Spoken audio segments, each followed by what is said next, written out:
Alright, I'm here. However, I would probably say that, we're probably gonna get we're gonna probably start getting some buffering in about... How many minutes is that? 7? So I wouldn't count on this being normal just yet.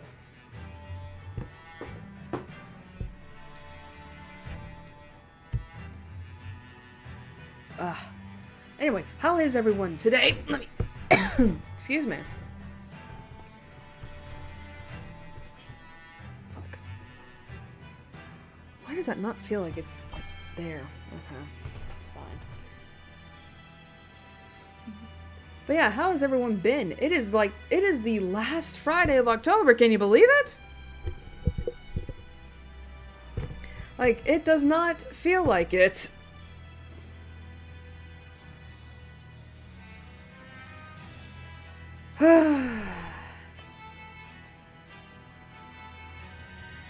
Haven't really been doing much this week, I will admit. This past week, sorry. I've mainly just been, like, relaxing still. Especially because, how do I put this? Especially because, I had to post something this week.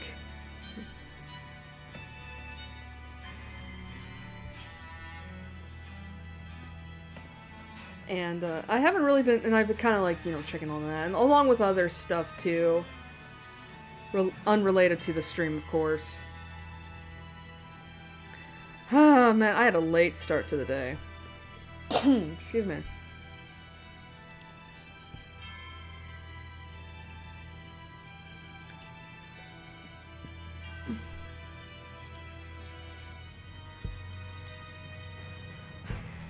But yeah, I had a late start to today. If only because I made the decision to stay up, kind of past what I usually do. How do I put this? I made the decision to stay up past what I normally do because I wanted to watch something that was like, how do I put this? Not special, but, important, I guess. And I was like, I want to watch a little bit of it. I ended up staying up, like, for the entirety of it. Thankfully, it was less than an hour long, but it's like, bro, why would you schedule it at 7?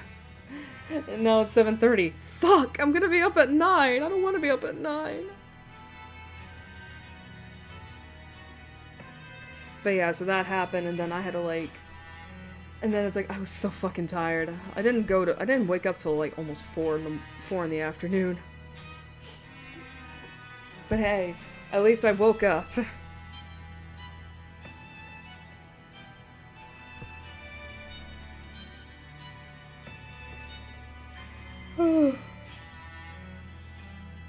Excuse me, sorry about that.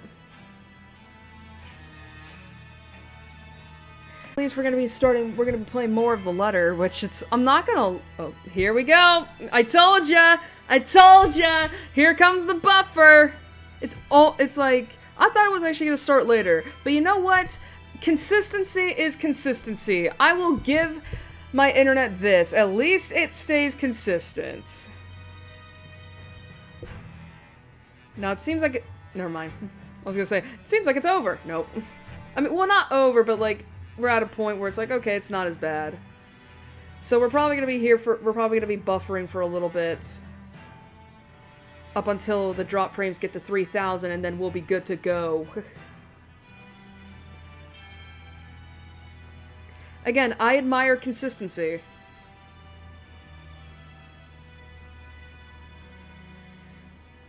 There we go again.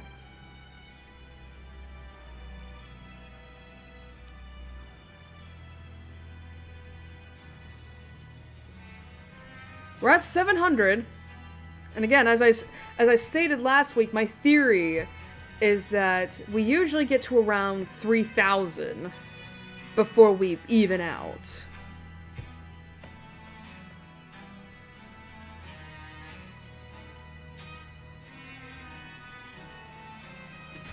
But I guess, Jesus. But I guess while we're waiting for the buffer to end, I'm not gonna lie,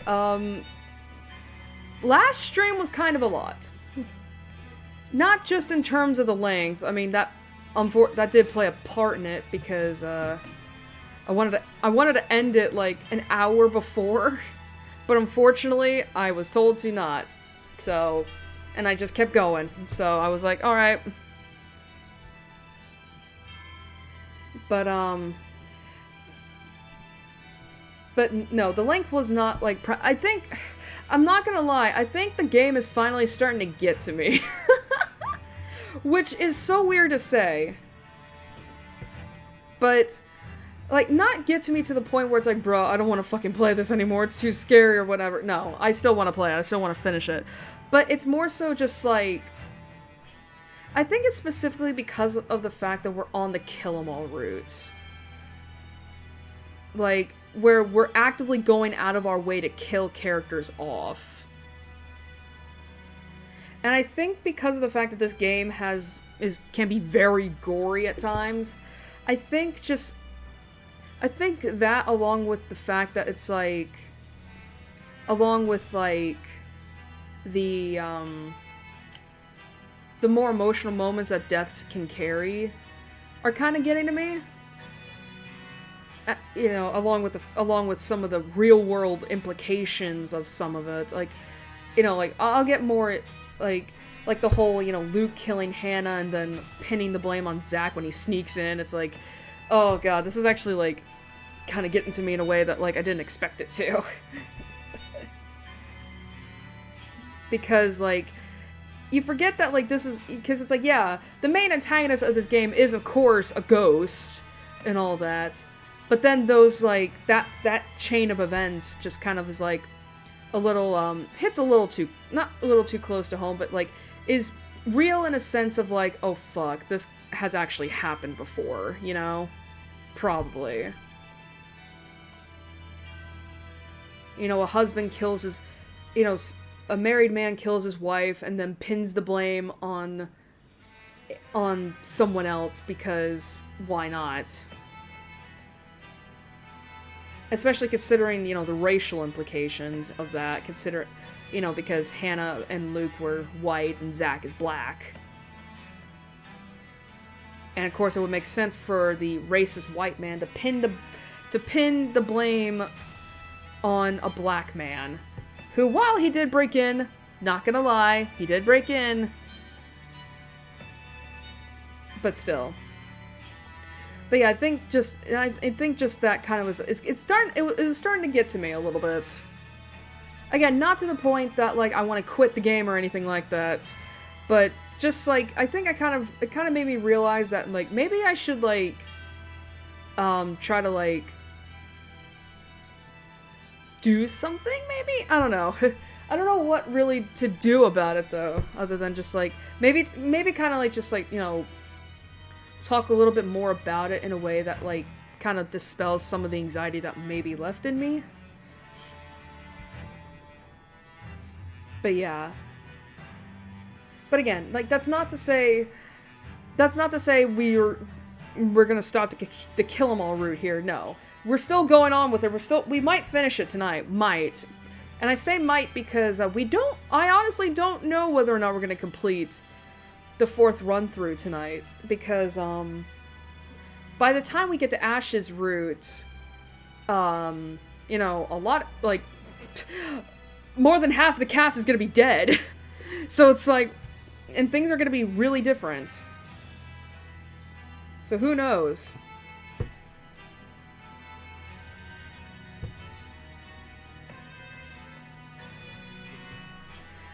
Anyway, I did not get this prepared because I was in a rush, but yeah, I think, you know, getting off of that, I think it's time we start wrapping up the intro here, and we just go on to the description real quick. I honestly wish there was a way I could access the description from my little, like, dashboard here, but unfortunately I can't.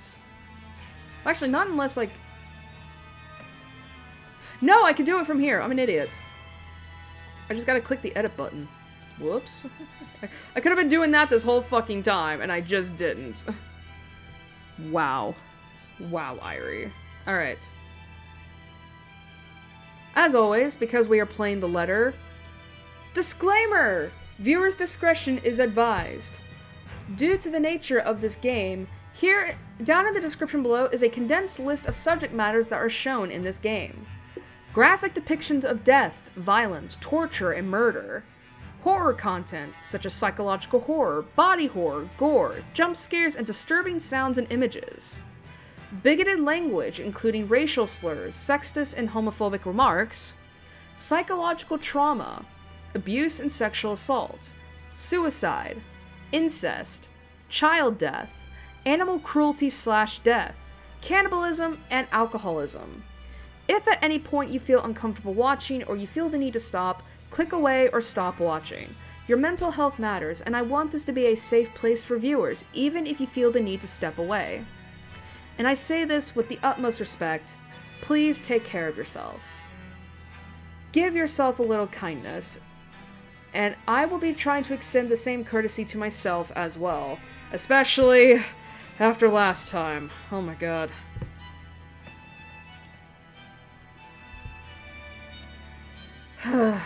With that out of the way, I think it's time we say goodbye to Firefox, and we will hop right into the letter. Goodbye, Firefox. We will see you in a little bit.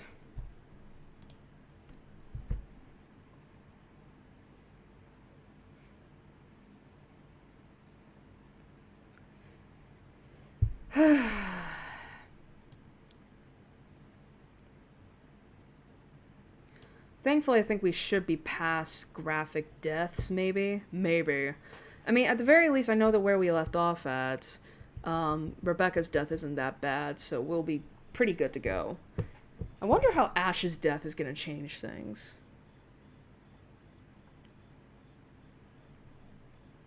Like, that would be interesting.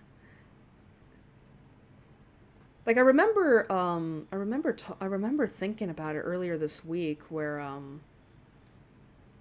because I was thinking about, like, how Chapter 7 is going to be affected by this, and it's like, well, considering the fact that everyone is going to be dead at that point, it's only going to be Luke left, is there going to be possible that Luke may, is Luke going to be able to escape, or is this going to be, like, the only route in which Luke dies?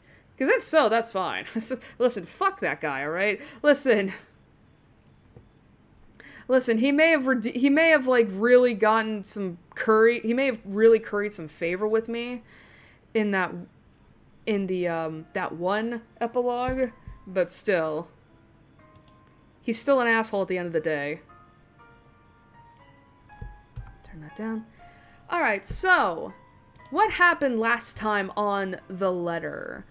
Well, first off, it was part 13, which was very funny, considering that, like, we started the Kill 'Em All route, which was our 4th run-through.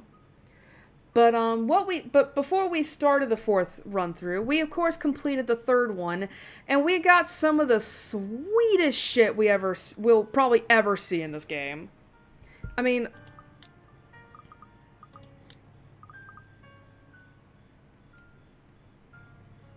let's see.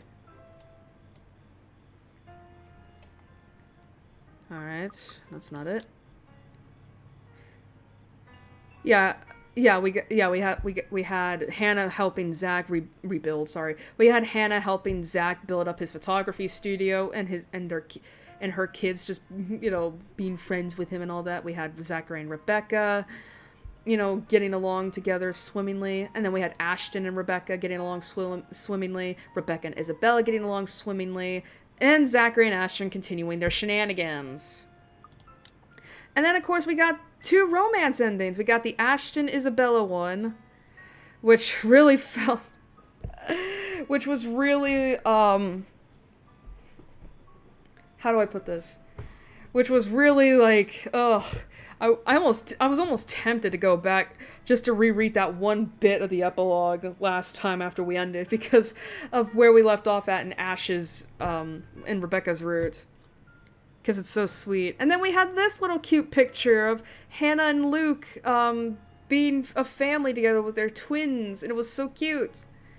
Oh, it does make the kill 'em all route really sad in hindsight, considering. But hey, would you look at this? Holy shit! Look at all that. Nice. But yeah, because we did start our kill 'em all route, we have of course managed to kill off Isabella, Hannah, Zach, and Marianne. We're in the process of killing off Rebecca in her chapter, but yeah. There's Isabella's death animation right there. We're still missing one CG though. And then of course we have Hannah here. You know, this was one of the best CGs ever of Hannah giving it all to Luke and all that. And then of course we had these three images of Luke killing Hannah, which sucked. Let's see, oh yeah, we did get new CGs. We did get new CGs for Zach where Ashton got called to the scene of Isabella's murder and Zach punched him, albeit due to a poor choice of words more than like actual malice on Ashton's part, sorry. And then of course we got these two where Zach came across Hannah's dead body and Luke pinned the blame on him. We're still missing 2 CGs from this though. Interesting. Well, I guess it could be that like these could be like the other ending, because we actually did not get an achievement in which we got all of Zach's endings, so. And then of course and then we got all of Marianne's CGs though.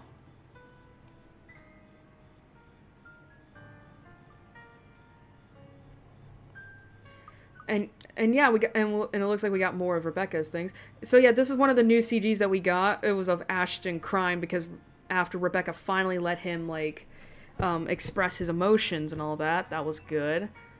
There's Isabella's murder, which I'm not going to pull up because it's super gory. And then we have Rebecca comforting Ashton after Isabella's death, and it was really sweet. We're still missing 1 CG here, though. I wonder if that's going to be of Takako confronting Rebecca, like, right here, you know? Speaking of which, we did get more memory fragments, and so we're missing just 2 more. We got these 2. Now, I can pull this one up, but I can't do this one because this was pretty sexual. I never thought I would need, like, how many softcore porn images are in this game? Because we had the one of Luke and Marianne, which I didn't like because I don't consider Luke to be attractive, but Marianne heavily attractive. And then we have this where it's like, it is straight up Charlotte getting railed by Edward. And Takako just walking in, I guess.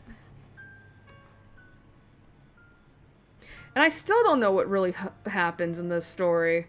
We've only been getting, like, bits and pieces. Granted, bits and pieces that we have been, like, you know, assembling and trying to figure out what happened in the mansion with these 3.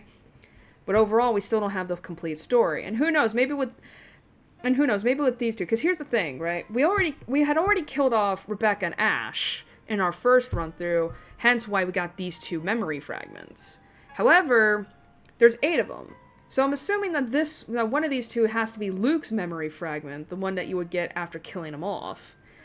But I wonder what the 8th one is for. Maybe the 8th memory fragment is going to be one where it's like, if you manage to kill off all 7 characters, that could work. But I don't know. But regardless, we are 67% of the way through the achievements. Oh, and also, last time we got all the main menu gimmicks, which was interesting.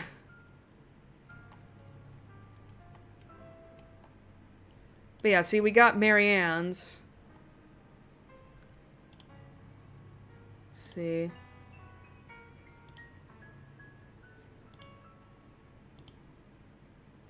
I'm guessing one of these 3 right here would have been, Zach's, you know, get all the endings for Zach.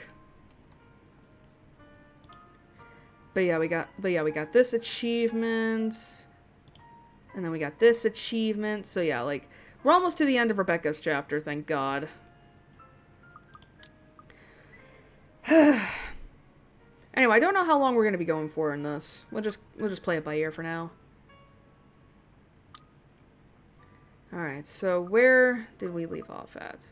This must be it because this is super late.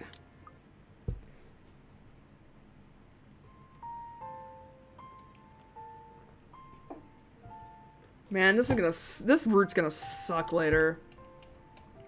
Alright, so how far did we get in terms... Okay, so we're not super, halfway through, Rebecca's route. But yeah, look at this. Look at these routes. So yeah, what I mean for Zach here is that, look. So yeah, we have this ending, ending 1, and then we have ending 2, variant A. So I'm assuming that this must be ending 3 then, which we still haven't gotten. The only thing is, I don't know how we accomplish that. Alright.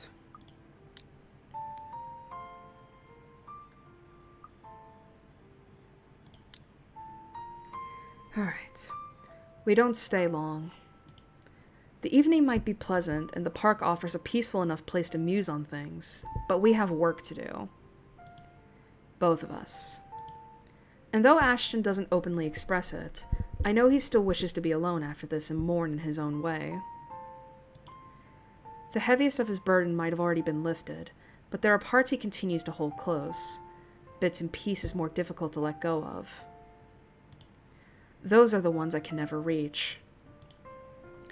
And in spite of the fact that the mere thought of it sends my heart clenching, I can't bring myself to begrudge him over it. In this way, we're the same. Some wounds simply take longer to heal. Which is why I don't stop him, and quietly we part ways. He goes straight off to Salemwell again, only leaving me a small promise to get to the bottom of this, while I head back to the city proper. Where an unfamiliar room and more awful dreams probably wait for me. And perhaps it's exactly the fear of being left with these thoughts that on my own that lead me back to the cafe instead. Delaying the inevitable, they say. Less time to think about these as long as I'm awake, moving, and in the company of other people.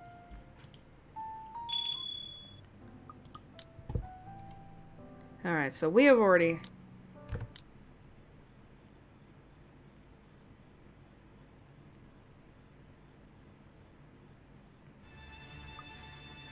Let me go, you uncouth lout!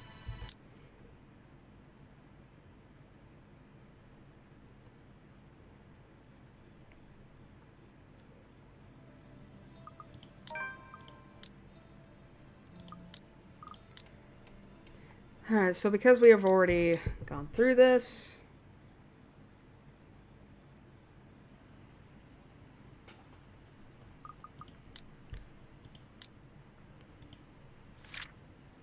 Yeah, look at this. This was sweet.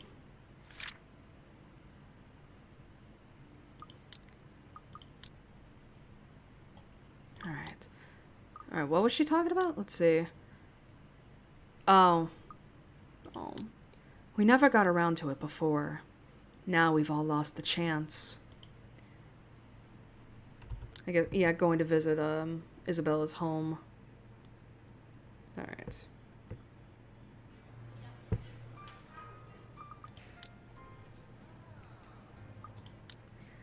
Horror as nice as it can get under the shadow of Isabella's recent passing hovering over our heads. There have been no updates from Ashton either, despite his promise. When he breaks his silence, it's only to deliver a short message from LPD allowing Salemwell's tenants to return to their flats tonight. Somehow, with that, it feels like the whole of Luxborn, the whole world even, has at last chosen to move on its own again. Onwards to different, more important things that really matter to general public. Yet, something still lingers. Like an ugly premonition.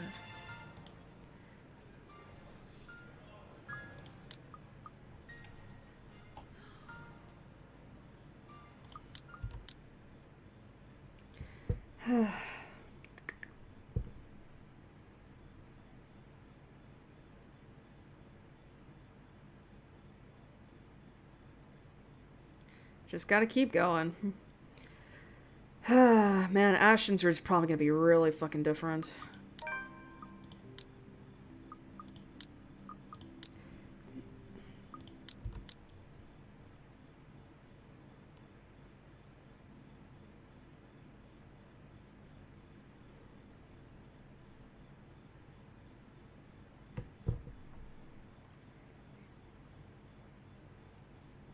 Just keep going, just keep going, going, going, going.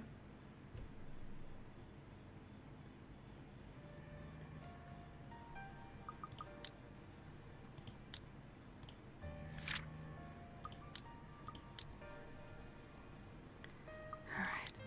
Perhaps I shouldn't have listened to Ash and followed my suspicions.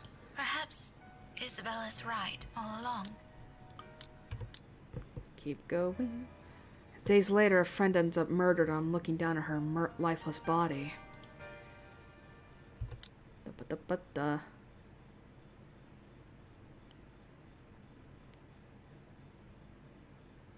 Just keep going, just keep going, going, going. Let's see. Hey, Becca, I'll be around Salemville this evening. Need to meet someone in the area. I might have to drop by yours and Isabella's place after. See ya. Except that she's no longer there if that scenario ever comes to pass.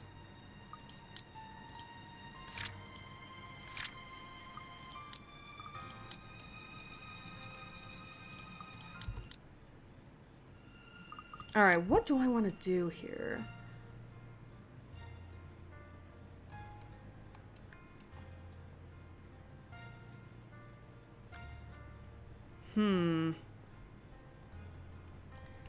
It looks like Luke's route is just a bunch of bullshit.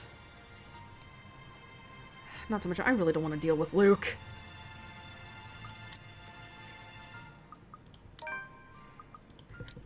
Listen, he can go fuck himself, alright? He's an asshole.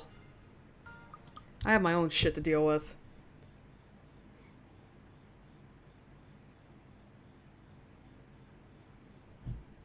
Is it the case? Were you able to smooth things out with the chief and Inspector Abigail? Yeah, they let me back in. A few hours after another sermon, though. But it's not that. Oh yeah, that's right. Ashton also got taken... Well, yeah, Ashton also got, not necessarily taken off the case of Isabella's murder, but he definitely got a stern talking to by both of them because, he was not acting right. He stalls, several seconds too long for comfort. Minutes later, he takes a step back, stuffs both hands into his pockets before looking away. It's like he doesn't want to be here. His posture on its own screams his complete reluctance to be the one delivering whatever this is. Is there anything worse than the one we got last time? Or the one I saw? Somehow, part of me no longer wants to hear him out, if this will only be another unpleasant news. Actually, it's... LPD's been in contact with the embassy. What do you mean? And her family back home. Oh, shit. Oh, how did they take it? Yeah, because she technically isn't a citizen of this, place. I forget the exact situation with Isabella, but yeah, because she was... But yeah, she's not a natural citizen of the UK. She was born in the Philippines and came here to work. So, I guess in a way that would mean she would be on a work visa, right? Ooh, and because she died in this country, uh-oh, that might result in some political stuff. Well, not political, but legal stuff. As one would expect. Her mom was in shock, of course. The eldest guy I talked to, the one she complains about a lot, I kinda see why. Oh god, how did her dad take it? He threatened to kill me if he found out I'm lying. Swore he'd take the first flight here. Makes sense. As if you could lie about something like that. And her dad? Does he know? No, I think they're putting it off until he's well enough to take the news. Yeah, that makes sense. They're already making arrangements with the embassy now. Her aunt's helping out as much as she can, but there's only so much she can do. Oh, getting her body back home. Yeah, that makes sense. You should have said a word. Is there something we could help with then? That's why I'm here, actually. They called this afternoon. Asked if we could pack some of her things tomorrow. For shipment. Back home. Silence descends between us as the gravity of his words sinks in. A gut punch, if anything. Oh. Suddenly, it's all moving too fast. I guess, yeah, I think I get it. So basically, it's like, yeah, it makes sense that the family would want to have some of her, possessions and all that, because that's hers. But it's also like, well, we're grieving too. Yeah. We haven't even come to terms with it, yet the world is already asking for more. Tomorrow? Isn't that a little... Abrupt? Hasty? The right words won't take form. What right do we have to protest in the first place? Do we even get a say in this? We're just her friends. People she met because she happened to end up here. We have no right to hold on to her when her family, people of her own blood, are waiting. For her, they'll always come first. But where does that leave us then? And what about the case? Don't they want to know who did that to her? Are they just going to leave it like this? I sure hope not. We can't just drop it. I can't let them. The bastard's still out there. Then talk to them. You're part of the team investigating this, right? You should be able to reason with them, or... Ashton, you have to try. You can't allow this to... A genuine plea, yet under the weight of his gaze and every uncertainty behind them, the rest of it falls weakly off my lips. Unspoken, fragile amidst the silence suddenly stretching out between us. In the middle of it, Ashton stands perfectly still for a handful of minutes. Whatever he thinks beyond the ones he allowed me to hear, he keeps hidden, still unwilling, unready to let go of. When at last, he finally decides to break the hush, he merely casts a glance back to the empty room beside us. Gone is that somber mood when he shifts. His casual, friendly air is back. I'll see what I can do. I'll let you know. For tomorrow, I'll try to bring Zach for some extra help. He's been saying some weird stuff lately, but I'm sure he'll help out. See you, Becca. Good night.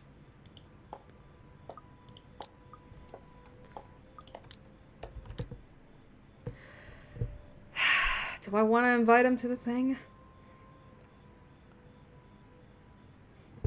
The problem is, I would say yes. But look at this. I kind of don't want to, honestly. I want to try and get this. Plus, it's new. It's fine.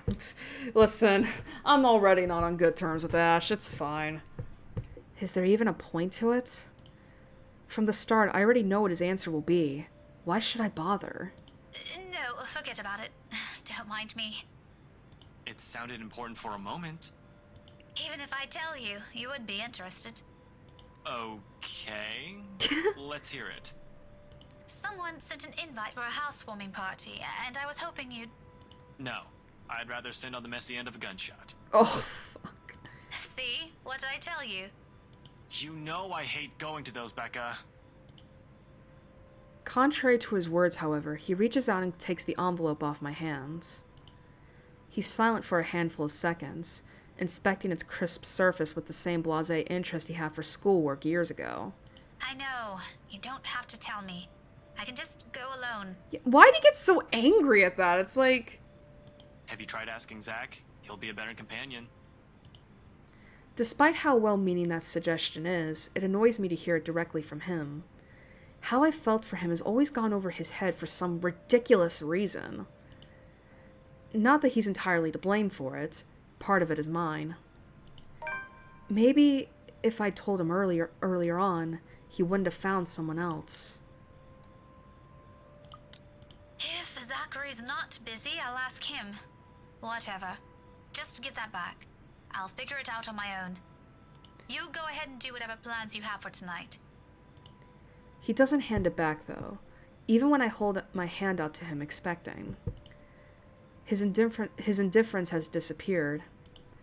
Now he's glaring at the seal as if it has done him a whole world of wrong. Ah. Gently, he pries it open and quietly reads through its contents. I don't know what he finds in it, but his eyebrows draw together as his eyes scan through the little lines of text printed on the small piece of paper. His hold on it tightens with each pass, and by the time he has finished reading through, his mouth is formed into a thin line. Ash? How come you've never mentioned this before? Well, obviously, I just got that last Tuesday. Not the invitation. The one who sent this. Who? Hannah Wright? She's an old family friend, Ash. Mum and Dad used to teach her. That was a long time ago. I don't even remember ever meeting the woman. Don't you think I would have mentioned her to you if I somehow made a friend like her? Don't go to this party. Don't even invite Zach. I can't do that. I already promised Mum. What's gotten into you? A whole minute of silence passes. Enough time for him to answer, but he doesn't. He merely turns the invitation in his hands, his scowl growing deeper with each second slipping by. In the end, my own impatience and frustration wins out.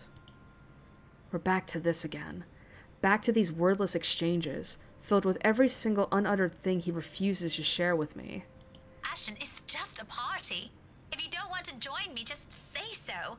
Don't ruin other people's plans. He hums something inaudible under his breath, all while thumbing the paper, staring at it as if doing so will offer him answers to every unspoken question in his head. When he gleans nothing from it, he merely folds the envelope back to its form. All right. I'll go with you. Puh! What? So he just... okay. Alright. Guess that works.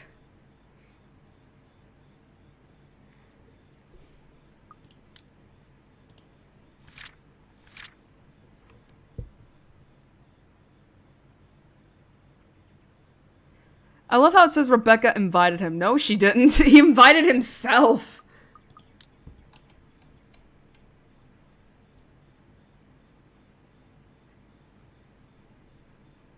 Alright, we're on a new thing here for Rebecca. The night wears on without further incident, despite the great number of thoughts swimming inside my head. Come morning, there's only a hush, a strange sort of stillness unlike the ones greeting me every morn. This one's uneasy, tight with anticipation, like a string stretched thin, merely waiting for the proper time to snap. Granted, it doesn't make my day any less pleasant, but the edge is there. It hangs in the hallway. It lingers in Isabella's room, palpable the moment I ease open the door and walk in. The scent of disinfectant greets me upon crossing its threshold. Oh boy. The windows have been left wide open, but it doesn't do much to keep the sterile smell out. The walls and the floors have also been scrubbed clean of the blood after the police were done with it. Yet, even with all the efforts they've taken, the stench of death endures. But more than that is the sight of what it has left behind. Posters hanging on the wall, framed photos she keeps on her bedside. Aw, look at that picture. And the family photo. Oh, is that supposed to be Isabella and Rebecca? Oh, that's so cute. The stuffed toys she bought on a whim before. The mess of cushions on one area of the room that she promised to clean. She'd never be able to do that now. Even without her here, the room is still so undoubtedly hers. Ashton and Zachary are already here, each of them having found a corner of the room to start their work. Scattered around them are a couple of boxes. 6? 7? Most are still empty, merely waiting to be filled. It's a wonder if it'll be enough to fit all 5 years' worth of memories in there.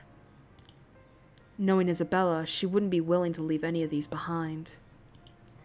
There's no lively chatter, no friendly banter here to greet me, only a thick silence hanging between the three of us. And despite my resolve, I still end up hanging around the door, unsure. From the looks of it, the two of them alone can already handle this. But I still want to help. even if doing this has a ring of finality in it. Oh. So we get a new choice here. Assist Zach or assist Ash? How's my relationship? I'll assist Ash, honestly. I'll save, though. I will save.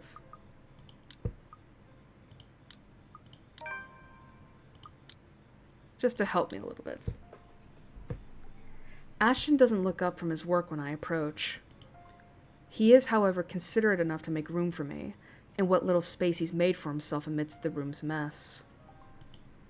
In the little time he's been here, he's made much more progress cleaning up the corner of the room he picked. 2 boxes have already been filled, taped, and set aside. Now he's already working through the photos taped on Isabella's fridge, carefully putting them all in a neat stack beside him. With nothing else to say, not even a clipped greeting, we both simply lapse into silence. Working diligently through the clutter of papers and books around us, sorting everything into the boxes. Damn it, I would've... It's fine. This pile will immediately be sent to her family. It's important. A collection of postcards goes in this other box, for shipment at a later date. Her younger siblings will love it. Only a few soft grunts and hums are exchanged between us, until the minutes blur and we found a rhythm. One that's only broken when Ashton chuckles. An odd thing to hear in the heavy silence of the room, and it prompts me to look up from my own work, puzzled. He's staring at one of the remaining photos still fixed to the fridge's door. Moments later, after a bit of his amusement has died down, he reaches for it. Oh, we get to finally have this photo! Nothing but memories.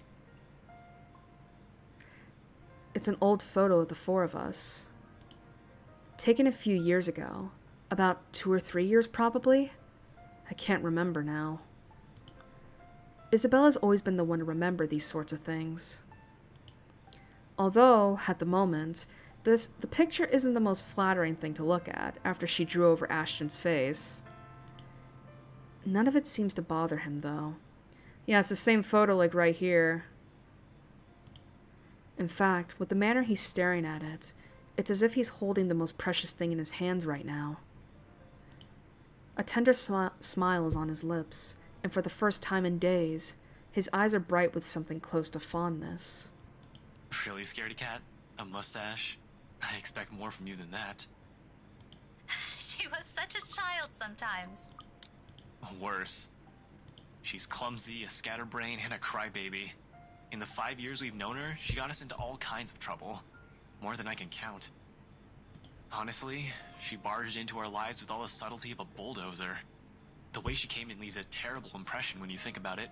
Who does that? It sounds like a complaint on all fronts. There's not even a hint of humor in it.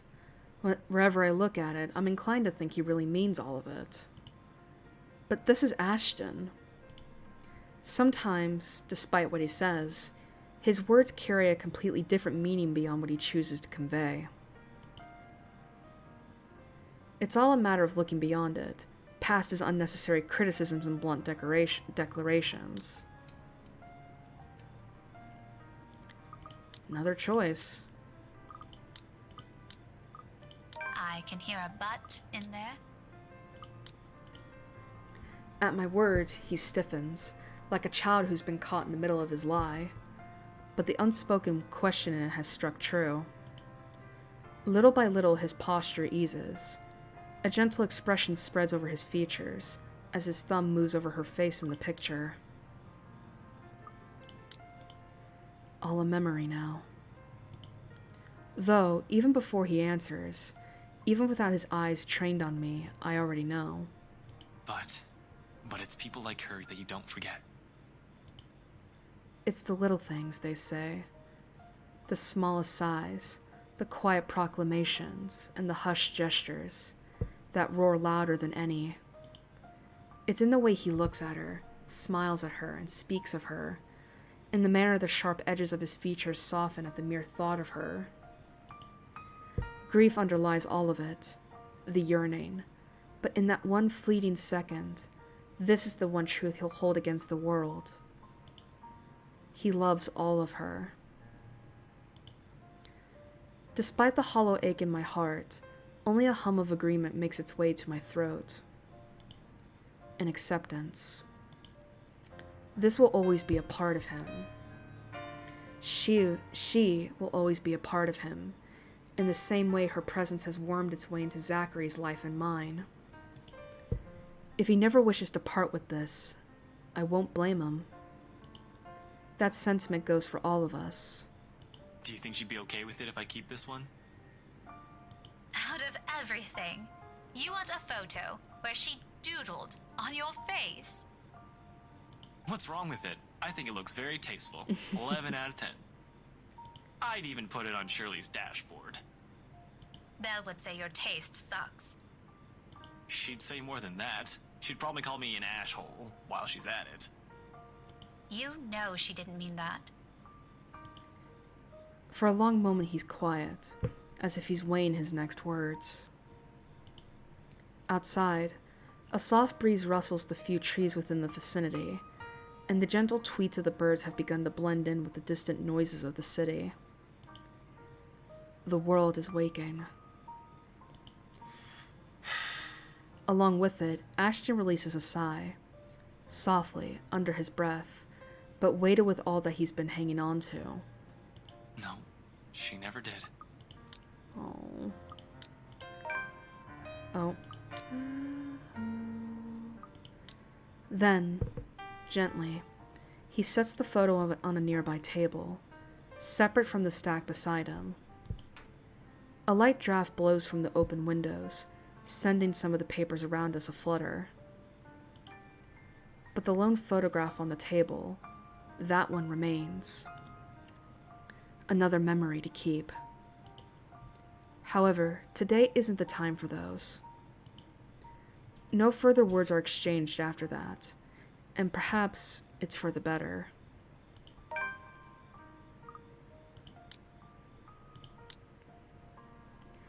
While packing Isabella's things to return to her family, Ashton found an old group picture with his face vandalized.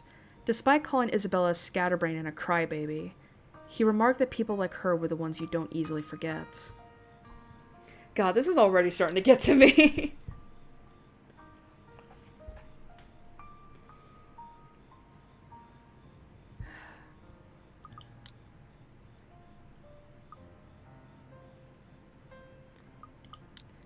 We managed to pack most of Isabella's belongings by the time all of us have to leave for work. But at the threshold, we all hesitate. A heavy air hangs around us, a consequence of knowing that this might be the last time we'll be doing something for her. Of course, none of us mention it, even if the meaning's all too clear in our heads. This is a goodbye, if anything. The world outside waits and we can't stay here. So, with one last glance, we leave all of it behind. At least tonight I'll have something to look forward to. Something to help take my mind off things. And if any of my hunches are correct, where this all started will provide the answers I'm looking for.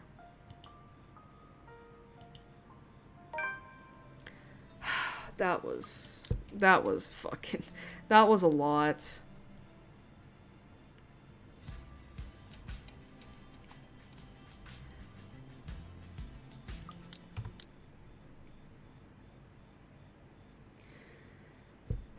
That was a lot. I didn't expect any of that. That was actually really fucking emotional.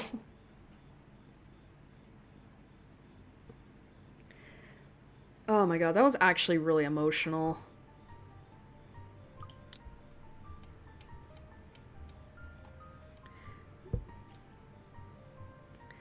Like, it's, if only because it's like, that is a thing with grief, right? Where, like, you lose someone close to you and you have to, like, sort through their belongings and figure out, like, which things to keep, which things to give away, maybe. I don't know, like, that's pretty familiar to me, and it's a thing that, like, It's very bittersweet.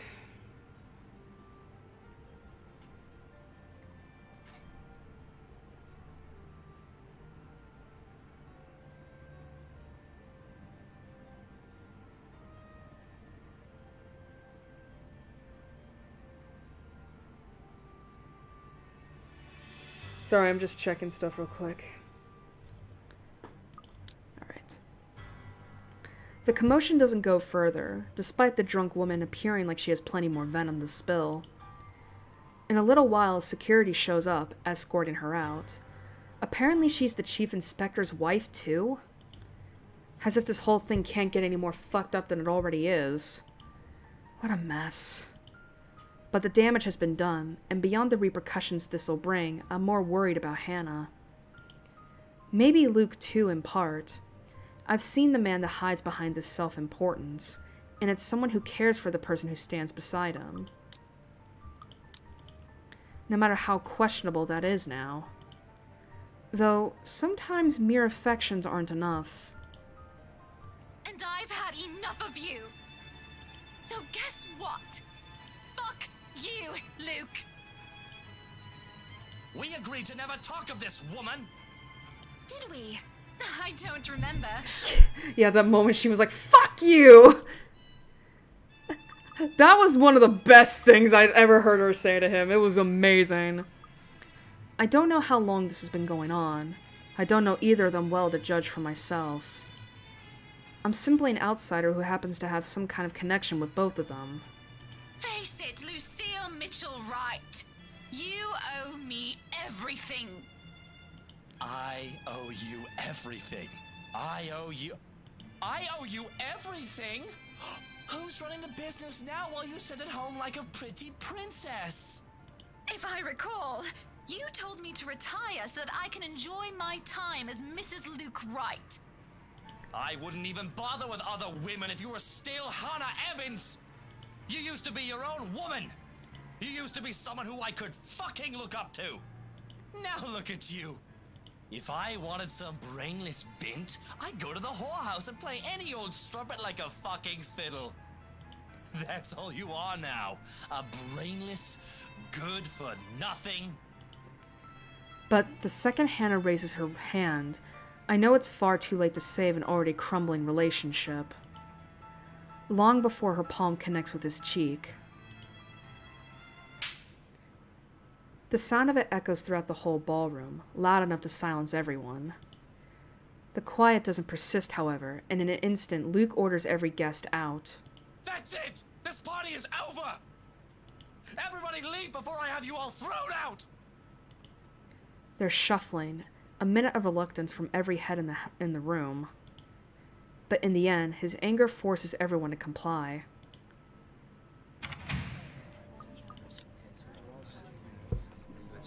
Man.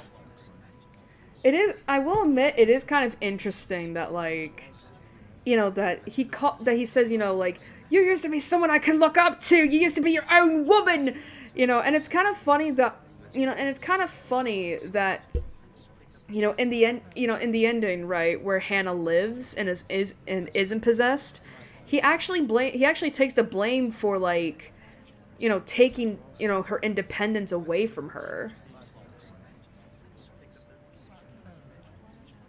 You know, so it does kind of, like, make me wonder if, like, I don't know, it's just, it's very interesting how, like, you know, certain things can be called back in previous runs if you made, like, certain choices and all that, you know? Alright. Chatter explodes throughout the whole foyer once the door's been promptly shut.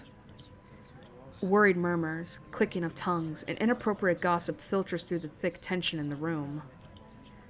I couldn't care less about any of it. Besides, it's pretty obvious what the topic is. Most of them haven't even left the premises and they're already talking about it. Tomorrow it'll be on the news for sure, in every local broadsheet and tabloid in Luxbourne. Simply thinking about it already gives me a headache. When the shock is faded, I just feel bone tired. I've accomplished nothing of what I've come here for, and Ashton's nowhere to be found. I'm not sure what pisses me off more. That he ignored me the whole evening and might have just left without saying anything, or knowing he obviously has some other motive for being here. Can't he at least trust his own friends for that? He didn't have to lie to me.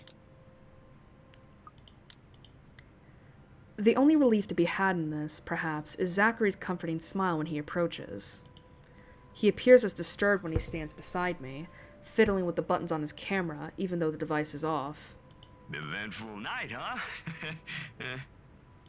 You can say that again. It was awful. He pauses for a moment, stares at me intently.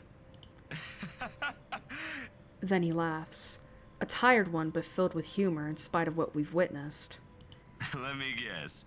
Ashton. Oh, what makes you think he's my problem? Just a hunch. And, it's all in your face, actually. Why does he have to? I don't understand that man anymore. Like I always say, you should just... Oh, you can bet your ass we're going to have a very long talk. I'm not letting him off easy this time. Hello, Plush.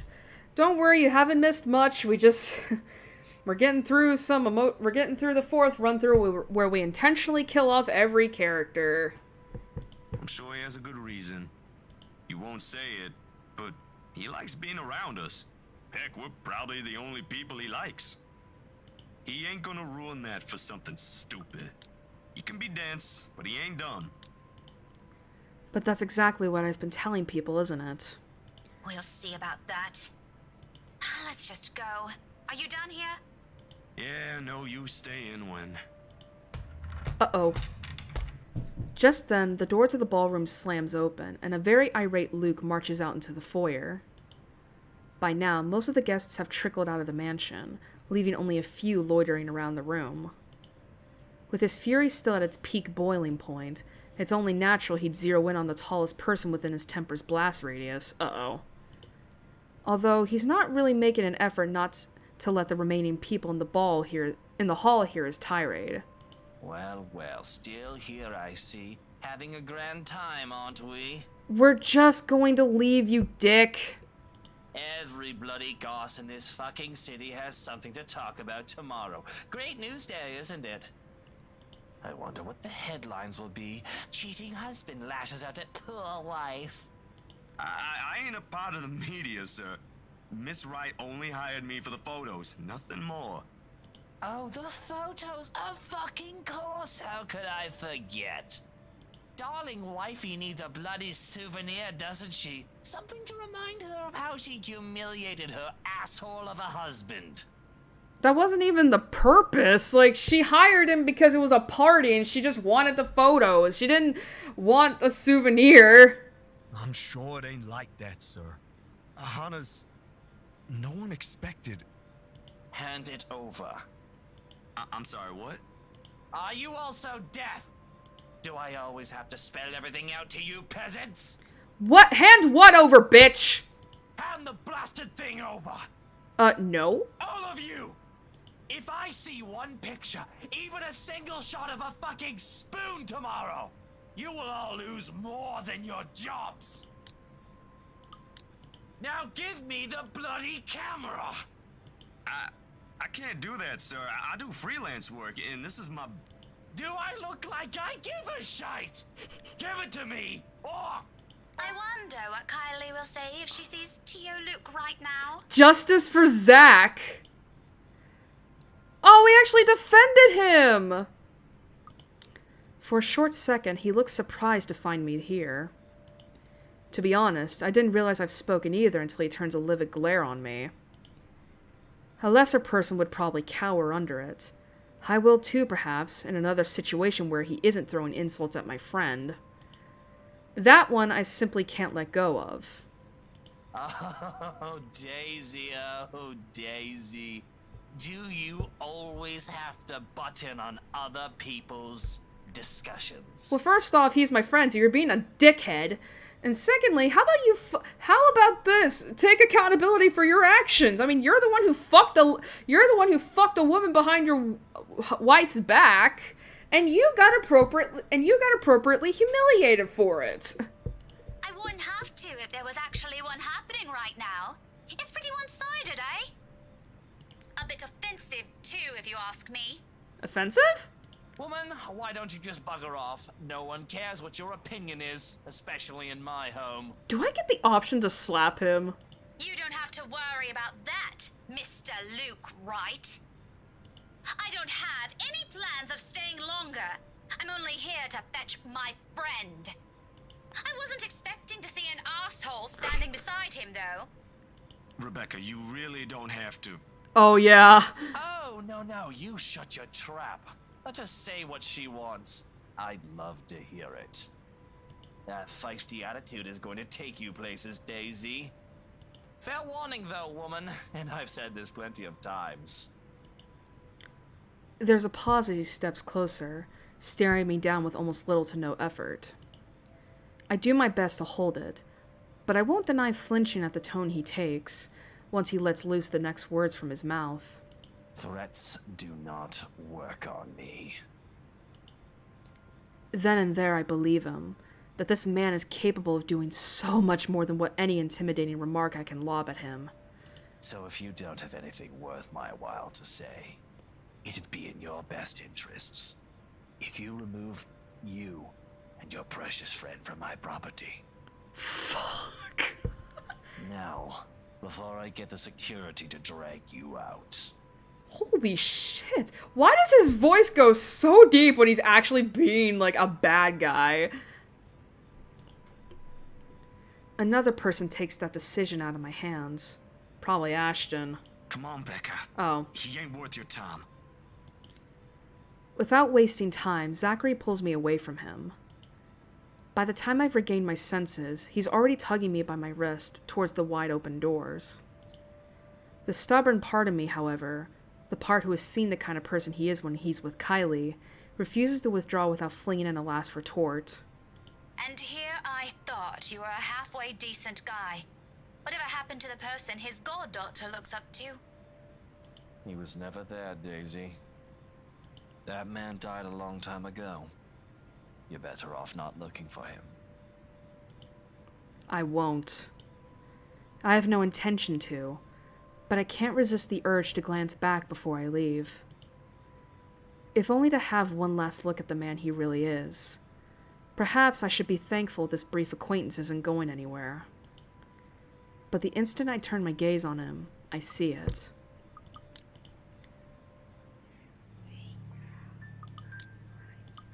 Looming, hovering over his shoulders, drawn to him like a moth to a flame. Like the first time I stepped inside this place in search of Isabella. He was there too, wasn't he? That man, along with his wife and another person. Miss McCullough? And that shadow.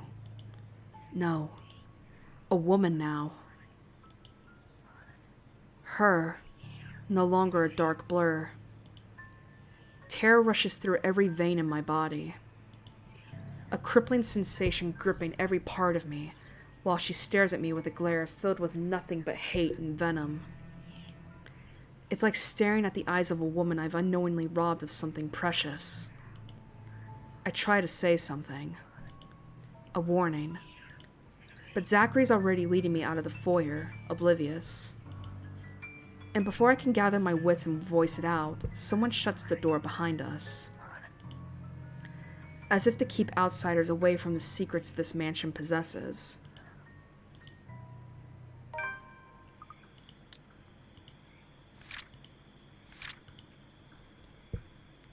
A fuming Luke Wright was seen storming out of the ballroom after his spat with his wife. Thinking Zachary was part of the media, Luke demanded that he surrender his camera. Rebecca defended her friend, but before leaving the stage, she caught a glimpse of a shadow standing behind Luke. The brush of fresh air against my cheeks does little to dampen the chill in my bones. By now, the sensation, the fear and disquiet, it leaves whenever I see her, is familiar enough for me. Already it has made a home in my nerves. I don't even notice my trembling hands until Zachary points it out to me. Rebecca? You okay? You ain't looking too good. You're shaking. Hastily, I retract my hands from his hold, crossing my arms across my chest instead, in some lame attempt to keep the smallest of movements down. The cold from the tips of my fingers seeps through the thick material of my shirt regardless. Neither of it helps bring together some semblance of coherent thought in my head. Don't worry about it. I'm good. Zachary, did you see anything back there? Oh, that what happened in the ballroom? Or... No, not that. In the foyer, right behind... Never mind. You go ahead of me. Someone has to warn him. I'll just catch a cab on my own. Warn him of what? Wait, Rebecca, did you forget something in there? I can... I turn away and walk before he can stop me with a word of protest. It's not wise. Coming back, that is. Especially after what happened. But Hannah's still an old friend, and Luke's neither a friend nor an enemy. Just an acquaintance who doesn't deserve whatever misfortune that letter might bring. I can't just leave those two in there. Isabella's right. She's real, and there's something she wants from everyone who has read that. What took you so long? Let's go. I'll get the both of you back to the city. My mistake. The second his voice cuts through the crisp night air is that I've allowed my annoyance to get the better of me. Fuming with my purpose forgotten, I whirl around and march towards him. One accusation after another piles up at the tip of my tongue, ready to be hurled at any moment. There's no hesitation holding me back when I fling it at him. That straight face he keeps as I do so doesn't help temper my anger either. It only makes me want to slap some more sense into him. Shouldn't we be the one asking you that? Becca, I've been waiting here the whole time. I told you I hate parties like... And before that, where have you been the entire evening? Right then and there, I might have forgiven him, if he's shown some ounce of remorse for leaving me like that. Maybe he could have looked away, given me a sign that my assumptions might be right. He doesn't even need to put them in the words. A single gesture of confirmation is all I need. Rather, what I get is the same impassive look. He does that whenever he can't disclose anything. He does that whenever he's lying. In the face of it, amidst the thick tension, a frustrated huff is the only thing I can summon. Be that way. Fine. Suit yourself. But don't you dare think this will be the end of this. We'll talk about this tomorrow, and you better have a proper answer for me by then. No more words. After everything I've seen and heard tonight, I'm already too exhausted for those. So, without speaking any further, I simply stomp over to his car and climb inside, slamming the door behind me with as much force as my anger can show. They both follow after, and shortly we're on our way back to the city.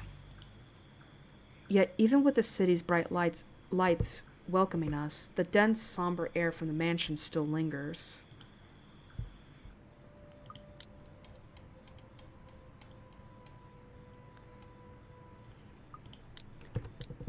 Oh. Well, shit. Alright. The moon is almost at its highest by the time we reach Salemwell. Zachary is asked to be dropped off first, the moment we've entered downtown Luxbourne. Though he never mentions anything and his only words of thanks for us, he probably doesn't want to get caught in another spat between Ashton and I. It's all too clear in his face, the poor man. I'll have to apologize for subjecting him to that some other time. I think he's also hoping we'd be able to fix this without him around. Oh, how wrong he is.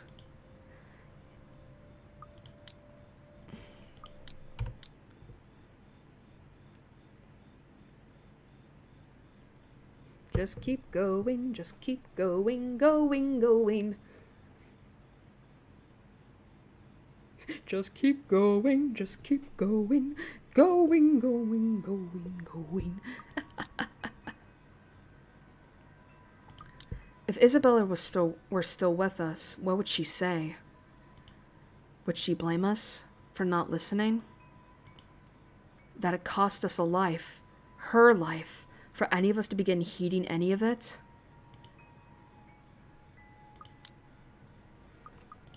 Alright.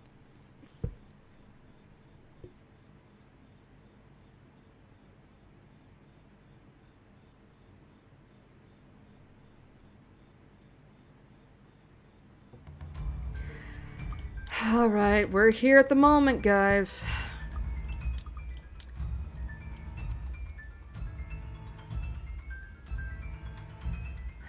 We're here at the moment. We need to head upstairs.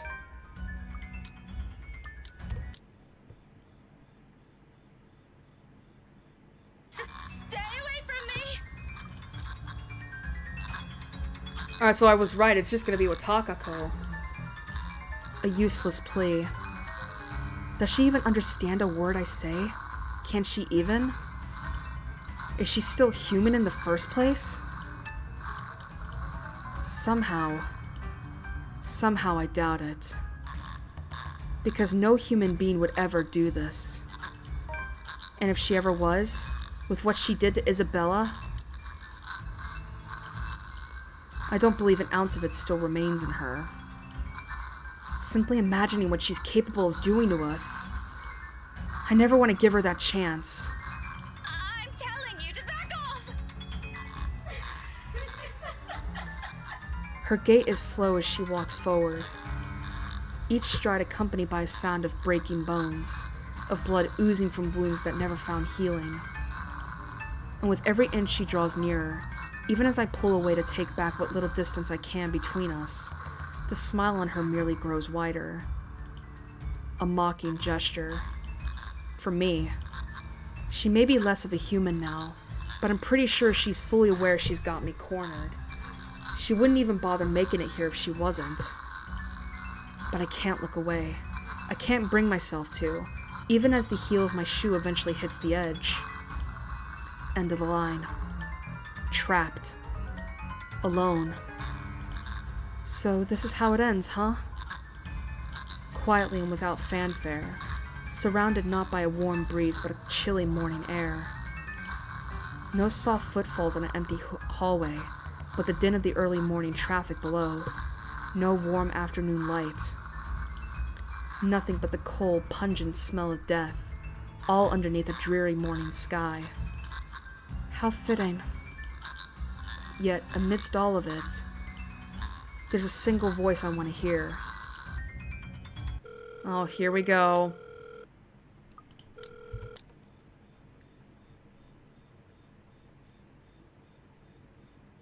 And that's that. There's Rebecca. Wait. Oh, it still led us to this ending. Huh. Wonder what would this been? That's fine. She's still dead. Sounds so fucked.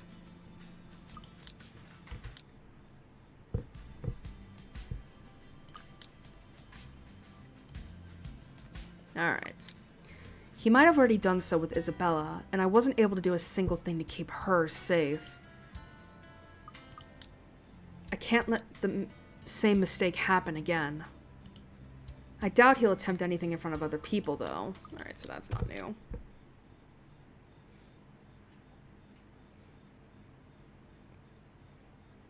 Just keep going, just keep going.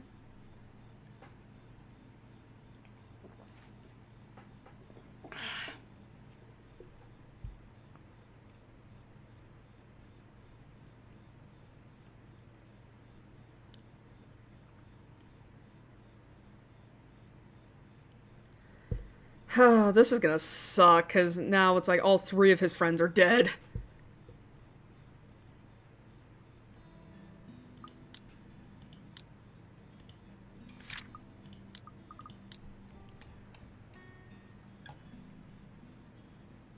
Alright. It's confidential, Rebecca. Yeah, that'll bring me up a little bit. It's the knowledge that catching the criminal won't bring back the dead. Won't suddenly make everything right again. I know you have a mountain of questions, but I've told you this so many times before.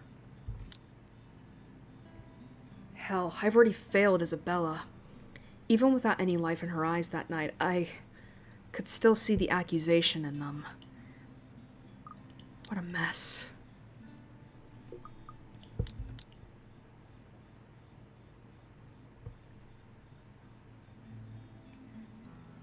If I lose another person important to me because I didn't listen, there wouldn't be enough regret in the world. Oof. Fuck, I could still see Isabella's lifeless eyes staring back at me. Well, glad to hear you're talking to someone, at least. Even if it's not me. Has also been saying odd things about a bunch of photographs.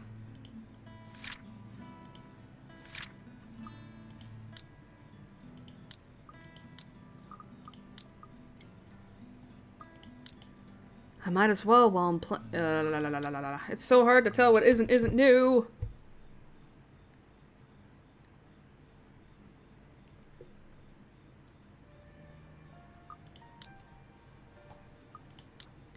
And I understand that now.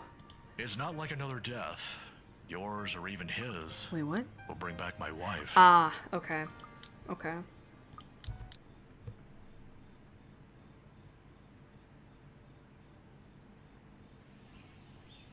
Or what Zach told me about a few days ago.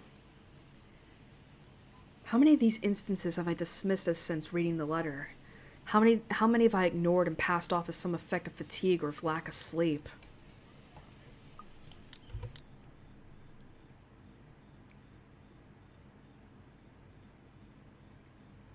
What did he say about the photographs?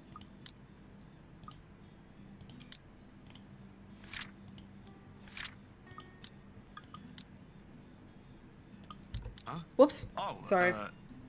There's no guarantee it's a supernatural thing. It doesn't always happen. I accidentally pressed skip instead of clicking. So, that's a dead end right there.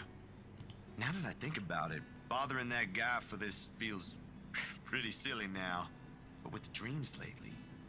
That's all? Did he say anything about the damn letter at all?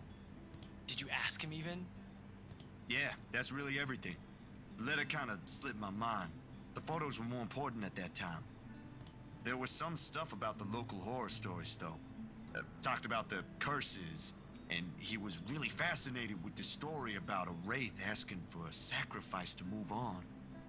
Kinda nasty if you ask me, but it does make sense if you simply go along with it. I'm not sure how this will help in the grand scheme of things. Why are you asking about this anyway?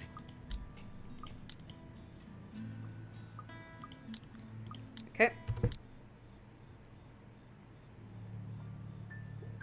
And Isabella. Just skipping. Zach is right to blame me for it. I'm the one who doesn't have any right to be angry.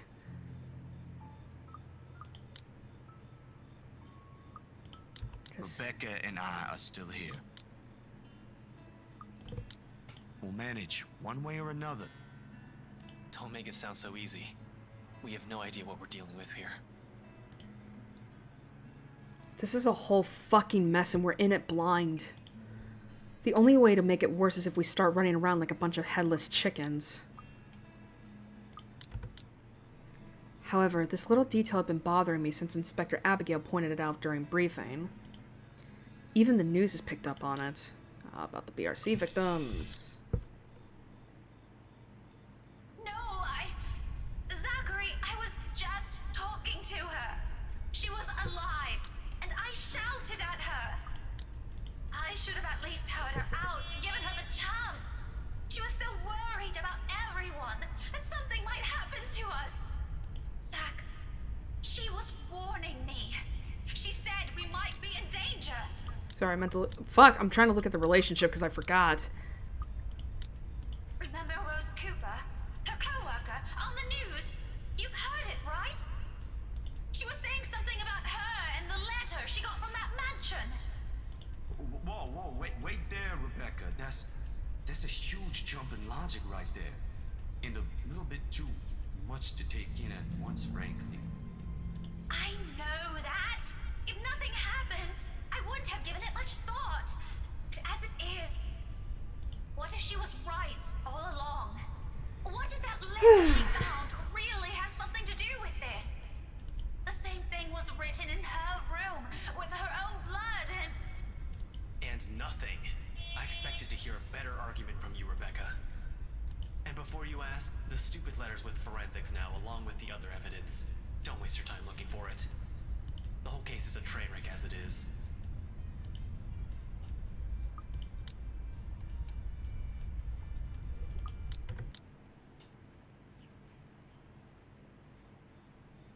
Just keep going, just gotta keep skipping. Best thing that can come out of this is that Isabella was right all along. Worst case scenario. Just keep skipping. Searching for what I needed would be a whole lot easier if Isabella were here. Maybe she'd even tell me about the sudden layoffs. She had always been... Focus, Frey.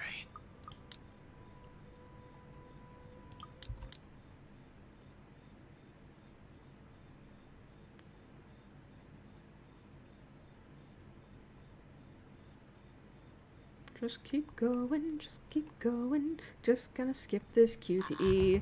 Cause fuck that. Too much anxiety.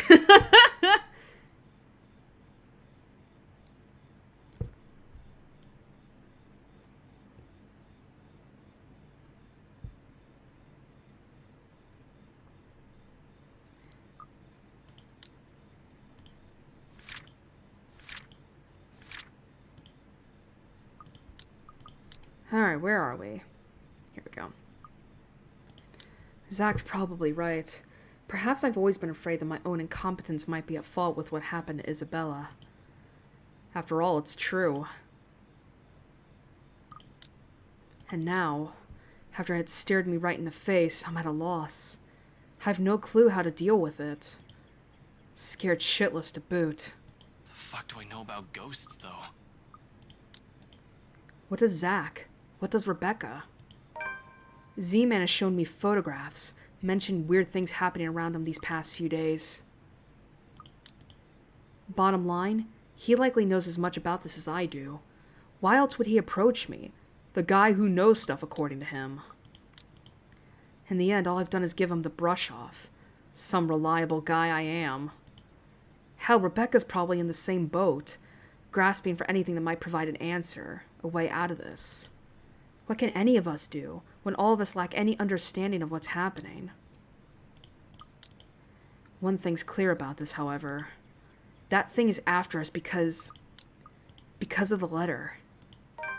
Isabella already died because of it.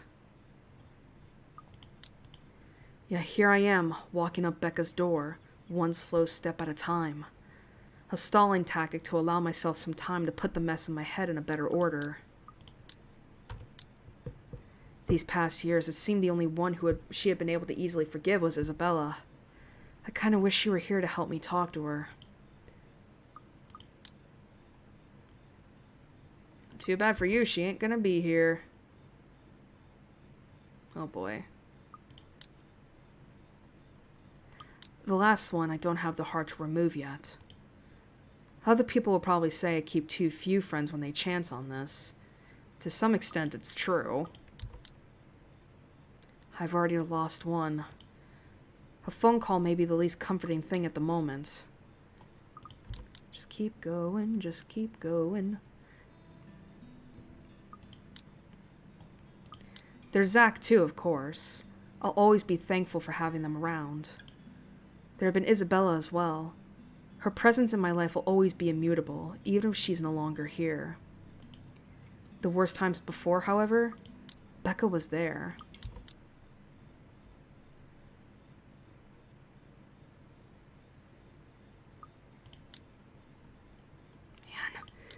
Unlike Rebecca and I, he took the time to listen to what Isabella said, and even if he didn't believe it, he was definitely the first one to offer help or try to do something. If he ends up in trouble doing whatever it is, so help me, I'm going to... Well, I can't be rash. I'm aware of that. Been running the same reminder in my head since last night. The added guilt from those times I've repeatedly dismissed and will surely haunt me. Yo, Zach, call me back, alright? I wanted to check in and, yeah, just please call me back. This is not gonna... Dude, this is not gonna go well. This is not gonna go well. Like, Ash is gonna fucking lose it. Because now everyone is dead. After that close call, Ashton spent the night at the park, only to be kept awake by nightmares. At an utter loss and with all of his beliefs overturned, Ashton decided to check on Zachary and Rebecca. Unfortunately, the latter wasn't in her apartment, and neither returned his calls. Isabella's death has proven that. Personal feelings will likely get involved at some point.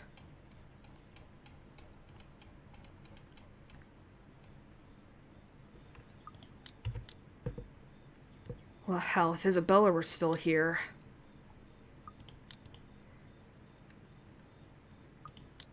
Unconsciously, my attention drifts towards the closed door of her apartment, and it hits me the second my eyes land on it. A split second of idea. I didn't bother looking into this when we were here the other day, considering the reason, or even during the investigation. But Cooper died. Isabella would have most likely received all the files from the Ermengarde mansion. In fact, she might not need to. They were partners, right?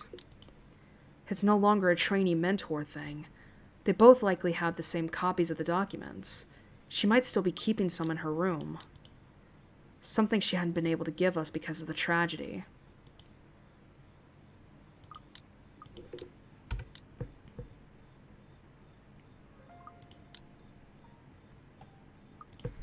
Despite all the packing we did the other day, her room's still a mess of things she had accumulated over the years. Papers, instant noodle cups, a few photographs and posters we never got to include in the boxes for shipment. No matter where you look at the place simply has Isabella written in it.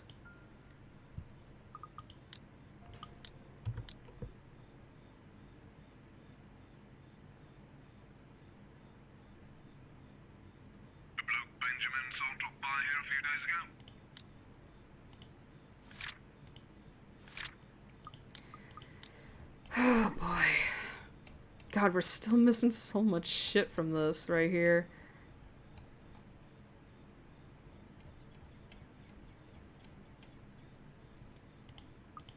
Big guy, around 6 feet tall.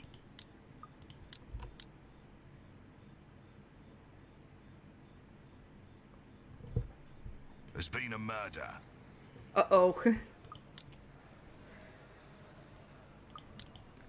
It takes those 4 words to grab my attention, and for all pretense of mingling with co-workers to disappear. Soon, Chief walks up to me, not looking too happy bringing this news. Another one of those awful ones with writing all across the walls. Hannah. This time, though, we caught somebody. Your friend, Steele, wasn't it? I do hope you're not involved in any of this fray. What? Hold on, Zach wouldn't... There must be some sort of confusion here. I really have no idea what you're talking about, Chief. I really don't. For a second, the thought of him being found dead made my blood run cold. Zach just... there, lying on the ground, still and lifeless. I have to remind myself that he's still alive and in lockup. I can't imagine how Zach can be connected to a murder otherwise. The guy wouldn't even harm anyone if... The guy wouldn't even harm anyone even if his life depended on it. Picture this, then. In the early hours on the 13th of October, just this morning, a man is woken from his slumber by noise in the next room. With the intent of reprimanding what might be a housekeeper, he stumbles out of his bed and sees not one of his staff, but a trespasser breaking into his home. That already is a bad thing. But imagine seeing that trespasser standing over his bleeding wife. Just think about it. It's not a happy sight. Why'd you say it like that? What? This has to be a mistake. This is Zach we're talking about. We finally got our perp, but at what price? I still can't believe it turned out to be Steele. I know he's your friend, Frey, but it doesn't look good. The media's already caught wind of these killings. You better believe everyone, the higher-ups, the government, the media, just everyone will want someone going down for those crimes. Unless something definitive proves that he's not guilty of these crimes, well... People are ignorant. They'll feel better as long as someone is punished. I know Zach. He wouldn't do such a thing. You may think that, but it's up to the court to decide whether he's guilty or not. If you're so sure of his innocence, perhaps you'd like to help him get a lawyer. Sure. He's going to need a good one. Shouldn't there be a public defender assigned to him already? Oh, we tried. We really did. Pretty much, they looked at this case and were like, hell nah. Hell no, there's no way. making up excuses, conflict of interest, claims they can't represent the defendants effectively. Conflict of interest? What conflict is there? Really, it seems like nobody wants to go against Luke Wright and the prosecution. Of course it's Luke Wright. Who else can it be? That guy is just everywhere. Has his eggs in every basket and his fingers in every cookie jar. Is there a scheme in Luxborn he doesn't have a hand in? I don't even realize it, in my utter disbelief, that I've slammed my fist down on the table beside me. Just shaking with anger, rage, and even a smidgen of fear. But knowing what all of this entails, what Zach might be facing, though there's no capital punishment, being declared guilty of homicide is basically a life sentence, with a 30-year minimum term at the very least. I don't think someone like Wright will be lenient and offer him a plea deal for 25 years. Even if he got parole, well, let's face it, people would only see a murderer. He'll have a hard time getting a job again for starters unless he gets acquitted. The fact that he's going against one of the most influential men in the city, he's going to need the best of the best to go against the worst of the worst. I'm sure defense attorney Anna Davis is up to the challenge. What are the charges? Homicide. 3 counts of breaking and entering into private property. 3 counts? Why 3? He only broke into it once! 4 counts of homicide Oh. for murders of Rose Cooper, Father Norman Lee, Isabella Santos, and now Hannah Wright. Okay, I was like, what do you mean 3 counts? Like, holy shit, he only broke into the mansion once! The charges of breaking and entering are negligible. He's looking at a fine worth £5,000 and 6 months in jail for each of those. But murder? Murder? And they're blaming him for Isabella's death too? Even if they do say one is more likely to be killed by someone they know and trust rather than by a complete stranger, it's still utter bullshit. Surely there's evidence to prove Zach wasn't at the scene in any of those crimes. The thought of the big guy in jail, framed for something he didn't do. I can't just keep still about it. I can't keep calm. This is just bullshit. I know Zach. He's not that kind of guy. Wright, on the other hand, I wouldn't be surprised if he's involved. And if he is, I swear he... But I need to keep myself together, for Zach's sake. Especially when the chief has such a grave look on his face. Although I can see it in his eyes that he understands, we both know we're bound by the rules and laws. Luke Wright will be coming here to give his testimony. I advise that you refrain from any remarks that he might consider slanderous. You don't know that. If Steele really is innocent, we'll find out during investigation. Of course, you won't be handling this case, and you are not going to be involved in any of it except as a character witness if you wish to volunteer. Yeah. We're both already in a lot of trouble as it is. It'd be best to behave for now. Is that understood, Frey? Yes, sir. Loud and clear. Yeah, Ashton is literally screwed here. He can't help Zach out because it's a big conflict of interest. Whoops. There's due process to be followed. Hopefully, just maybe, justice will be served rightfully. We'll just have to hope for the best in the investigation. Because people lie, but evidence doesn't. If Zach is really innocent, which I know he is, the evidence will show that. Besides, the burden of proof is on the prosecution. Sometime during our talk, Wright and his right-hand man has already arrived. It's eerie how he seems to be a different man when he walks into the precinct. A heavy air hangs about him, and he feels more subdued, contrary to the pompous and arrogant nature he's displayed before. There's a dullness in his eyes as he looks around the office, as if searching and begging for something, someone to appear. The picture of a grieving husband. Yet he still has his head held high despite it all, a look of a broken man who still refuses to bend. A show of pride if nothing else, even as the person with the highest authority in the room approaches him. He makes the chief appear small in comparison. Mr. Wright, I did hope we'd be meeting again under better circumstances. I just can't believe it had to happen to poor Anna. You just got a new house and everything too. And was pregnant. I'm sorry. How are you faring? I'm just coming to grips with it all, I suppose. It's so very sudden. Must I really give a testimony right now? The way he speaks, I'm almost inclined to believe him innocent of any wrongdoing. In regards to the death of his wife, at least. He could very well be. The man didn't seem to despise his wife in those pictures Zach has shown me. Yikes.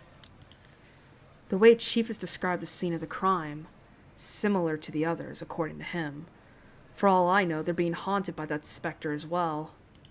We'll do this as quick as we can. Otherwise, we don't have reasonable grounds to keep the suspect in custody. Oh boy.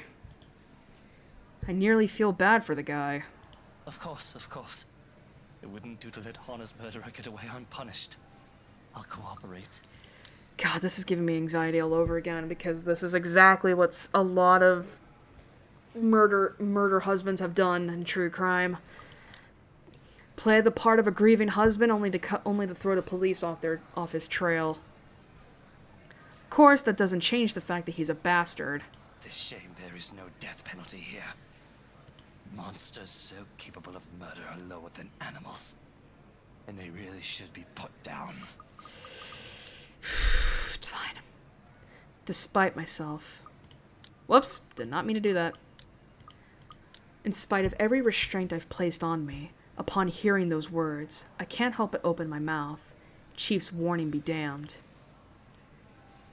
Alright. He's innocent! I'm torn. You don't believe he's actually capable of doing such a thing, do you? Someone else is responsible for those murders, and you want to put him down? On what grounds? What proof do you have that he's behind those deaths? But I'm not going to let Zach go without a fight. I saw him standing over Hana. My dear Hana. She didn't deserve death. But there she was. And I tried to wake her. I tried to save her. But she was already gone. Is that not proof enough? Can I not grieve over my wife's death without being questioned? The problem is that, like, Zach was unfortunately found in a compromising position, man. Hannah Wright is already dead. That doesn't mean Zach has to be the one to pay the price. Look, I'm not saying what happened to her should be overlooked. I'm telling you that Zach didn't do this. It can't be him. I know it's not him. I swear it isn't. I just need time to prove it isn't him. Are you saying you know who murdered her? I'd say you do. Yes. Ash, that's not good. Ash, you shouldn't do that. Maybe it's the high intensity of the situation right now.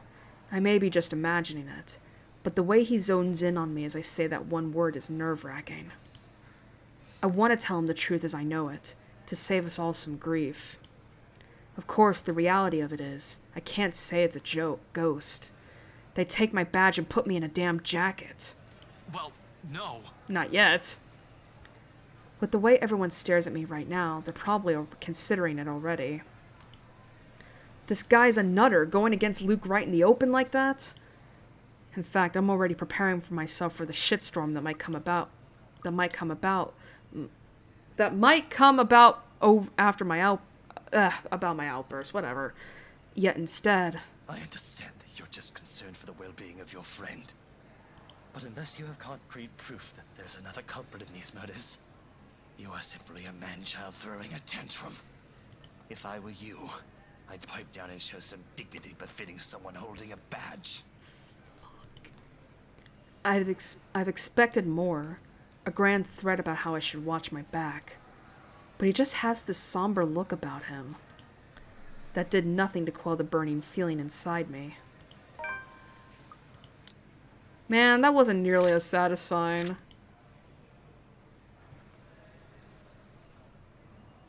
That wasn't nearly as satisfying.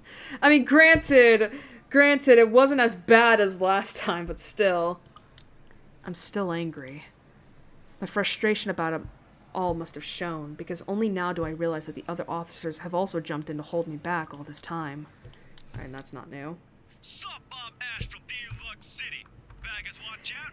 Though before I can make it out and return to my car, my phone rings. Uh-oh. A quick glance at the caller ID shows Rebecca's name blinking on the screen. Without wasting any time, I answer the call. However, the tone she assumes isn't what I'm hoping to hear. Becca? Oh boy. Hey, did I wake you up? Ragged, a bit out of breath. There's a tinge of urgency in it. Listening to her from my side of the line makes it seem like she has just run a marathon prior to this call. No, I left you a voicemail, so I thought... Where are you? Ash, do you remember that one time? The question catches me off guard, to say the least. Where is she going with this? The... what? Back in secondary. We joined a contest back then, didn't we? We had to dress you up as a girl and...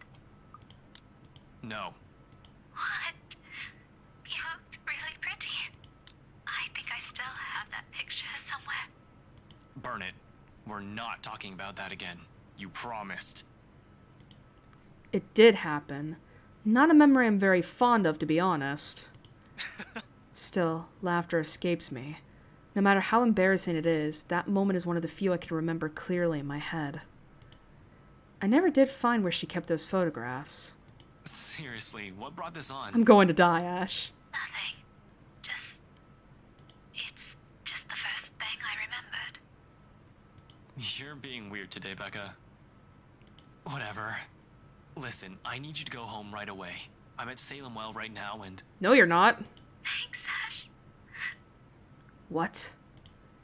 Suddenly, her voice hitches, almost as if she's in tears, and it sends every alarm bell ringing in my head. For better or for worse, something more than wrong is happening on her end of the line. Regardless, I give her the focus she asks of me. I don't want to think that she's nearly pleading for me to listen. I'd like to imagine that it isn't horror and a deep underlying resignation that I hear in her voice. I'm transfixed. Hold on, did I do something? For everything. Rebecca, what? I'm so glad to have known you. Wait, what are you... Whatever her words mean or feelings they carry ceases to matter in this instant. They're all inconsequential when someone, Rebecca's life, might be in danger. This whole thing isn't just wrong. Wherever she is, something fucked up is going on, and I'm here listening to it right now, helpless. God damn it, Rebecca, where are you? Laughter, and then the line drops dead. Becca? Rebecca!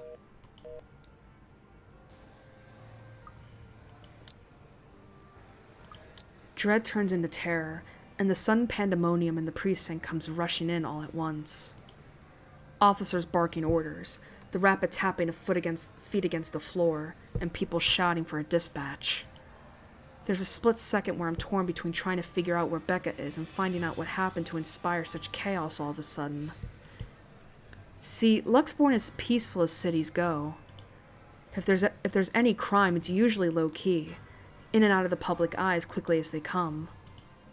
Things are kept private and on a need-to-know basis, unless the media catches wind of a high-profile case or something really odd happens.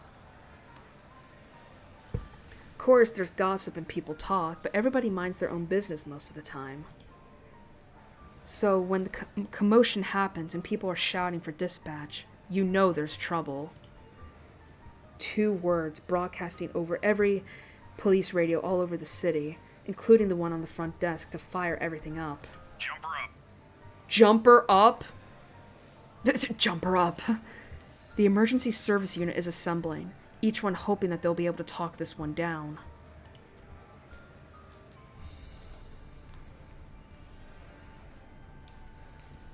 An ambulance will have already been placed on standby. The library isn't too far from the hospital. Regardless, it spurs something in my gut. Copy that. Can we get a 1020? A cold, hard feeling that tells me I should be there. Jumper was spotted on the roof rooftop of the city library. Need dispatch immediately. I break into a run. The library isn't too far from the precinct. In cases like these, however, every minute counts, each second critical. A cold and cruel voice already whispers in my head. You're too late. I want to believe it isn't. I hope and wish it isn't who I think it is. Because I don't want to be someone who's been so useless in that exact moment, frozen useless by apprehension when I heard her speak. I knew something was off, goddammit! I don't want to think it might have been her final words I was listening to. But the horrifying possibility that what I fear is real drowns out everything else. You're too late. Anything and everything in front of me are mere obstacles in my way, and I run, jump, push everything aside as I try to make a beeline for my destination. I don't even have the time to let go of mindless apologies, or to explain that there's an emergency to the bystanders I've shoved aside. But even with all that... Oh!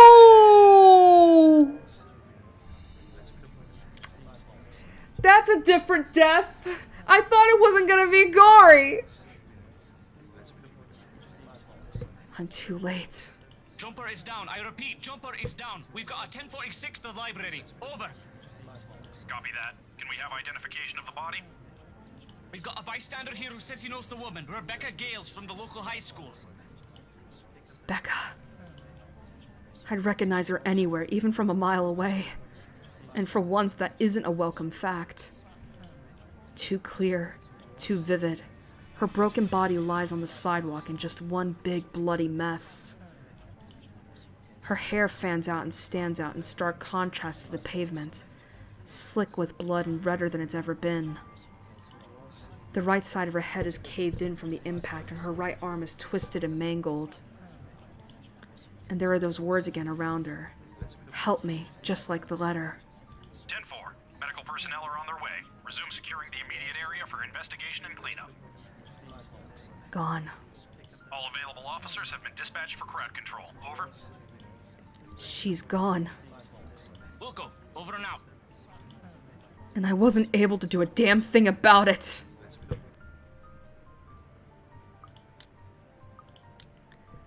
Shortly, officers moved to pull the bystanders away from the scene. People who have witnessed the fall, passersby who just want to see what's interesting going on. Someone screaming, weeping, crying. But I can't do anything other than stare. I can't even bring myself to come closer, only stand among the crowd as just another civilian. The world has come to a standstill. Numb is an understatement. No. I feel dead inside. Isabella's gone, Rebecca's... The weight of my own failures has never felt as palpable as it did right now. One by one, everything I'm hanging on to has slipped from my grasp right in front of me.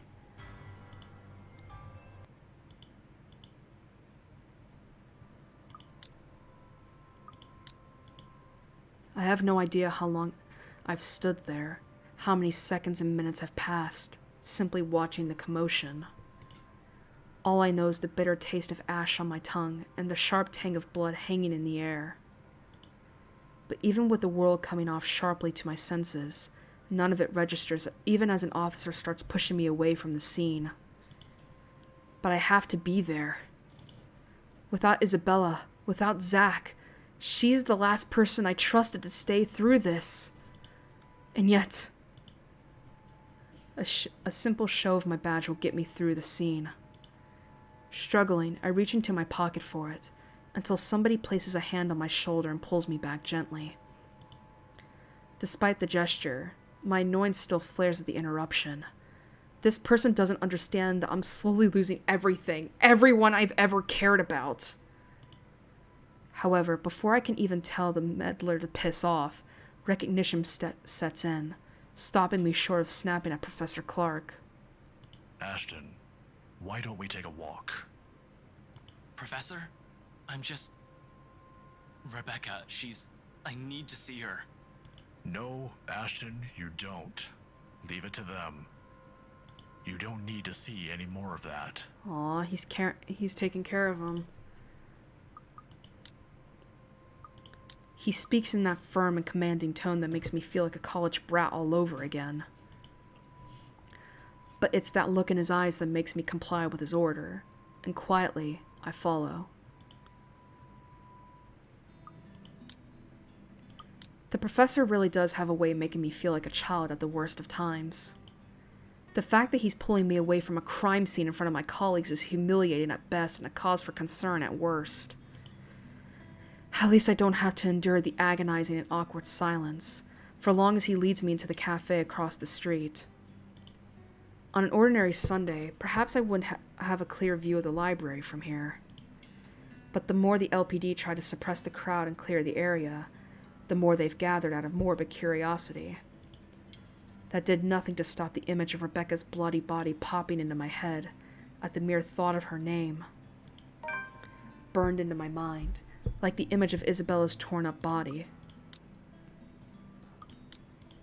Like the image of the woman's sickening smile. Why don't you get something from the menu? It's on me. I'm sorry, Professor. Now isn't exactly a good time. I know it isn't the best time, but you should have something, at the very least. You look like you're about to pass out back there. Healthy mind, healthy body, right? You'll always need it in your work. I know, as a matter of fact, that their hot chocolate is exquisite here. Releases endorphins, which are good to fight off thoughts and feelings of distress. It should do you some good. A chat and some chocolate. I'm willing to listen. Chatting and chocolate. Unorthodox in the face of death. Why are you doing this, Professor? I don't mean to interrogate. He's done nothing to deserve the brunt of my mood. I know he only means well, and that this gesture has good intentions. More than anyone, he's the one who understands grief, far longer than I've ever carried the guilt from that. So when he smiles, a wistful one, I already have my answer. In the end, we simply let the silence pass us, the sorrow to hang over us. He orders for me, but the food remains untouched. For a few more hours we go on like this, silent, wordless, unable to phrase the ache that has been brought on by loss. He does break it after his third cup, if only to check on me. How are you feeling? You haven't touched your food. I know that it's like, listen, he knows how he's feeling, but I think he's trying to get Ashton to articulate it. But I'm just imagining that it's like, how are you feeling? I mean, after all, 2 of your friends are dead. Not good, to be honest, but that doesn't mean you had to pull me away. It's not the first time I've seen a dead body, you know. In a typical crime scene, where the victim is a stranger, yes. But what if it's a friend? Oh, Jesus. It flashes in my mind fleetingly. Still too clear, still too vivid. The iron tang of blood still lingers in my nose, as if it were yesterday when I entered that room. We're all in danger. I thought you were my friends. Why don't you believe me? She's the first one, and I've never forgiven myself for it. I'd rather not talk about that, Professor. I know you well enough, Ashton. You'll see that body, and you'll beat yourself up about it with what-ifs. Scold yourself about what you could have done to prevent it. I don't want you to blame yourself. Not when I know how awful that feeling is. It's not a healthy way to live. Don't make the same mistakes I did. I know it's not my fault, but to an extent it is, isn't it? I'm a police officer. I'm supposed to stop things like this. To serve and to protect. That's what I swore when I joined the police force. I've got a badge, months of training, even a gun to do it. But I can't even protect my own friends. Isabella, Rebecca, Zach. Have I been of any help to them at all? Besides, I should have kept a closer eye on them after what happened to Isabella. Why are you telling me this? I just want you to realize that it isn't your fault. It is not. You can't be everywhere. cop or not, you're just one man. I was the one who called the police about the jumper. I didn't know it was Rebecca. We met earlier this morning. She asked for library privileges to access the NMRR, and I was happy to be of assistance. Perhaps, if I was with her, this wouldn't have happened. If it's anyone's fault, it's mine. I want to tell him it's not. Ease off guilt he's intending to carry. That the reasons are far from what he's thinking. But what am I supposed to say? I'm aware he enjoys looking into that stuff from an academic point of view. How do I explain, though, that Rebecca didn't commit suicide without sounding absolutely mental? I don't even have all the pieces of the puzzle yet. Even if I feel like sharing, sitting here and talking about it is a waste of time. There's still Zach. I can't let this happen to him as well. I should be out there trying to make sense of things. Sorry, Professor, I have to go. Ashton, wait. I pause, looking to him. I'm not entirely sure what he has seen in my face, but all of a sudden the stern look in his eyes softens. Similar to all those years ago, before death has become a familiar shadow, like looking at a mirror and seeing myself in it a few years from now. If we ever survive this... I was just going to say, be careful. In the face of it, a smile is all I can offer. When am I not?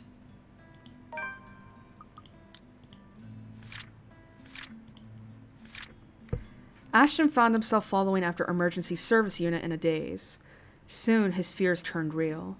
Rebecca was already lifeless. Before he could understand what was happening, a concerned Professor Andrew Clark pulled him away from the scene. Despite the older man's warnings, he pushed on. Without another glance, I head out. Oh dear. Death notification is a task I avoid like a plague. Although I've known Rebecca since childhood, there are plenty of reasons why I shouldn't be the one breaking the bad news to her parents. 1. Protocol states you're always supposed to do this in person.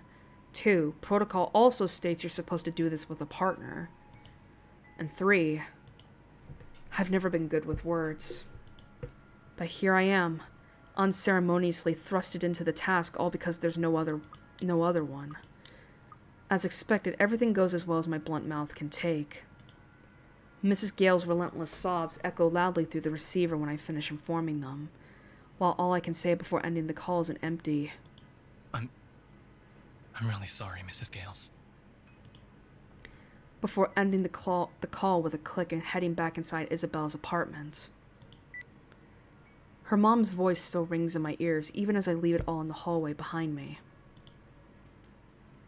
Here, though, there's only stillness.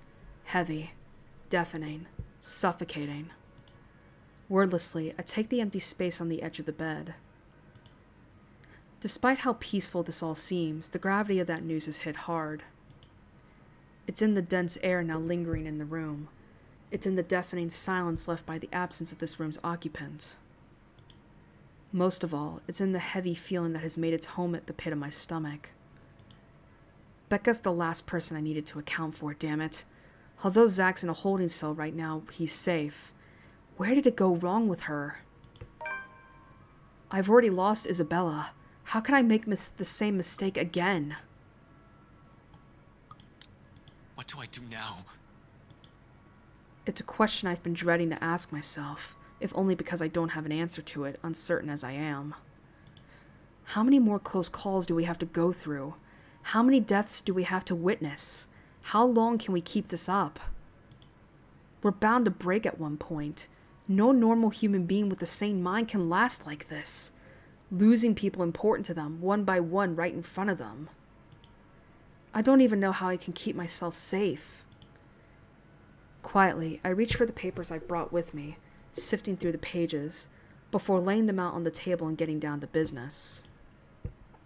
All at once, everything we've brushed off, carelessly ignored, and rudely dismissed has been laid out for close scrutiny. Zach's encounters with the woman in his dreams, Rebecca's close brushes with death every time she appears. The dread, the fear, The terror she brings out even in the bravest of us. Everything. Because no matter how bleak this all seems, there must still be a way out of this. There has to be, logic be damned. Or at least, that's what I would like to believe.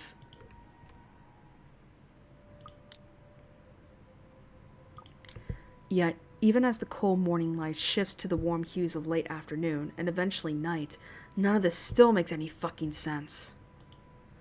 Darkness has fallen, but I'm still nowhere near figuring things out. If anything, I'm more at a loss than we've ever been before I even started this.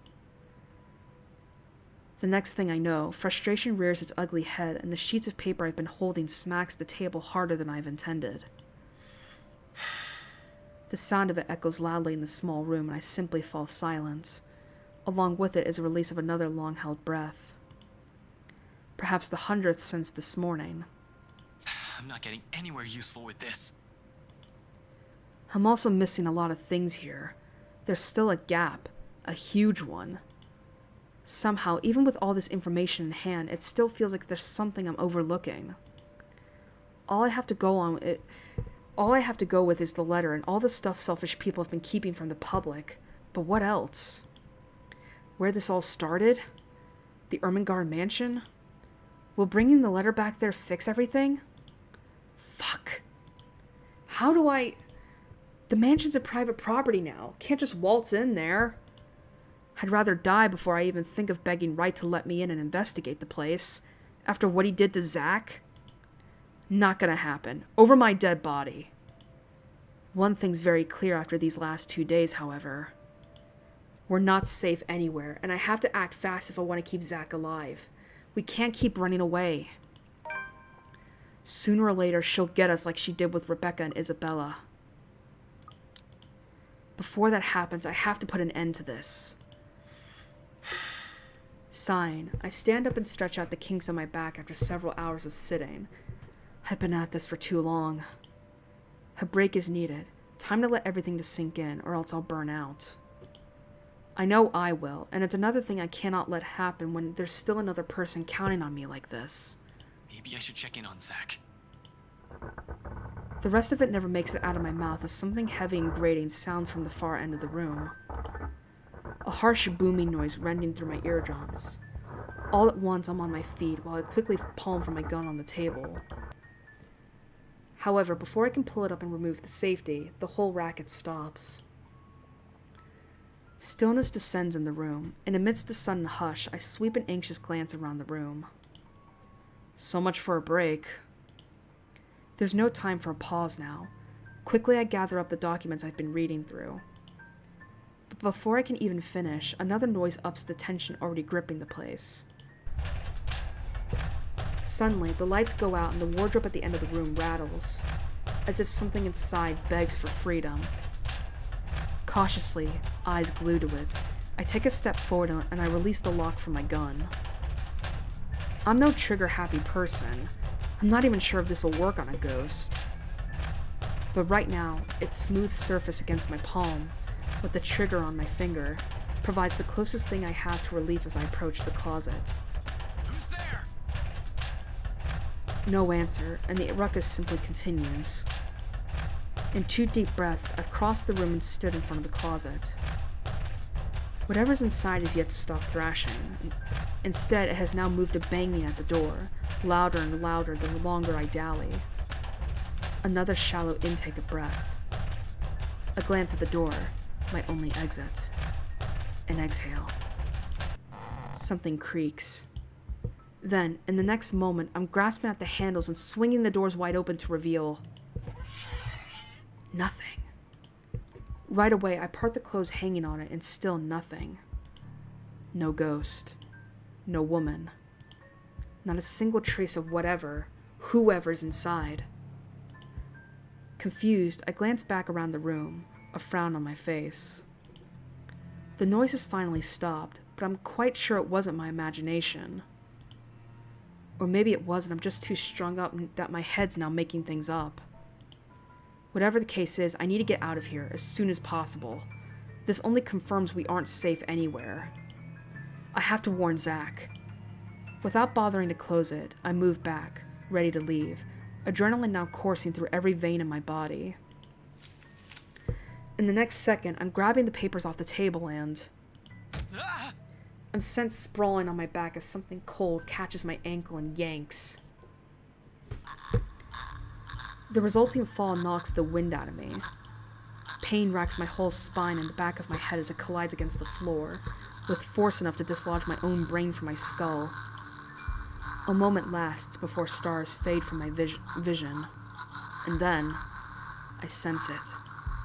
Cold tendrils twisting around my ankles, the smell of vile rot assaulting my nose.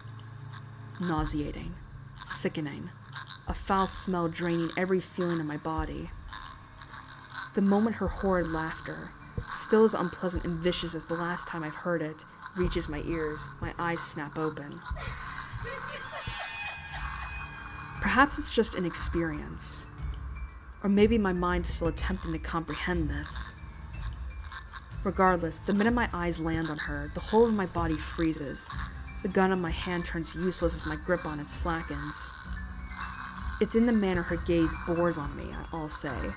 The look of utter hatred and malice. I've seen it loads of times. From suspects, mostly murderers, who never regretted their actions despite being caught. This is the face of someone you can no longer reason with. And I know, the moment she laughs again and starts dragging me towards her, it's already going to be the... Ashton, snap out of it! No. I can't die here. Not yet. The haze fades from my mind and instinct kicks in then and there. Let go, you! With one powerful tug, I yank my foot out of her grip and scramble back to my feet, ignoring the piercing wails she fills the room with. Within the span of a second, I'm gunning for the door. Into the hallway, down the flight of steps, and right inside my car. I waste no time flooring on the gas pedal the second I close the door behind me, and in a short while I'm driving out of Salemwell. I don't even entertain the thought of winding down just yet.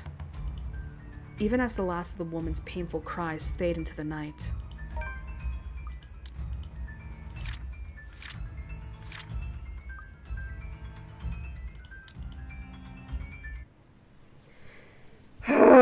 Alright.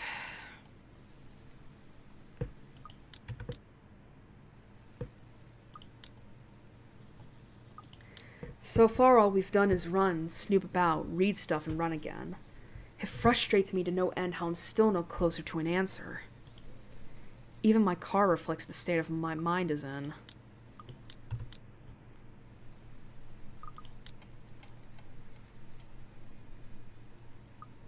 Or when I'm dead.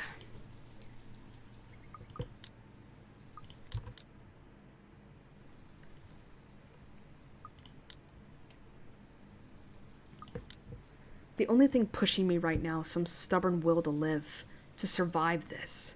Not for me, but for the sake of the people I lost. So someone will remember.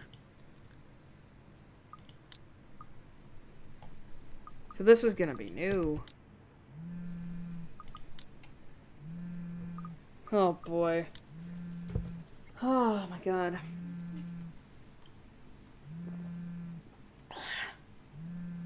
My phone buzzes, halting my movements.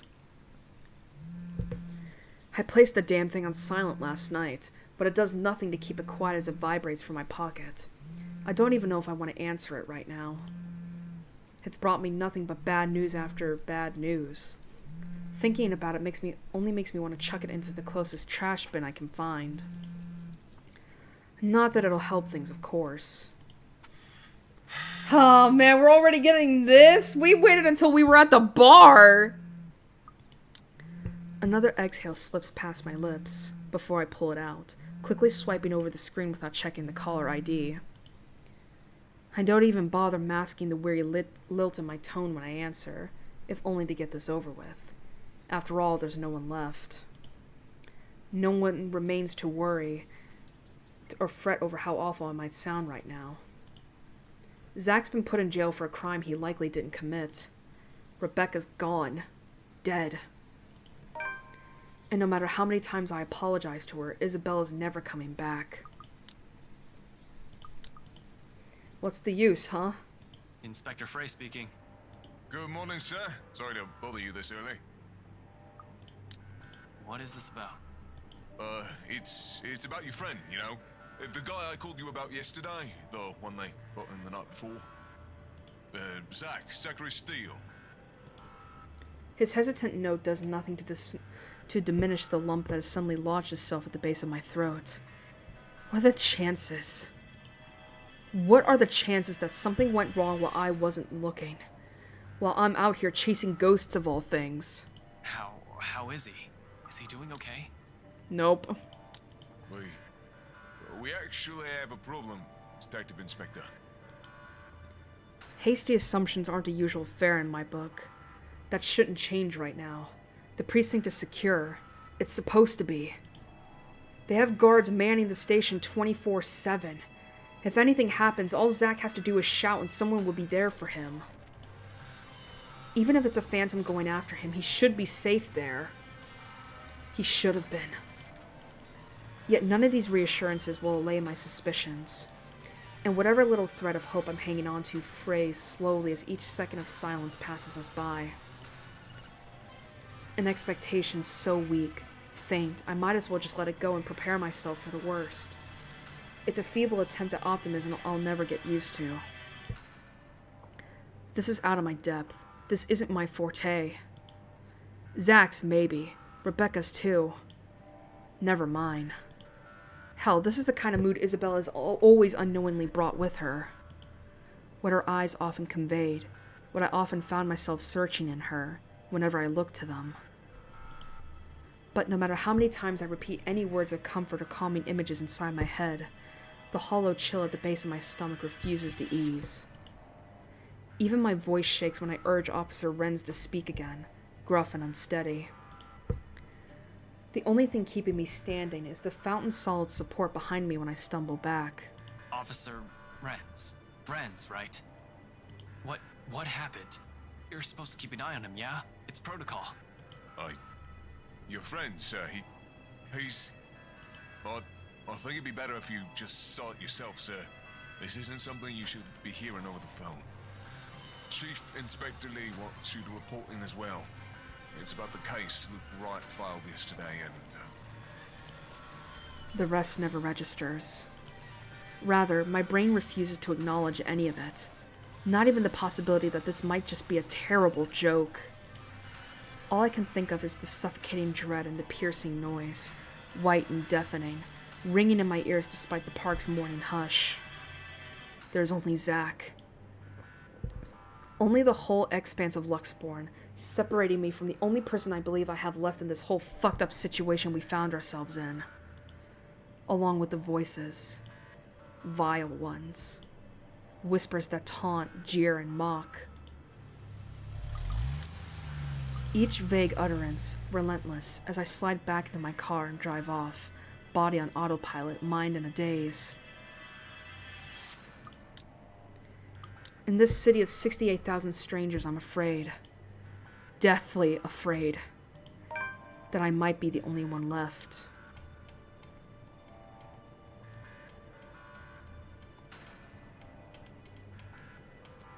Oh dear.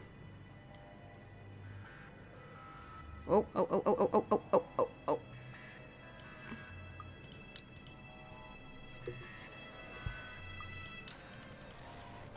Fuck me.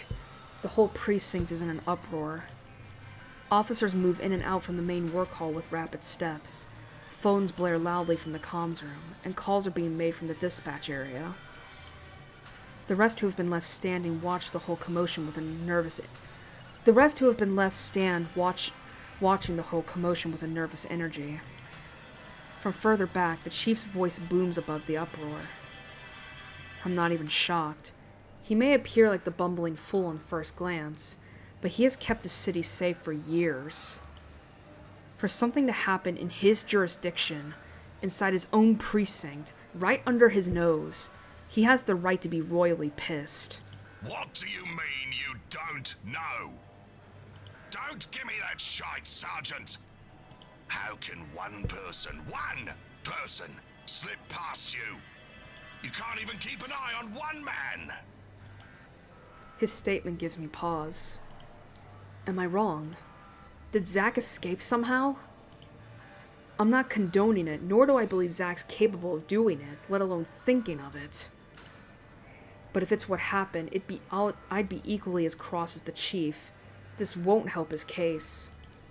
This will only complicate things with Wright and put the both of us in a tight spot. I won't be able to help him once the red tape prevents me from doing so. Yet a hint of relief still washes over me as I walk closer to my boss, mentally preparing myself for whatever reprimand he's about to dish out. What's happening, Chief? Except he merely glances at me with an inscrutable expression. Although, if I'm going to read deeper into it, I'd say it's the closest expression he can get to shooting me a pitying look. For the first time in my years on the force, I find myself wishing to hear a reprimand from him. Whatever that stare means, it can't be good. Coupled with Officer Renz's tone this morning, it does nothing to calm the uneasy feeling in me. Fuck, boss even seems relieved to see me. After the last few exchanges we've had these past 2 weeks, you'd think the man didn't want to see me right now. About time you got in here. I got caught up in something. Sorry, Chief. What's going on? Is there a problem with Zach? He hesitates for a second, before his frown eases with a long, dragged-out exhale. I'm not sure if you can call this a problem, Frey, but I'll let you be the judge of that. Follow me. And you, I want your full report about this by the end of the day. It better be good or you are kissing that badge goodbye.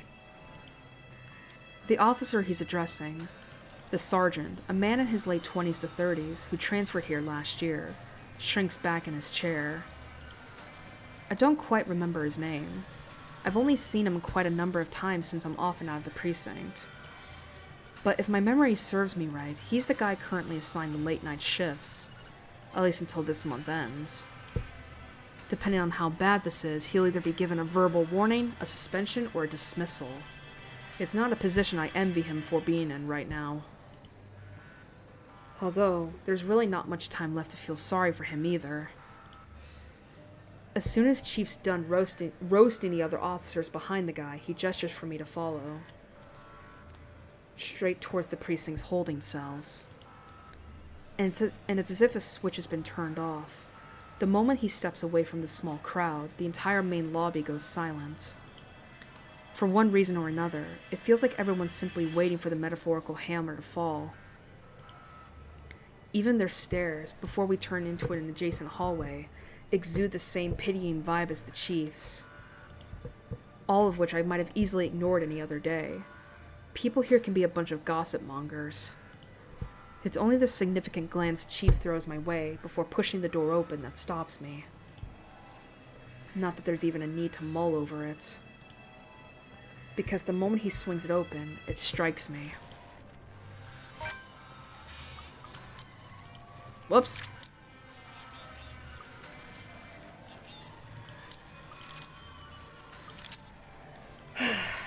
A sharp, dry, metallic scent. I've already grown familiar with it over the years. It's another one of those things you'll have to get used to once they start handing you the homicide cases. Now, just a whiff of it tells enough for me to gauge the severity of the situation. This isn't the festering smell you get when someone in the room has a flesh wound. It lingers far too much in the air, hangs far too heavily even where I stand. No. This is what you get when someone has spilled blood all over the room. This is what you get when there's a large pool of it. This is what you get when no one bothers with cleanup for a few hours, because forensic work isn't done yet. This is what you get when there's, most certainly, a dead body somewhere. I don't want to think of the who yet. There are simply too many possibilities, too many variables unaccounted for here to form a single conclusion. However, when the Chief of Luxbourne Police refuses to provide answers, a chill easily fills every nerve in my body. Almost in a trance, I follow after him without asking anything or saying another word. For the first time in years, I feel like a damn rookie again. Fresh out of training, newly instated, and still on my first homicide case, Except I didn't balk at the idea of seeing a dead body then. Now, as light flashes fleetingly from the far end of the hall, while CSI documents the scene and the forensics team gather evidence, the only thing my instinct tells me is to run. As far from here as possible, as if I didn't have 10 years of detective work under my belt. It echoes inside my head like a mantra. It's because you didn't listen. It's all your fault. Why won't you believe me? Over and over and over, rising and ebbing, a tidal wave of thoughts and murmurs surging and crashing against my ears. More deafening than the drum of my heartbeats and shallow gasps. Churning and heaving, till the cell finally comes into view and I'm afforded a clearer look of what's inside. The whole world stands still. In one single moment, every noise, every smell, every person in the room all ceases to matter the second my eyes land on his prone form. There's only red. Red. Red. Red. Blood everywhere. On the floor where a copious amount of it has pooled. On the walls, smeared on every crack and tile his hands can reach. On his face and shoulders, dripping from every gash and tear, flowing from the hollow gaps where his eyes should have been. The custodial officer found him when they brought him breakfast. It was too late. He was already dead by that time. Some 3 to 4 hours, according to the blokes from forensics. There had been a struggle, based alone on the smear pattern left on the bars and floor, but only so much as this small cell will allow him. I can already imagine how it went down. He was likely left with no other choice, cornered like an animal at the mercy of his killer. In this cell, there would have been no escape. The only thing he would have been able to do is shout for help. Perhaps the same plea written on the floor closest to him. The same one left written on the pavement, close to Rebecca's remains. Like the one I've seen in Isabella's room that night. Help me. Help me. Help me. Help that he didn't even get.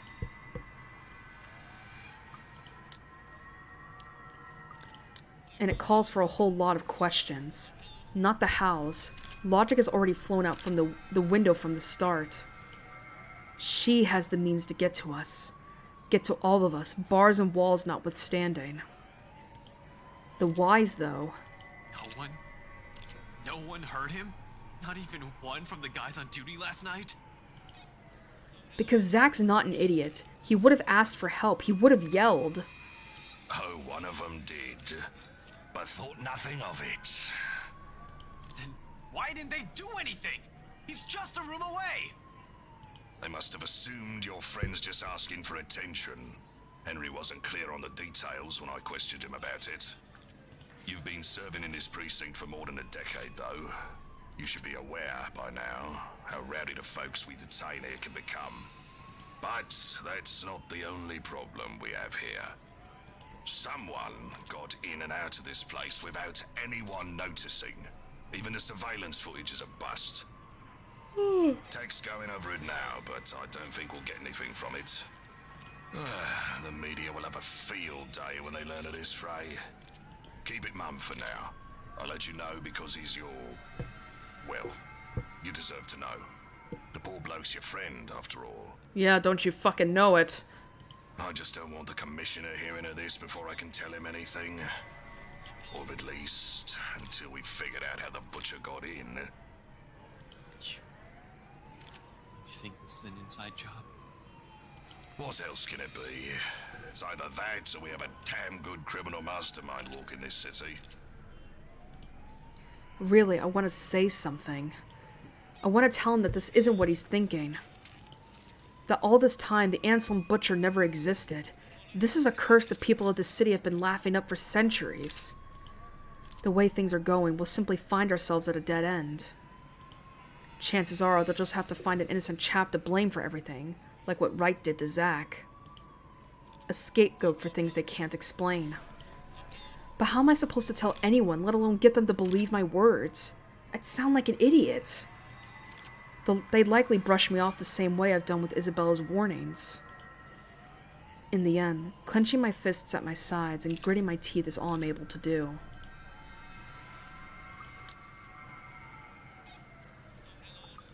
Zach's lifeless face stares back at me, and accusations in them, sharp and searing. An expression that etches itself deep within my mind once the first officer waves us both out of the room. Another ghastly image I'll never be able to forget. Just like Rebecca's bleeding corpse on the pavement. Just like Isabella's mangled body in her room. Another memory that'll probably haunt me until my last dying breath. Another regret.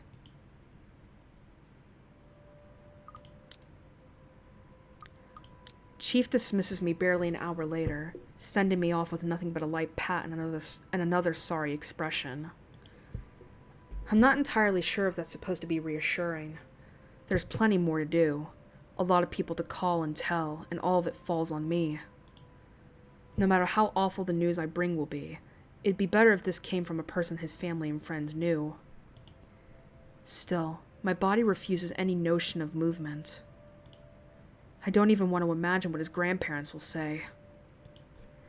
They're good, kind, warm-hearted people who have given me another family even without me asking for it. They welcomed me, invited me every time, easily reminded me of what having a whole home feels like. I thought I'd already forgotten it. Zach's older sister will definitely show up in my apartment, though.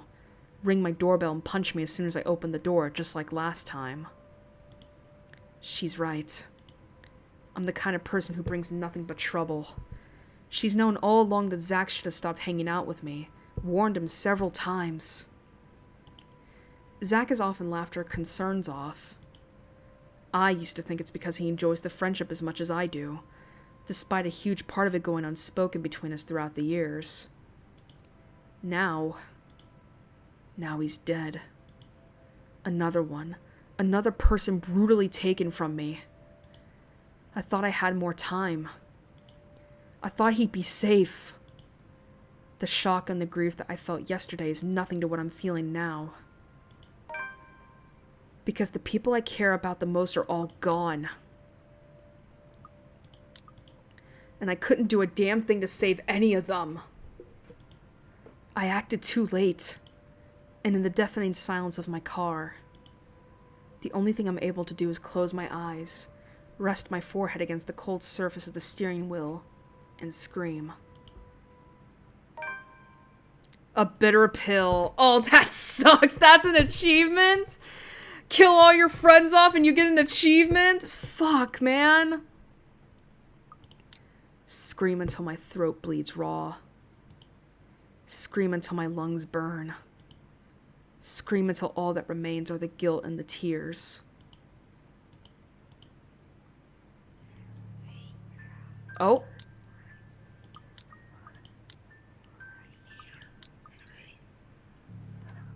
This is new. I might have to go into a softer voice because my throat is already starting to die. The sun hangs lower when I stumble back into consciousness. With late afternoon lights slanting through the windows of my car and painting the city outside with a vibrant shade of oranges and reds, it's almost as if no misfortune has befallen on us. On me. But they're gone. All of them. Out here, alone in broad daylight, the idea feels too palpable, too real. It's a painful truth I have to wake up to now.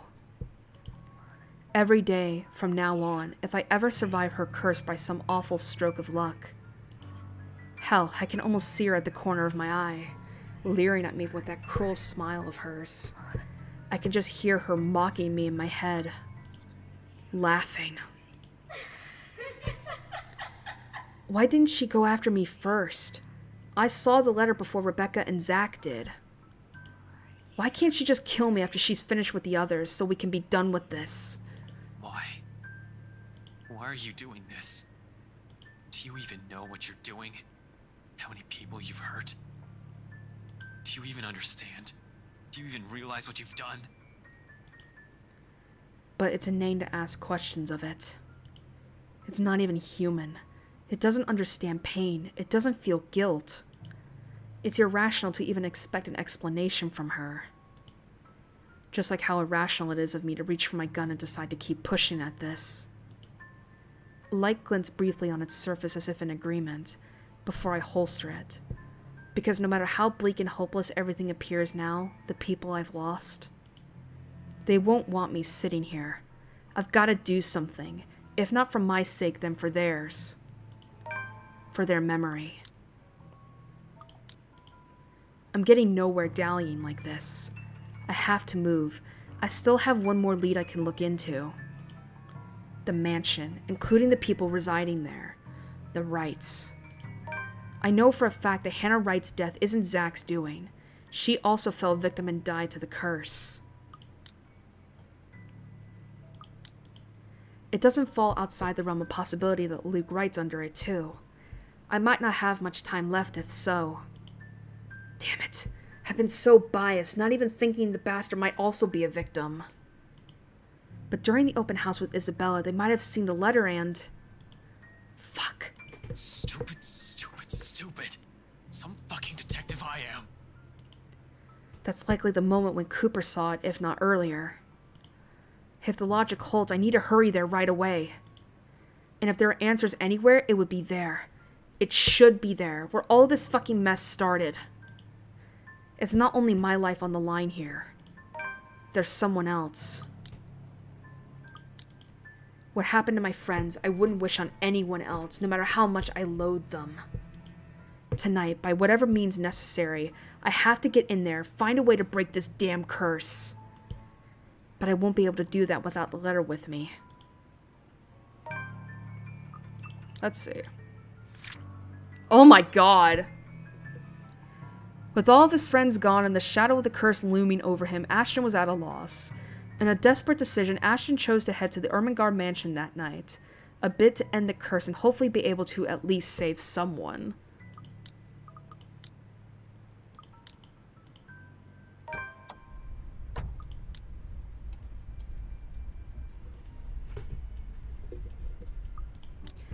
The wind is already picked up when I exit my car and return to the precinct. Oh! Somewhere, the faint sound of thunder booms, filtering even through the concrete walls of my workplace. Though sparsely manned around this hour, the on-duty officer's lively chatter easily fills the room. Some coax me into joining them when I pass by, but all of it has been turned down in favor of rushing straight to the evidence area. Normally, taking evidence out is a tedious process. However, being one of the people in charge of investigating Isabella's murder smoothens the process. And after spouting a legit-sounding reason, the custodian has handed me the letter 5 minutes later.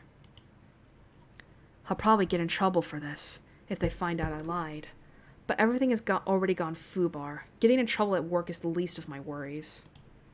Worst case, I'll be dead and they'll have no one to dismiss. In the case I survive, I'll think about that later when this whole ordeal with the dumb curse is over. I mean, look at this thing.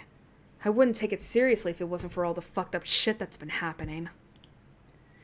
This is the sort of stupid people pass along as a prank through emails and text messages, for fuck's sake. Did people seriously make copies of this and pass them around to try and save themselves from a possible curse? That's the inane logic that could be garnered from the fact that there are multiple victims. Was Isabella not saved because she had simply shown us this one instead of sending 5 different ones? What sort of selfish person would even endanger 5 other people just to save their own skin? More importantly, what does this have to do with the mansion? There'll be time for answers later. I've wasted enough time here. Quickly, I stuff the letter into my pocket and head back to my car.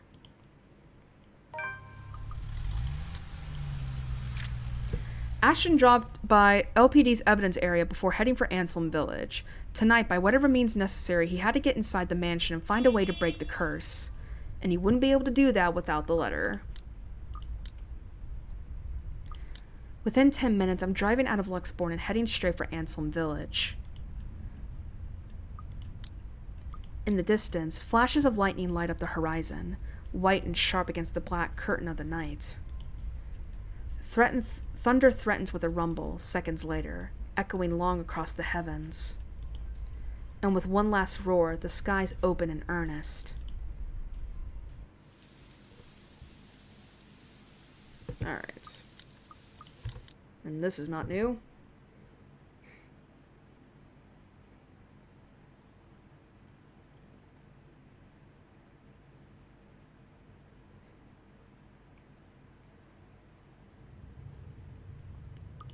Alright, and this is where we find Marianne's body. Yep. Another person too late to save from this curse.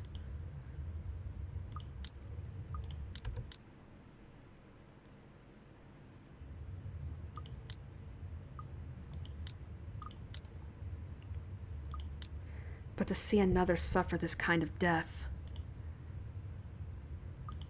Alright. And this won't be new. Oh, never mind. And Zach wasn't even able to put up a fight.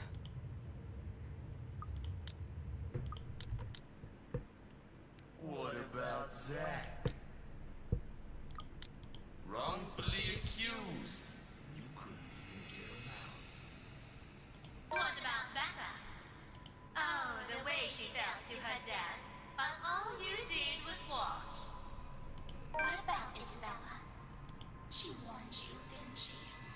And you think you deserve to even an ounce of her love? Did you think this'll bring her back? You can't even save her. You can't even do anything for her. They're all dead because of you. You're the one who took that letter off Isabella's hand that day. You're the one who opened it. For their deaths. What do you think I'm doing? Why do you think I'm still trying to fix this? In the end, your own incompetence led to the deaths of everyone you cared about.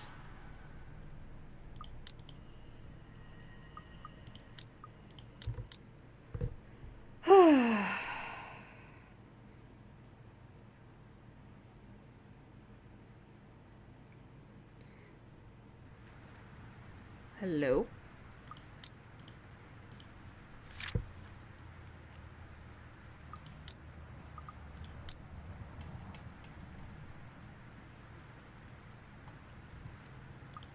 Especially when they've yet to be warned about that curse and its horrors. It's most certainly not the wife, either. Nevertheless, it pushes me to move. Just keep skipping, skipping. Oh, this will probably be new because Hannah's not gonna be here. This whole section here with Johans.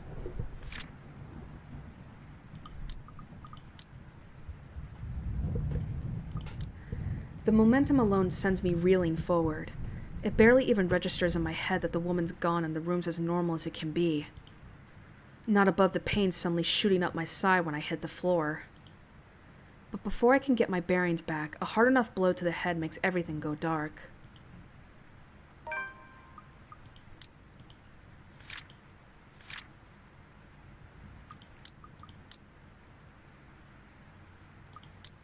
My consciousness stirs in a haze. Now the thing people need to know about a blow to the head is that they hurt, real bad. I swear. Oh! To stop breaking into my house. Luke? What is wrong with all these lunatics? You'd think they'd put more thought before stumbling into somebody else's home unannounced. This on top of my wife's dead body, which is missing from the bloody morgue. Wait, what? Hannah, wait! On top of my wife's dead body missing from the morgue. How is her body gone? What? What? Hannah Wright? A corpse? Missing? Whoever hit me must have dealt a way harder blow than I thought if I'm starting to hear things. I suppose the act of committing crime must have some attraction to the insane. So this is completely new. Because Hannah's dead, there's, you know, Johannes was looking for her on Luke's orders. But because she's dead now, there's no reason. So this is going to be completely different. Of course, you'd know all about that, wouldn't you? But short of a concussion, as long as the poor guy wakes up soon after, they're going to be fine. For the most part. I'd bloody gut you. But you won't be able to clean up after if you're the sorry corpse, will you? I'd love to see you try. When was the last time you... Oh, there we go. The dumb cop is waking up. People really need to worry if the guy doesn't wake up within a few minutes. That's a sign of brain damage. Or, well, death. Still, even with a short time of unconsciousness, there might still be problems. Slight memory loss and forgetfulness, for instance. I do remember finding an attic. So, where am I now and what happened? Those are questions I really wanted answers to. With the pounding in my head, I can't focus long enough to worry about anything else. Can't even remember how I got here. But aside from the fact that it feels like my mouth is stuffed with imaginary cotton, I can feel the thick tape that prevents me from asking. The only thing I really managed to vocalize, especially with the raging headache, is a muffled... Fuck. Surprisingly, I soon find that I'm not blindfolded. Usually it's both or the other way around. The study? My eyes soon adjust as the image of a study swims into view. That at least answers one of my questions. Not too far from where I stand, Wright and his butler stare at me much like how kids stare at the frog they're about to dissect. It doesn't help that I seem to be cuffed to something, with my arms raised up high. My coat is gone along with my other belongings. I don't have to wonder where they are, though, as I can spy them on a serving trolley next to a silver platter and cloche. Really doesn't bode too well for me. Oh, awake already. He's only been out a few minutes. Shruggin, did you not hit him hard enough? Shouldn't he be out longer? That rolling pin was made of metal. His skull must be very thick. I only want to knock him out, not kill him, silly man. If I really wished him dead, I could have easily targeted his terion. That, or the back of his neck, just below the skull. Oh well, look at it this way. It is good news. This means he'll be capable of giving you the answers you seek, yes? Answers? What do you want answers from me from? True. I do have many questions for our trespasser here. Why don't we start up with the most basic of questions? Why are you here? Of course, if he starts squealing like a pig, perhaps we might need to gut him like one. What do you say, little pig? Normally, I'd be insulted at being called little, but there are more pressing matters to attend to. For instance, convincing them into letting me go and making sure I, at the very least, don't die while I'm hanging like a piece of meat on a hook. Maybe I could still salvage this confusing clusterfuck of a situation. Think you can just get the drop on me, you dodgy little shit? You underestimate me, just like every other meathead out there. You really should have taken more precautions before treading into the wolves' den. Shouldn't you be trained for this? Whoever you work for sure did a shit job with you. Which is it, Which is it this time, huh? The National Crime Agency? Or were you sent to kill me? Not that being one or the other will do you any favors, of course. They wait, expecting an answer, which is ridiculous seeing as how they gagged me. Not to mention the ability to form coherent sentences is made difficult because of a serious case of fluff for brains. Did he have to hit me so hard? It was him who hit me, wasn't it? Fucking scrambled my brains. Even now, I'm still struggling to remember how I've ended up in this state. In the first place, why did I have to get caught now? Maybe I can talk if you remove the damn gag. I do not understand a single word he said. I think the reason for that is obvious. Would you like for me to remove it? Why'd you gag me in the first place then? I don't know. He looks tolerable and less of an idiot with the tape on. But it isn't fun playing 20 questions with someone I can't understand. As long as he doesn't start clucking like a noisy hen or start screaming for help, we should be fine. Well, why would I be screaming? I'm in the study. I'm in the house. And I don't think there's anyone else around for miles. I think you're fine. Of course, of course. Oh, the nosy ones are the worst. They piss me off so much. Oh, somebody help me, help me, help me! It's when it hits me. The woman in the attic, the mansion, and of course, it all boils down to the fucking letter. Again. I came here to warn him. That was the easy part. Making him believe me, on the other hand? I try to think of how I'll go about this, though words fail me. As soon as the tape is ripped off my mouth, I'm already shouting whatever I can think of. There just isn't much time. So tell me, little pig, why are you here? Man, this is completely new. Did the NCA send you to apprehend me, or has somebody paid you off to kill me? Yeah, like, this is completely new. It's none of that. That's not why I'm here. You have to believe me. There's someone else. I think it came from this house. There's this letter and a curse, and she's... We're all in danger. You need to let me go, so I can help before it's too late. You saw the letter, you must have seen it, and we're going to die because of it. I wonder what would have happened if Isabella was here. Or at least someone else. Would they have been strung up with me too? Judging by the looks on their faces, they're not sure whether to take me seriously or not. They must think I'm a lunatic. It already took everything from me, so just listen before it takes anything else. But it's not like I can conjure up proof. Listen, before it... A wave of nausea hits me, stopping me mid-sentence as I fight the urge to gag. A ringing sound starts to go off in my ear, and I nearly vomit then and there. Well, that's new and original, at least. Never heard such a sad lie before. How could a pathetic little man like you be of any help to me? Sounds like some convoluted reasoning a hitman would try to sell. Well, do we... Okay, let me think. Do we have the letter on us? Maybe we can show them that, like, look at my coat! You might try to kill me the moment we let you go. You're already screaming your head off after we told you not to. That was screaming? I'm not with NCA, alright? And I'm not a hitman. I'm an inspector with LPD, okay? But it doesn't matter right now. What matters is you untie me and we get to a safer place.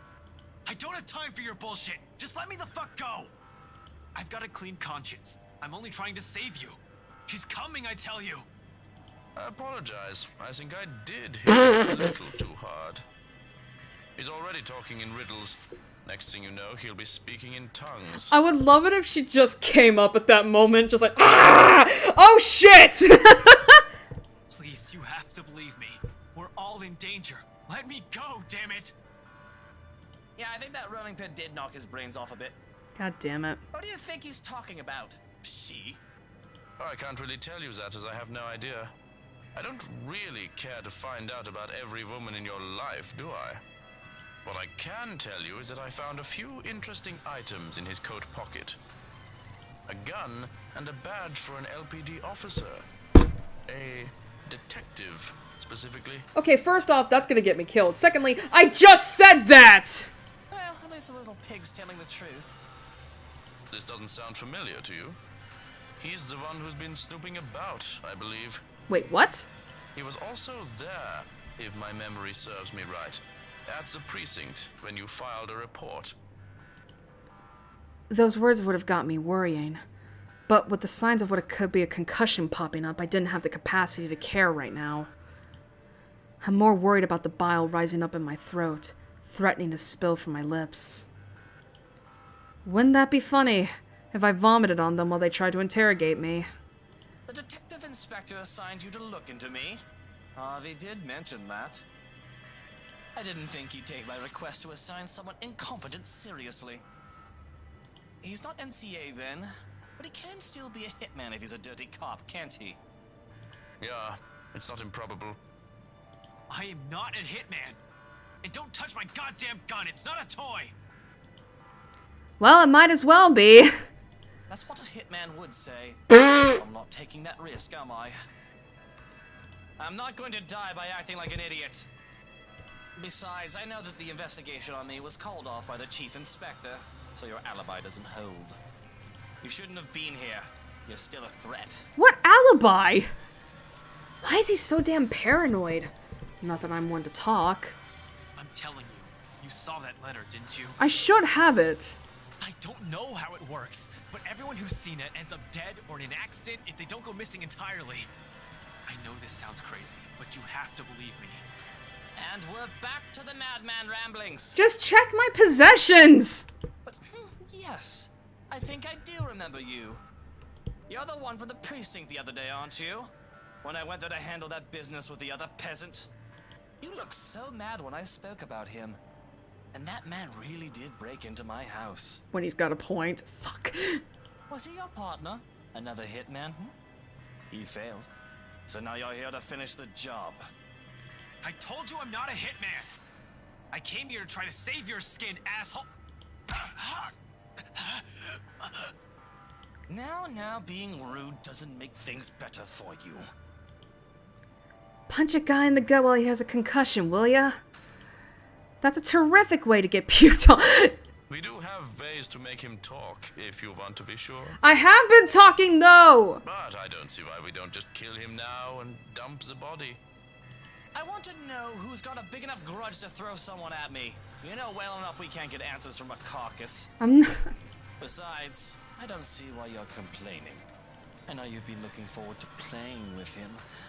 I could do with the entertainment. Excuse me? Well, you have me there. I thought I wouldn't get the chance. Oh dear. Oh no. Do so. Make him talk. Make him sing. Find out who he's working for.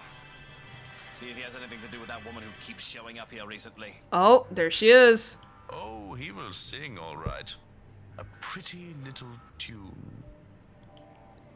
Still reeling from the blow to the stomach, I can't protest as a pair of hands go up to my collar. I anticipate strangulation. Collar? Why do I have a collar on? I prepare myself to go under, back into the oblivion of a forced stupor. But instead, gloved hands deftly move to the buttons of my shirt to have them undone. Okay. Oh! Listen, I'm not gonna lie.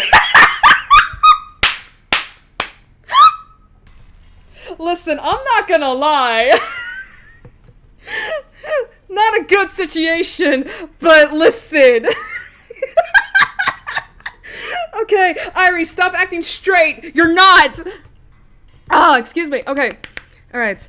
Cold air stings at my chest. In contrast, warmth flushes through my cheeks at the humiliation. Being strung up and beaten is one thing, but this? They said it themselves, didn't they? I'm entertainment right now. This really isn't how I pictured this scenario. I mean, I know things are only going to get worse before they get any better. I was prepared, as well as I can be, for the trouble to be from her. I just didn't think I'd be in trouble because of him.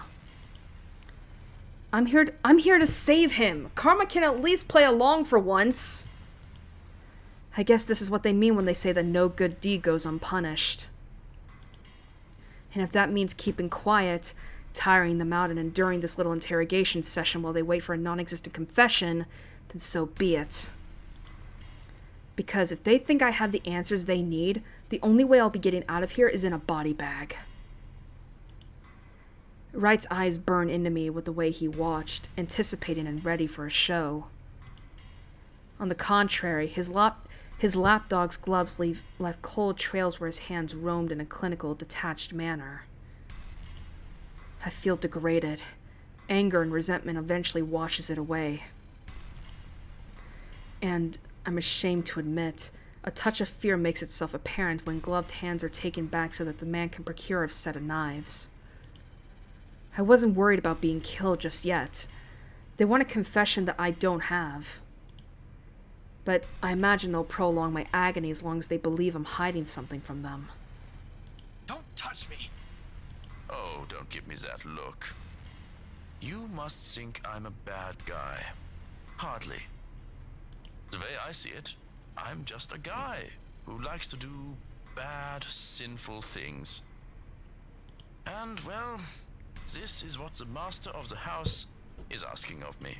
I'm afraid I'm in no position to refuse. The idea that I'm a frog to be dissected isn't too far off, it seems. Without warning, the knife is dragged along my stomach. The touch is light and the incision leaves a shallow mark. It doesn't even bleed, barely breaking through skin. It's the thought and promise of pain that has me riled up. The blade dances on my skin, almost as if he's writing letters with a feather pen. Up and down, from side to side, and sometimes around. And then, with a flourish, he cuts deep. I'm barely able to stop myself from crying out in pain. I'm sorry. Did that hurt? Did it? Goddamn ashes. Yeah, that's why I was like, goddamn, I shouldn't be looking. I shouldn't be looking, but listen, I'm not pure gay. I do have the straight in me as well. Inhale, exhale. The pain rings and resonates through my already sore body. Still, I manage to write it out and spit a muteness. You. Fuck you, yes! He doesn't appreciate my sentiment, of course, if the way he digs a finger into the incision and rips a scream from my throat is any indication. Keep that dirty mouth and you're getting a knife in the kidney. God damn. Between the bleeding and the sepsis, I assure you, it will be very painful. It's an odd and painful sensation, no matter how short-lived. The man is quick to return to his art, treating his knife like a damn brush and using me like I'm a damn canvas.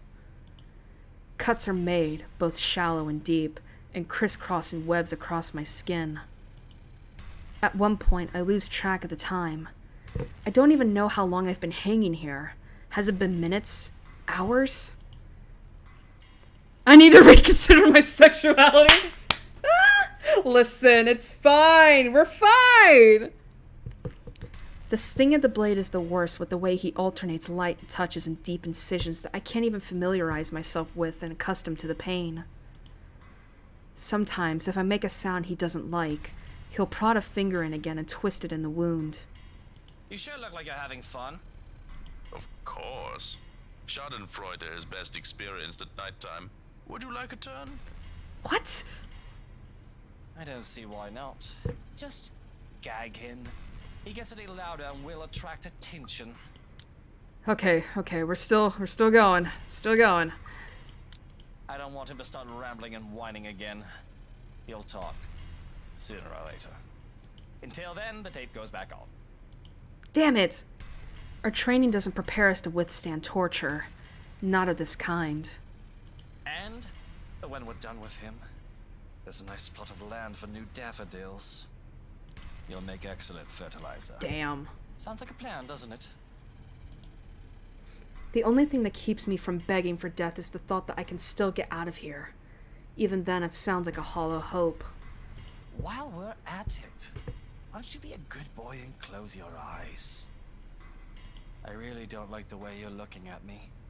If looks could kill, really, I think I'd be dead on the spot.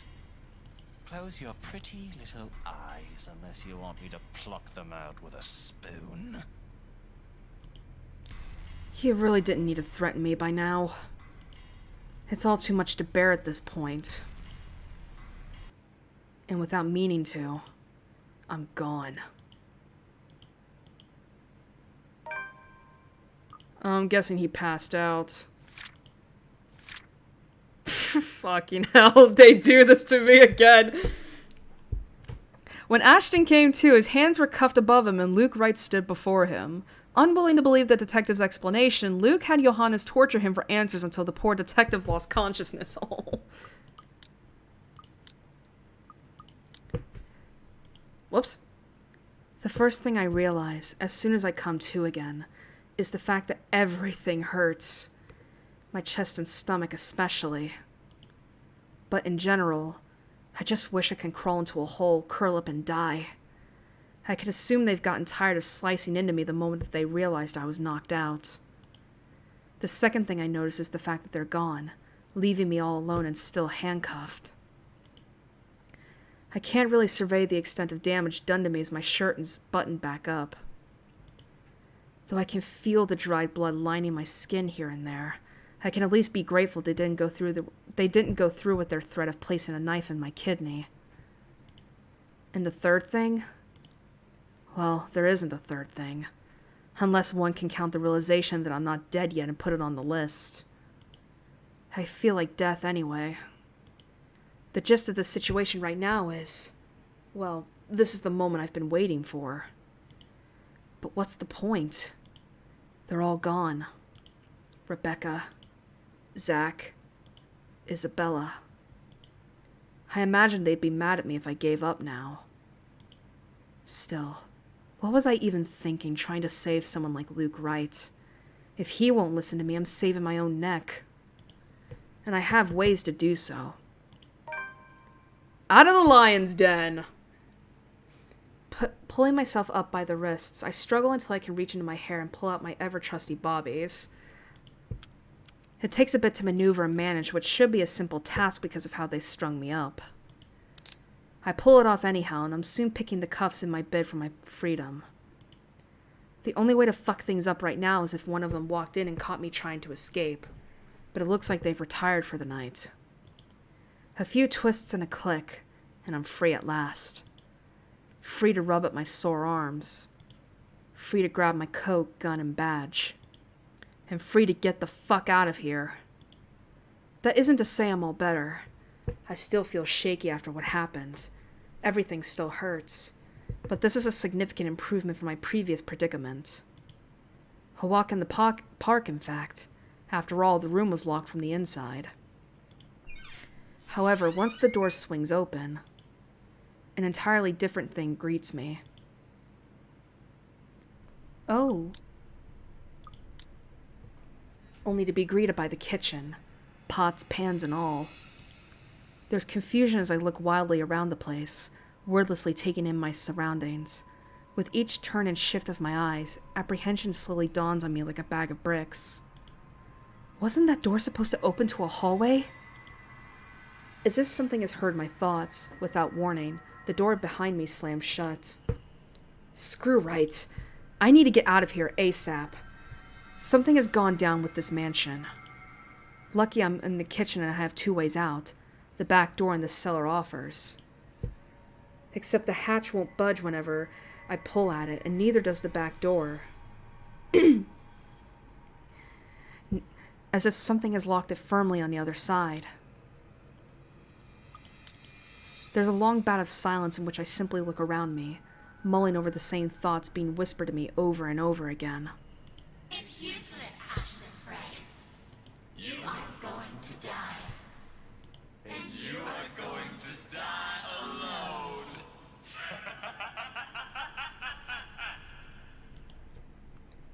I'm trapped. In that same moment, once realization dawns in, something shifts again. Blood.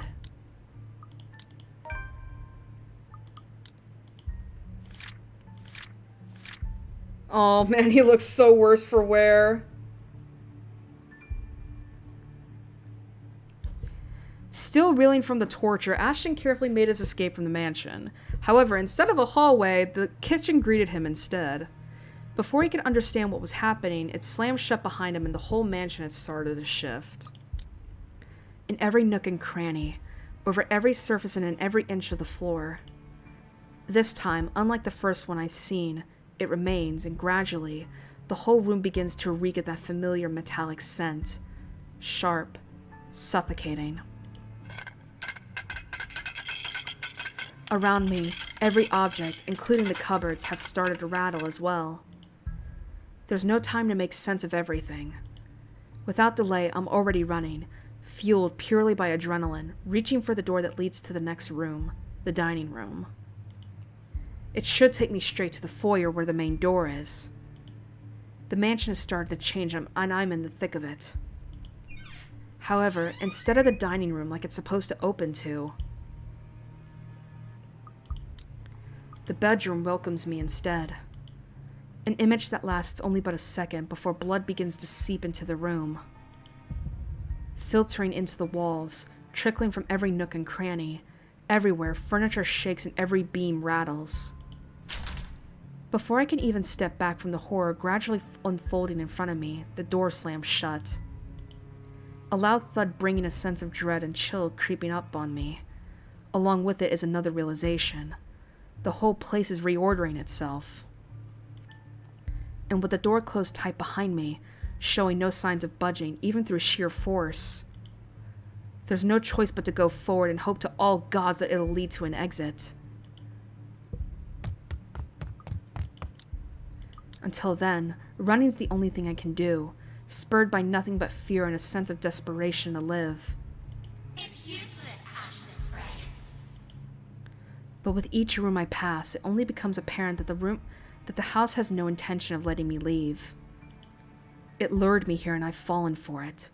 Now it's playing a little game with me, a sordid form of amusement. For whom? Their laughter is the only thing I can hear. With every hall I cross and door I slide open, the hope of finding an exit merely dwindles. The gun at my hip is useless here. I'm useless here. Some fucking genius I am. Some fucking person to trust I am. All of those, they mean nothing in the face of the unknown. You finally figured it out, huh, Ashton Frey? Just give it up. They die because of you.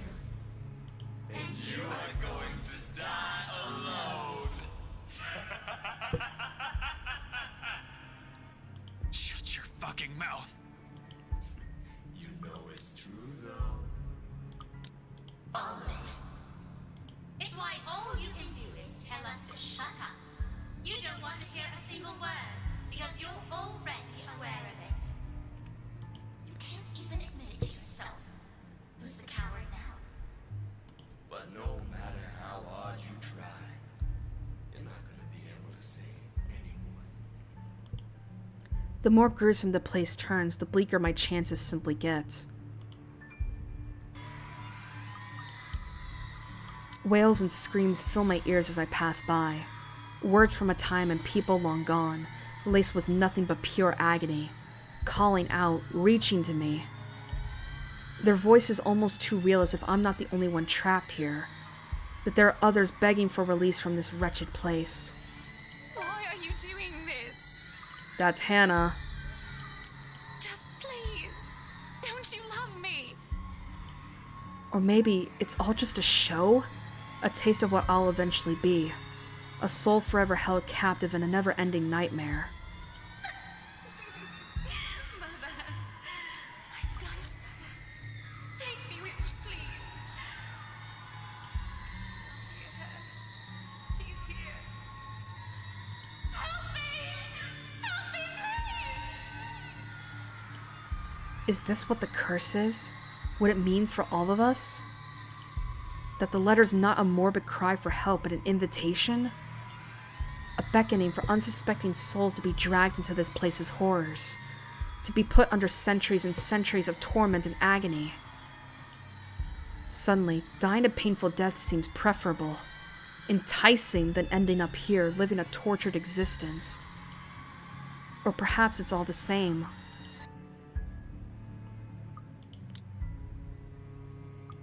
Still, hope worms its way into me. Not a usual thing for someone like me. But after going through countless doors and corridors, every little sign of hope I'm willing to cling to, as long as it'll get me out of here. I'm back in the parlor again. How long have I been running? How long since I've left the kitchen? At some point I've lost track of time. With the windows barred tight and the sounds lifting in the air, nothing but shouts and shrieks, it's impossible to tell. Not that it matters when an end is in sight. Shelves and furnishings bar the door, each stained with blood and gore, that if the situation isn't as desperate as it is, I'd find a different way out. But there's still a gap left at the topmost part for a person to go through, as long as you use the shelves to climb. It's an exit, all right. From here I can spy the familiar walls of the foyer. Relief. Only relief washes over me. Although my legs have been strained taut by all that running, and every bone and muscle in my body ache, there's only an easing. A sense of tension relieving while energy flows back through me again at the sight of an end. No sooner I'm heading straight to it. However odd this hush is, I turn my back from it and climb up. It's a tight fit, but I manage to squeeze myself in. The unease remains, though. Maybe it's the adrenaline still coursing through me, or how easy everything has been after living through that nightmare, fleeting as it is. But for some reason, something's still nagging at me. Call it a detective's instinct or my training or whatnot. I have a feeling something's going to happen and catch me unprepared. Unconsciously, before dropping down on the better side of this dream, my hand shifts to the gun at my hip. Instinct has never failed me before. My feet haven't even landed firmly on the floor when... Well, you aren't as incompetent as I thought. Hi. A chill seeps into every vein in my body. All of a sudden, every ache, every pain returns to me tenfold, and my knees threaten to buckle at the sound of his voice. Though it appears friendly, I know it's anything but. One doesn't spend investigating a man like him for over a year and holding a grudge against him for more without knowing everything about him. His quirks, his habits, I'm familiar with all of them. And right now, Luke fucking Wright is beyond pissed. Shifting my gaze upwards is nearly too painful, knowing the danger. In front of me, something clicks. The telltale sound of a gun's safety catch being released. Call me paranoid, but at the slight gesture, I draw my own and level it at him, finger on the trigger and ready to release the safety on mine in case things go south. Here we go again!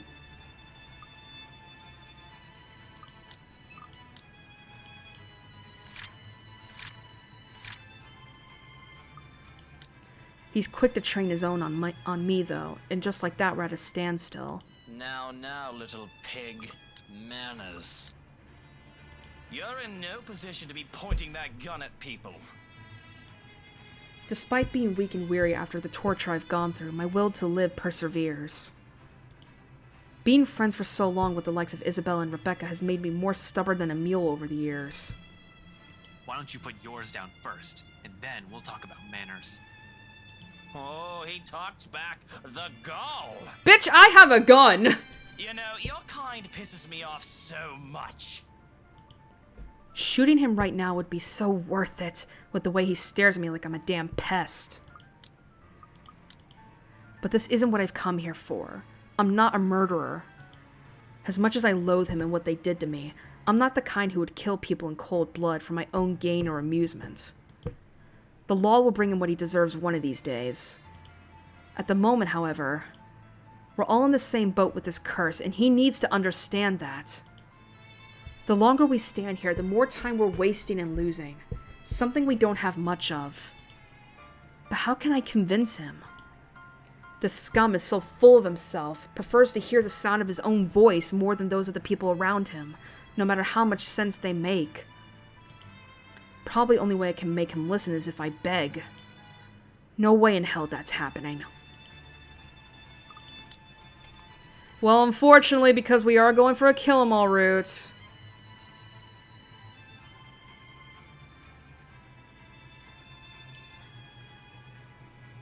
We have to kill off Ash. And that's this way. Sorry about this. I really don't have time for you. I don't think twice. Within the span of a heartbeat, I'm moving and pulling on the trigger. 2 shots in quick succession echo across the whole foyer and both hit their mark true. Wright recoils with its sharp cry of pain. His pistol falls useless to the floor with a loud clank, followed by drops of blood from his bleeding wrist. Why, you insolent!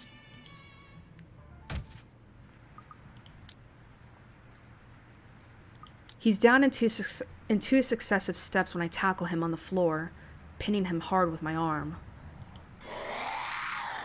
Although before I can knock him out with a solid right hook, an agonized wail bursts through the tense air, loud enough to echo along the dark, empty halls of the mansion. Piercing enough for every occupant in the foyer to cover their ears and close their eyes. Then, all at once, there are images. Oh! Interesting, so we get these as well. Flashing fleetingly, yet burning itself in my mind. Alright, because I think I know what's gonna happen next, I'm just gonna do this right now. Yup, I knew it! I knew the porn was gonna happen!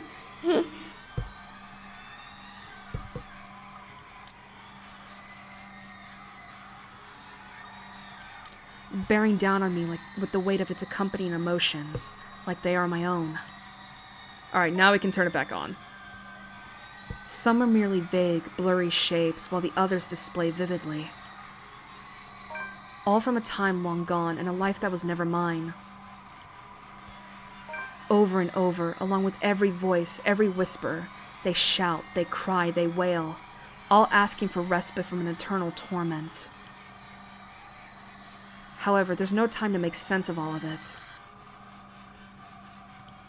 Amidst the discord and the noise, something whizzes, too close, too swift. A brief, keen blur that barely registers in my eyes, like an arrow quickly finding its mark and heading straight for...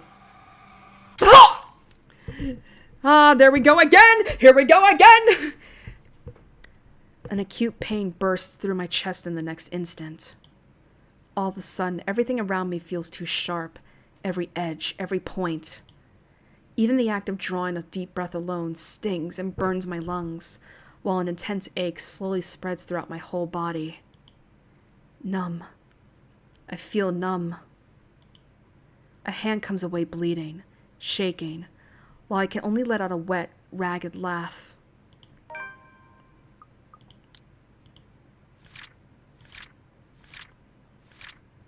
Not wanting to risk anything, Ashton quickly disarmed Luke in 2 shots, but before he can move to tackle him, a wail echoed throughout the mansion.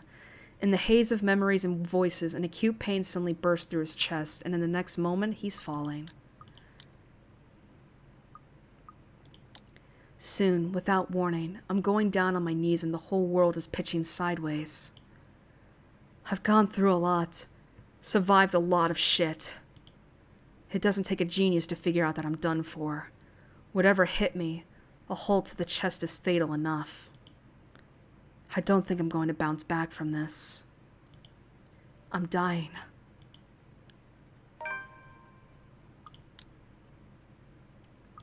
I should be afraid in this moment, yet I'm not.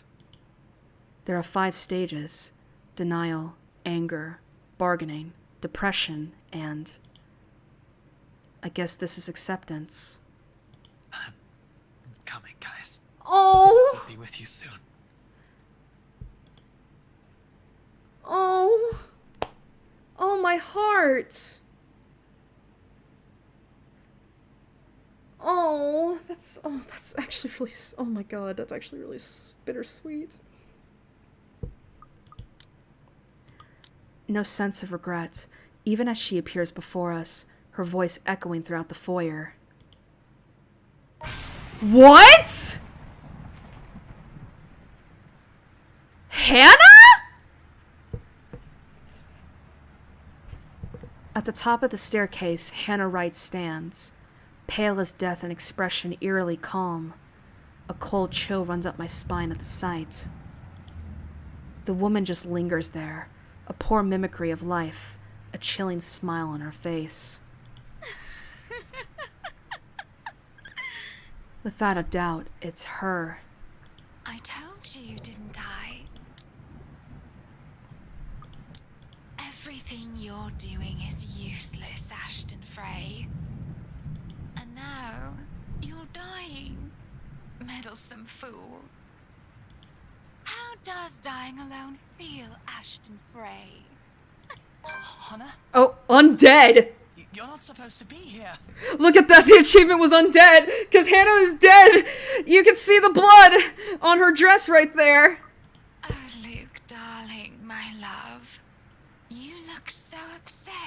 And she has the locket. Well, actually, wait a minute. In the sprite, she has the Takako pendant, but right here, she has the Evans pendant. That's weird. Are you not happy to see me? Outside, another streak of lightning flashes, and a clap of thunder ripples across the sky. Here, there's only a whispered sigh, a fading breath. Oh! In his last breath, and a lone heart that beats hard one last time. That is gruesome.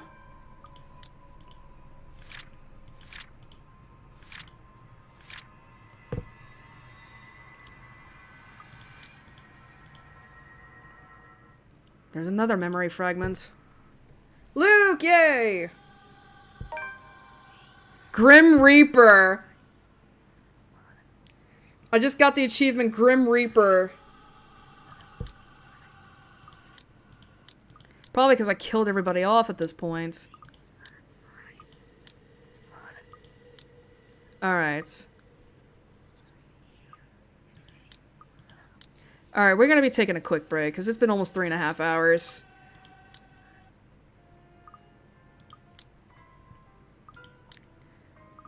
Hey! 100% of the CGs! For Rebecca's chapter. Nice! 79% for Ash, though. Oh, he dies alone.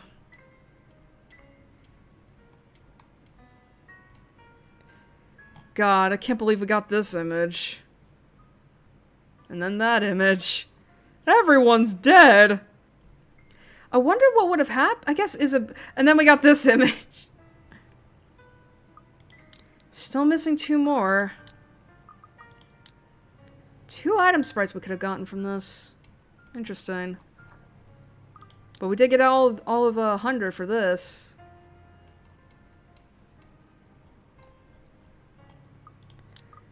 Let's see. What is the achievements? 71%! Nice!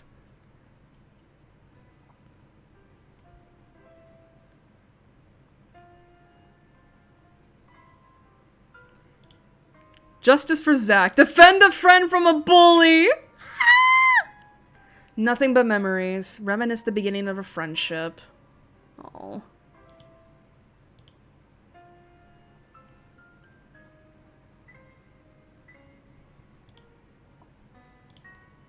Let's see.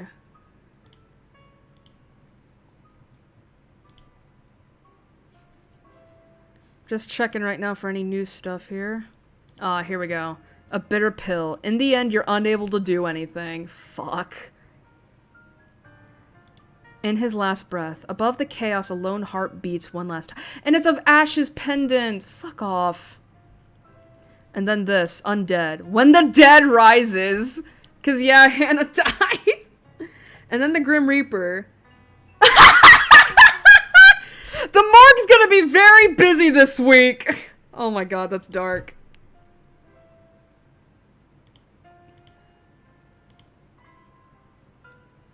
That's dark. Alright. But as I said before, we're gonna be taking a quick break. The morgue gonna be very busy this week. You think? Alright. Oh my god, though, that's so dark.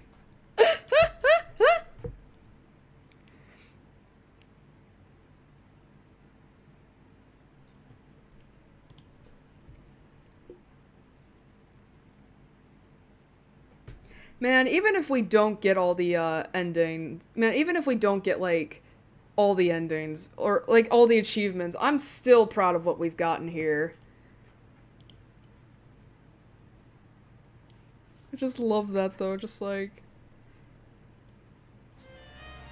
yeah, the board's gonna be busy this day. I mean, we got like 7 bodies. Alright.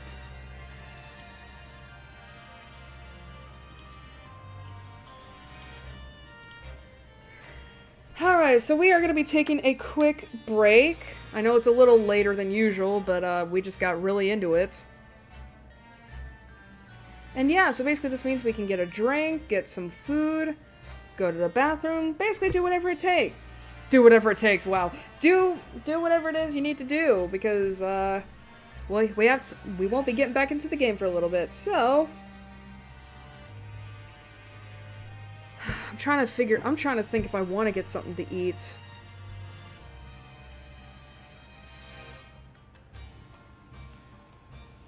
You know what? I will. I'm gonna be busy at 3:30 anyway, which will leave me with barely any time to eat, so I'll be right back.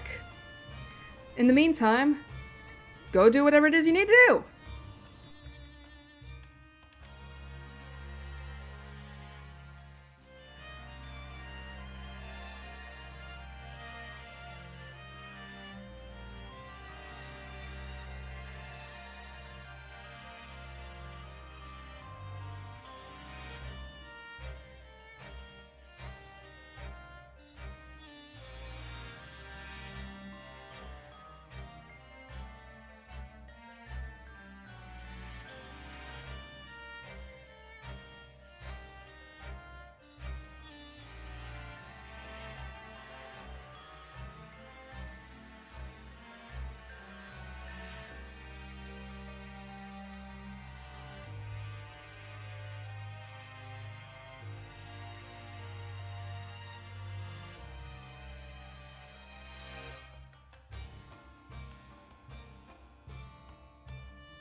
Alright, I'm back.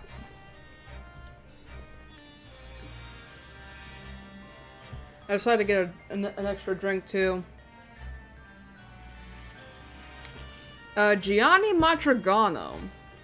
I can't say I've heard of them.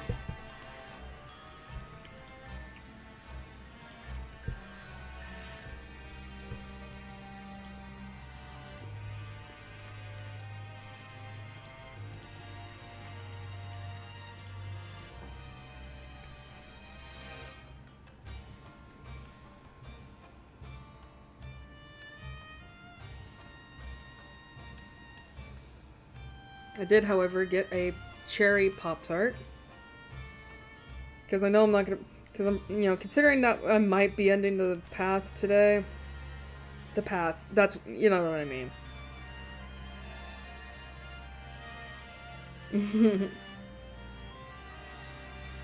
Voice actor? I'm not gonna lie, I thought Gianni Matragani... I've never heard of them, but if they're a voice actor...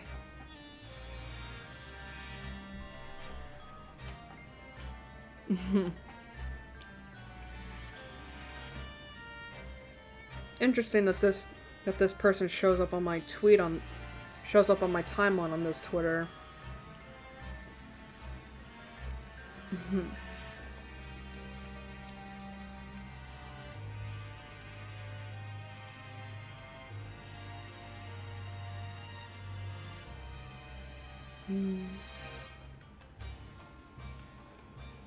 Man, I wish I could talk about this, but I feel like it's a little too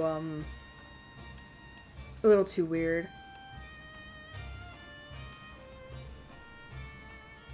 They voiced Gabriel and Ultra. Well, I don't know what that is. I was gonna look them up after I was done checking Twitter. But as I was saying, it's like, I don't know if I should talk about this, because it was in a way a little bit personal. But let's just say that, well, a VTuber that I regularly watch and enjoy just recently, you know, just this morning, that was what I was up about. What the fuck's the word? Just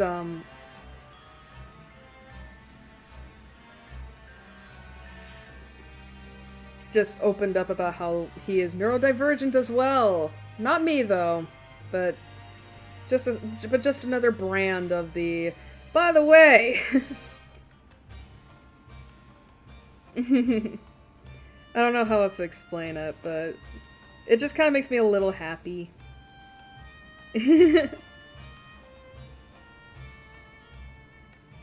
There's just like I don't know how to describe it. But there is just something like...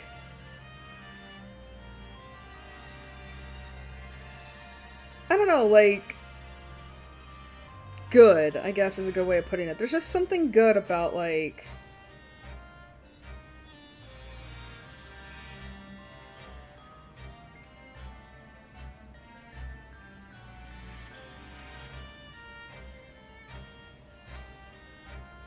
There's just something good about, like, someone that you look up to, right?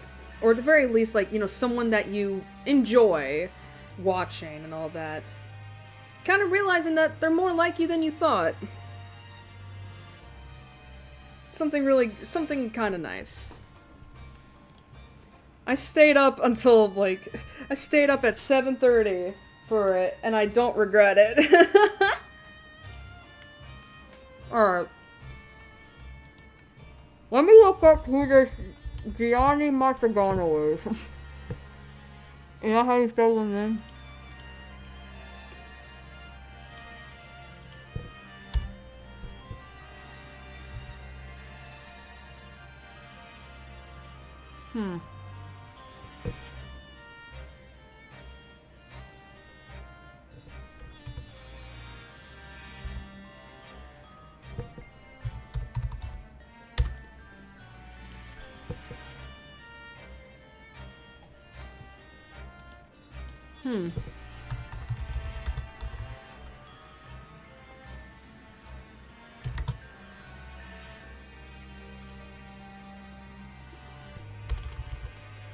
Alright, Wikipedia didn't yield me any results. Let's see if TV Tropes does.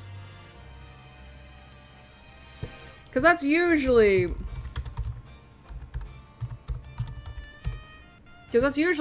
another good place. Here we go.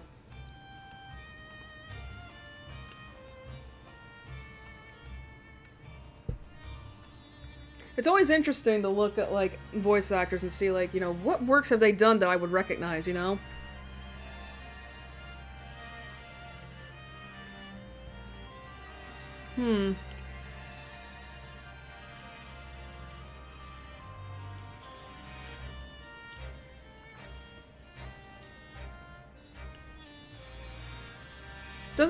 Unfortunately, looks like he is not in anything I would have watched.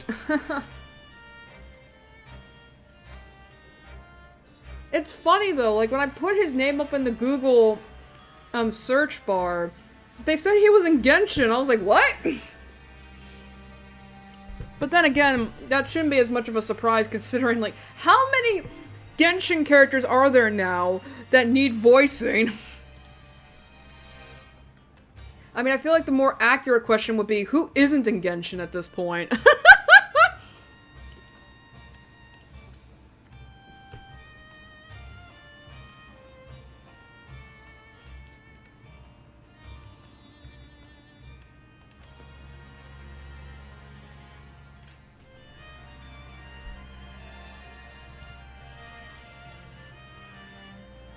Mostly, yeah, that makes sense. Unfortunately, I'm not really into those kinds of memes.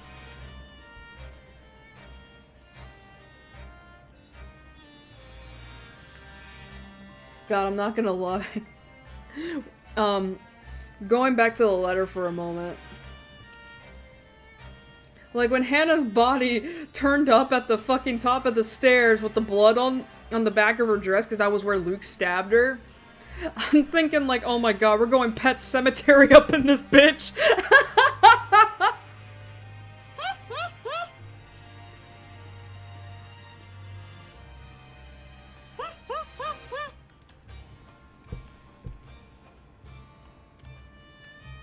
Just like, oh my god.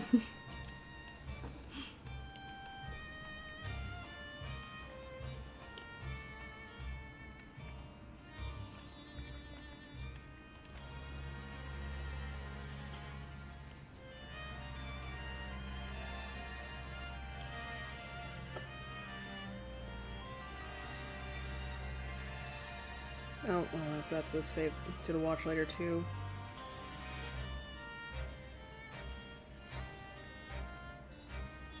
But yeah, it's like, oh my god, we're going Pet Cemetery up in this bitch. That's not good.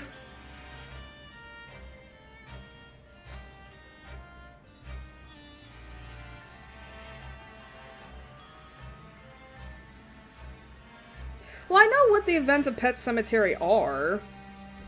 And I should express, just in case anyone wondering, I know there are technically 3 Pet Cemetery movies. You have the first one that is the original movie, then you have the sequel that a lot of people don't like, and then you have the one that came out a couple years ago, I think, where it turns out that instead of the baby boy that was dying, it was like the older daughter that died.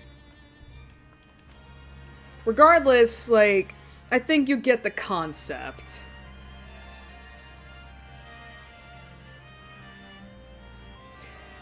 Regardless of the movies, I think you get the concept. Like Takako, Charlotte, whoever the fuck this bitch is piloting Hannah's dead body around. Which isn't good. But now I just have this image in my head of like, so you know how in Pet Cemetery, like, there's a moment of time in which, like, the father, Lewis, I think that was his name, is pretending that everything's alright with his now undead child.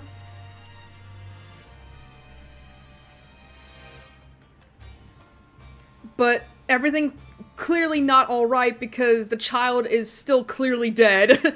Just, and that they have not been fixed up and new. This is their corpse lying around. And now I'm just imagining that, like, if Luke somehow gets out of this alive, he is going to have to be stuck with Takako piloting Hannah's dead body. Like, Hannah's dead body is going to have, like, her hair all fucked up. The smell of rotten well, actually, no, she probably wouldn't smell rotten. I mean, she was put in the morgue. for who knows how long. But regardless, like, you know, she's gonna smell dead. She's gonna smell dead. She's gonna be cold, and she's just gonna have, like, an open wound on her back from where she bled out. Like, I do imagine, right, that, like, at the doctors, they probably stitched that wound up.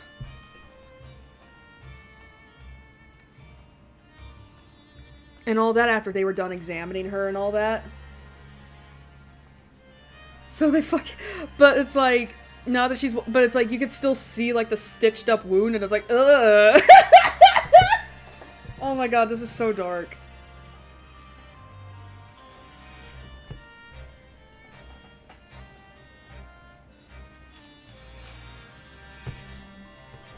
Oh god.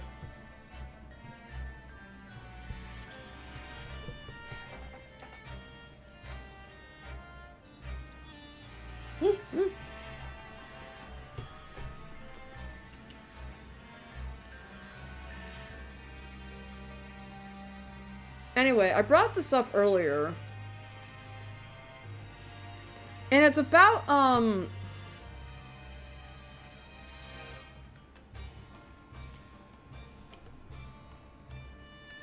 like, what's gonna be Luke's outcome in this? Root, specifically. Because now there's no one left alive. Everyone except him is dead. And I do kind of wonder, like, is this the way in which he dies too? Like, can he only really get out of Dodge with someone alive? And if so, like, he's screwed then. We just don't know how he's gonna die.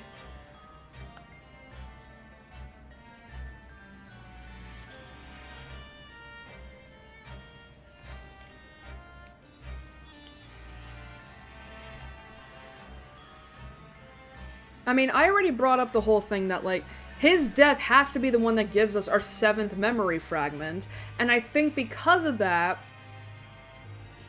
if we have all 7 characters dead, that will give us our final memory fragment. Show us what the hell happened to Charlotte.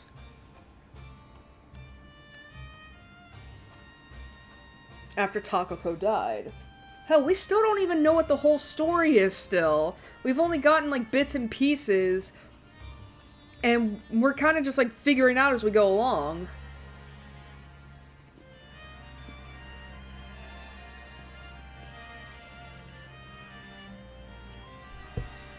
I swear, though, if it turns out that final memory fragment is something that has to relate to the fucking completionist stuff, I'd be like, fuck that. Screw that. I'm not doing that.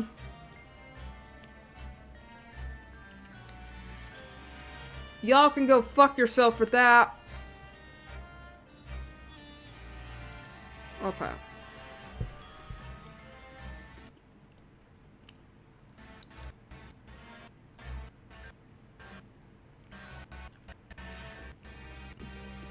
Nice! Sorry, I'm on my Steam right now to see, like, I wanted to see, the achievements to see, just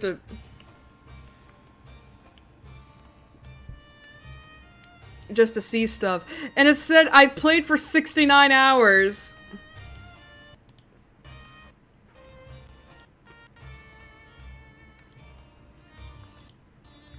What game are you planning to do after the letter? In terms of Halloween, that's gonna be the last game for Halloween. I'll figure I don't know yet. In terms of, like, horror games specifically. Because I know that after I'm done with this, I'm doing Katawa Shoujo. Just so we can, like, have something nice and fluffy to look forward to after this fucking game.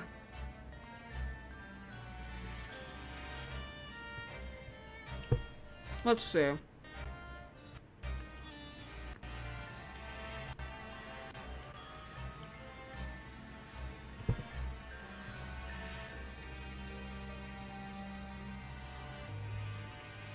Alright, I want to see.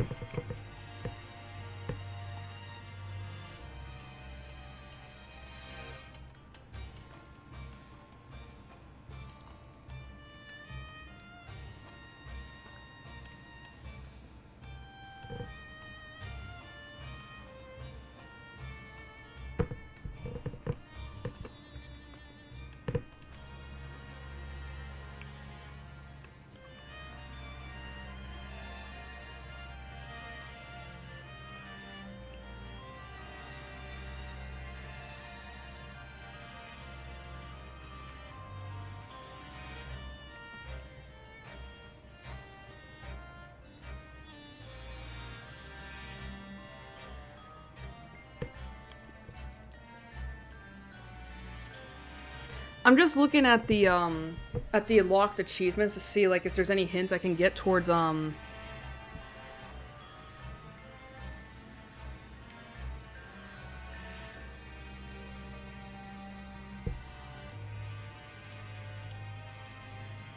towards the romance endings, but I'm not seeing shit.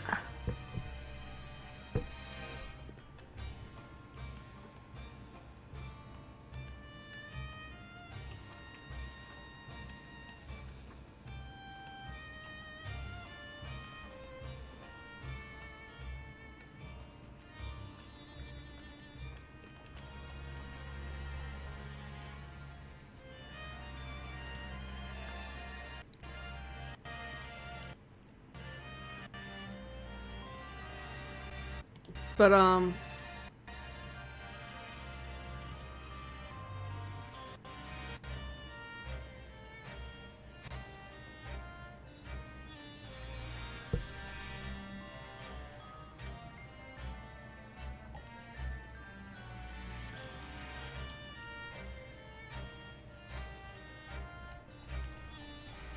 yeah, apparently we have unlocked 123 out of 172 achievements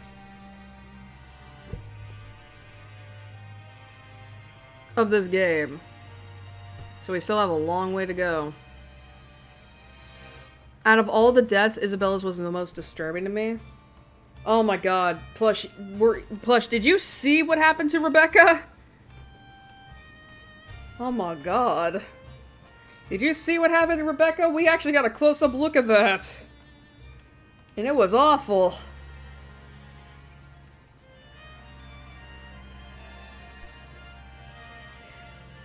But yeah, I don't blame you. Like, Isabella's is really fucking like, oh my god. Super, super gory.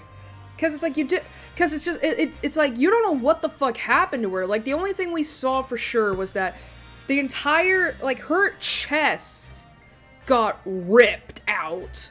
And she was just left as bone, like a rib cage and organs.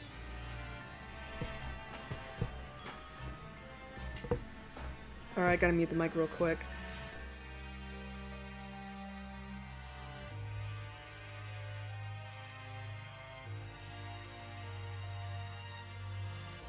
Alright.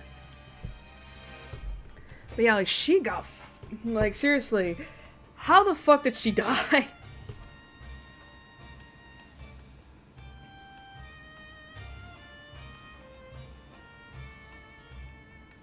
What happened? I wasn't paying attention to Rebecca. So, like, we know for a fact that Rebecca died.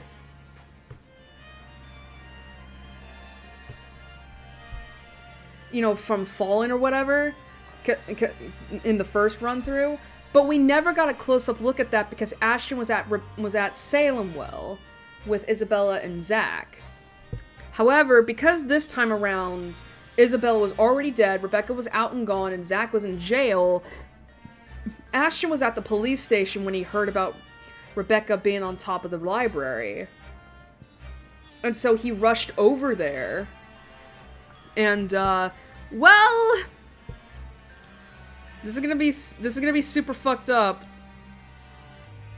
I'm sorry about this.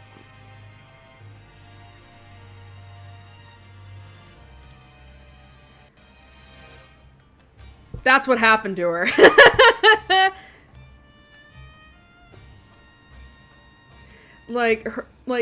her body turned to fucking paste, man.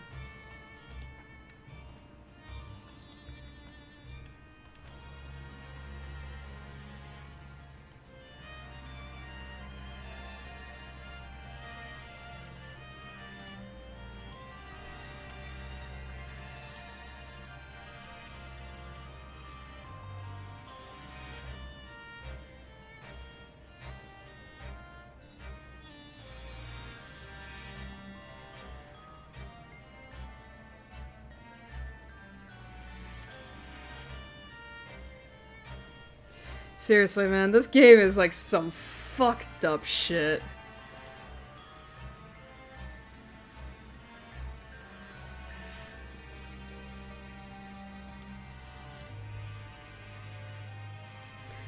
Like, it's some stuff.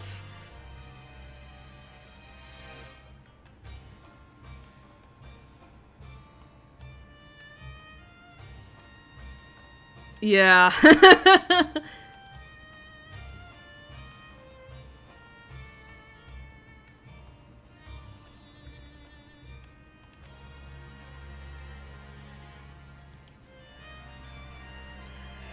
Oh man, I will admit, the gore of this game is super fucked up.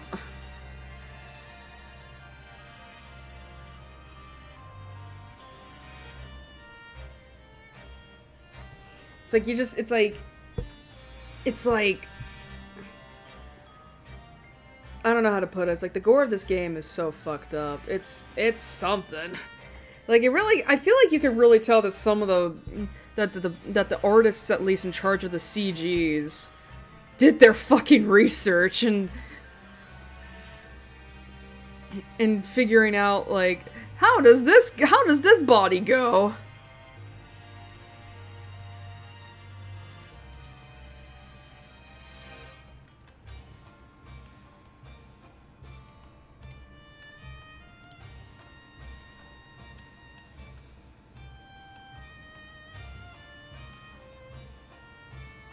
Oh, okay. No, I'm a fucking idiot. Oh,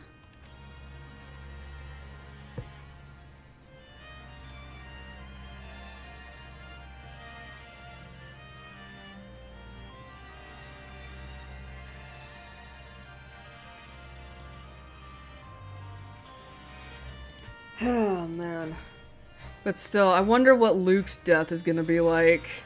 I mean, to be fair, I think we can all agree that out of all the people that needed to die a horrible death this game, it's Luke.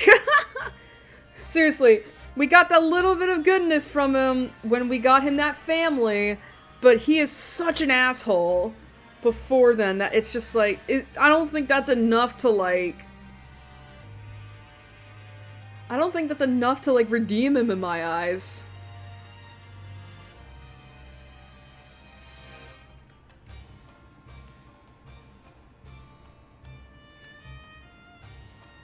So I don't know.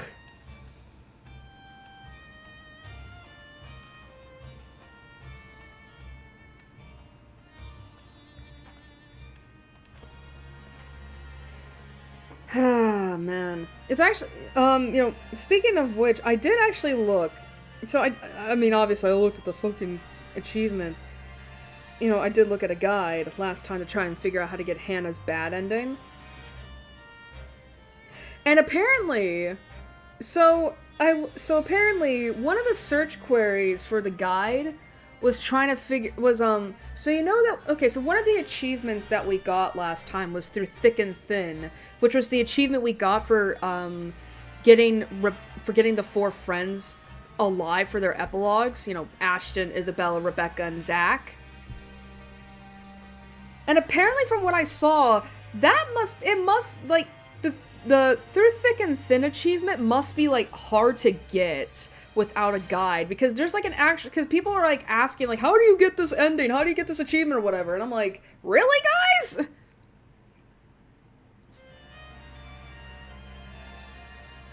And I was so curious to see, like, I wonder how many because Steam has this way of, like, checking how many, like, what percentage of players got this achievement, and I wanted to see, like, what percentage of players got this achievement, and I didn't see it. The achievements we did get, however, we're in the very, very small minority of getting those achievements, which is interesting. Like, I saw, like, we're in, like, the single digits. Like, 8%, 12%. It's like, oh, wow. I guess because not a lot of people want to go through with killing everybody. It's like, well, we had to do something.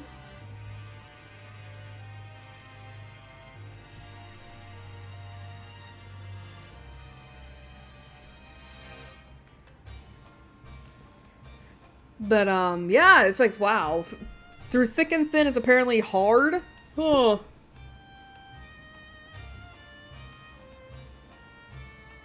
Oh, God. I'm not gonna lie, that sounds actually really good.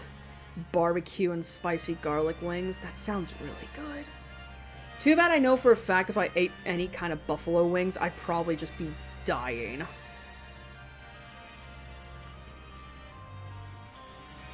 I'd probably just be dying. Because it's like, I like spice, don't get me wrong.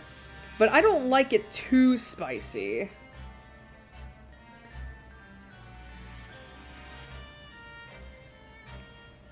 Anyway, I think now we should start heading back into the letter. So, let me just retweet this real quick.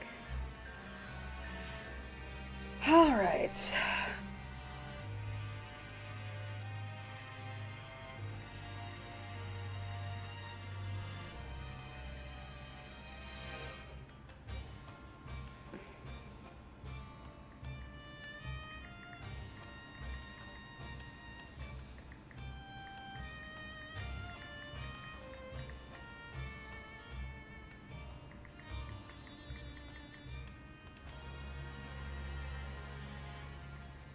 There we go.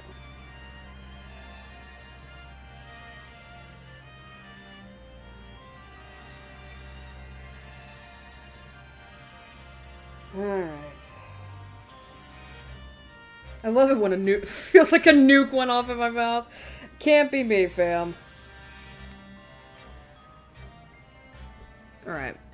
Say goodbye to Firefox.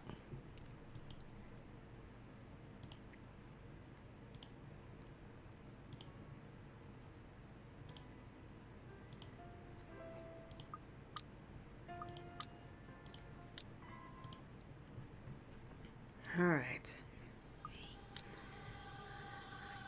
Oh, so this isn't new. Wait, is it? No, it's not. Okay. I just can't get it out of my head no matter how hard I try. You would be nothing without me. Your company would be buried in debt and you'd be begging on the streets if it weren't for me. I could still feel their stares, the way they judge me with their tiny, empty minds. Pinpricks on the back of my head, eyes all over me. They don't look at me with awe and desire, but with accusations and disgust. If I don't do something, everything I have, everything I've earned will all amount to nothing. Honey, I'm home. I could think of nothing else, all throughout the day, and it has left me nervous and agitated. Have done little else but worry about it. Why, I almost shot a thug in the foot for laughing too loud while I was enjoying a sandwich. And I've contemplated, jumping back and forth between yes and no, will and won't. Mulling over a word that starts with M, and I've been doing so with great malice. Murder on my mind. It seems a bit too much, I know. It's just a thought. But thoughts are dangerous things. Who cares what the buffoons think of me?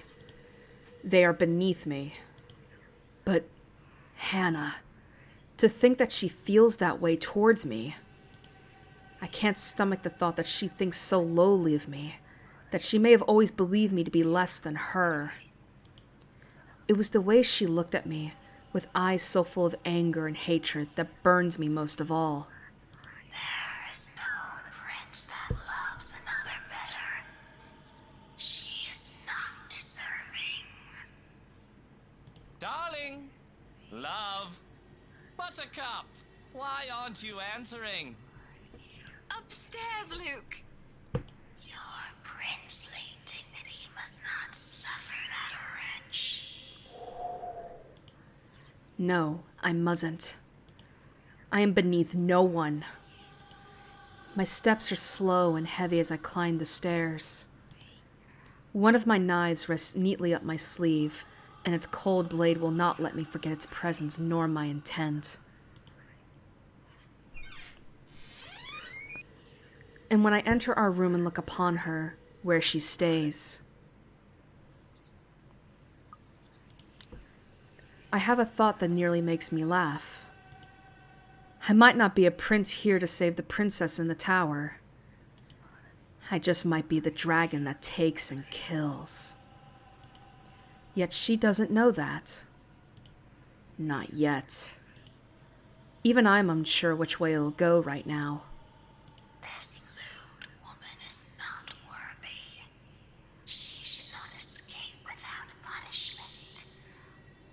Here I am expecting a warm welcome home, and here you are locked up in the room like a shut-in. Hey, 57%. Probably because of this fucking root here.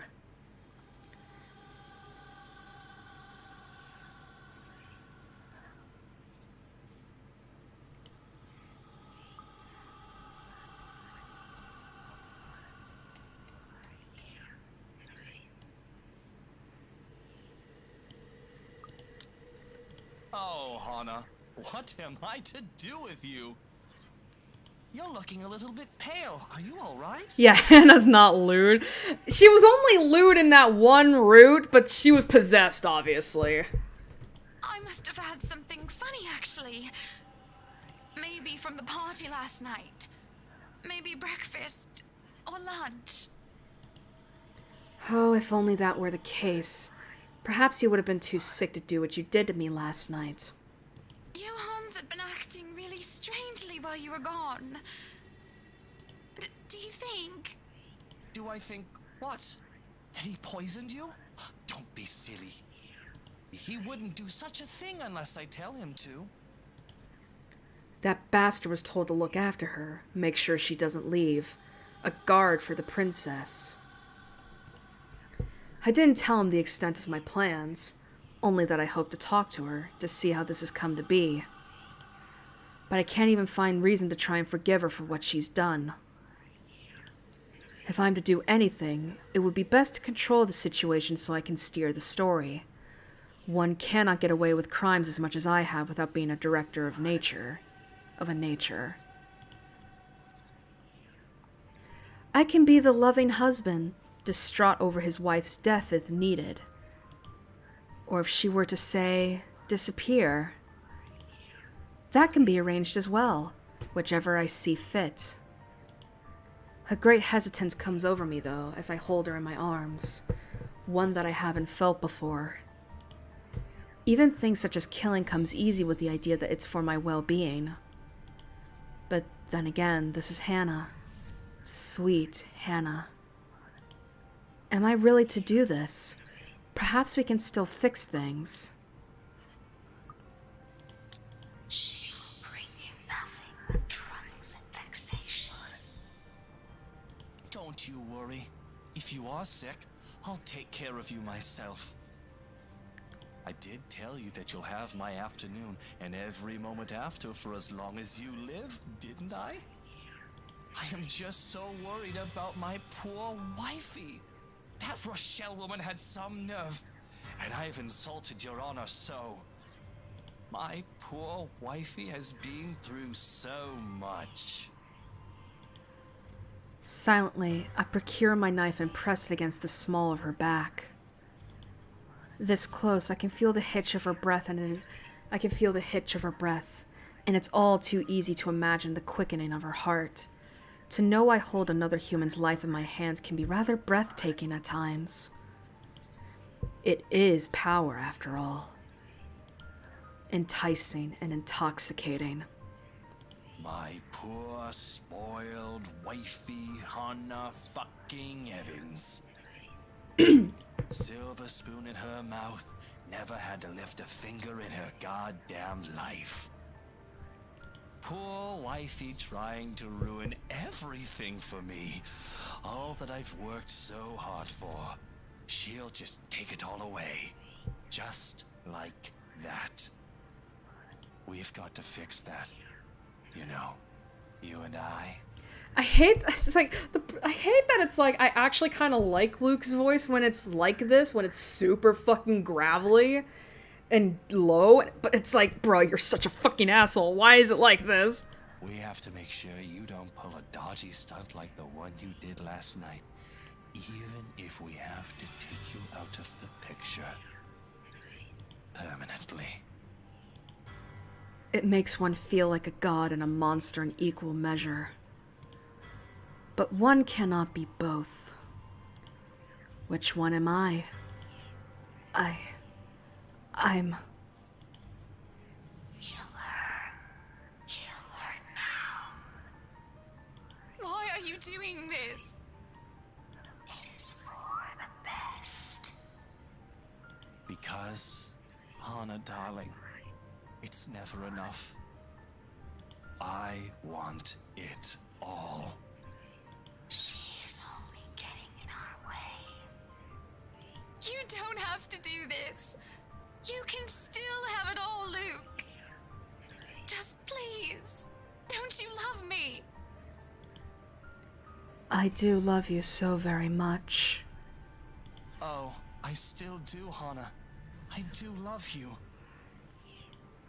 I love you. I love you. But truth be told, you would have been hurt sooner or later, one way or another. The least I can do is make it quick and painless, and have you in my arms as you go. Others go out screaming, suffering, because there's so much pain in this world. This is a gift, right? But you're outliving your usefulness. In fact, you're becoming a pain in the arse, just like your dear old dad. Now I'm doing you a favor, and you'll be with him again. Real soon. There's no prince more caring and loving. Now be rid of her. That's Takako speaking. Which is why I must do this even though it pains me to.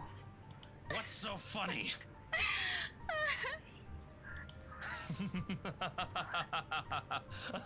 There's nothing funny. So why am I laughing as well? We would have been so beautiful.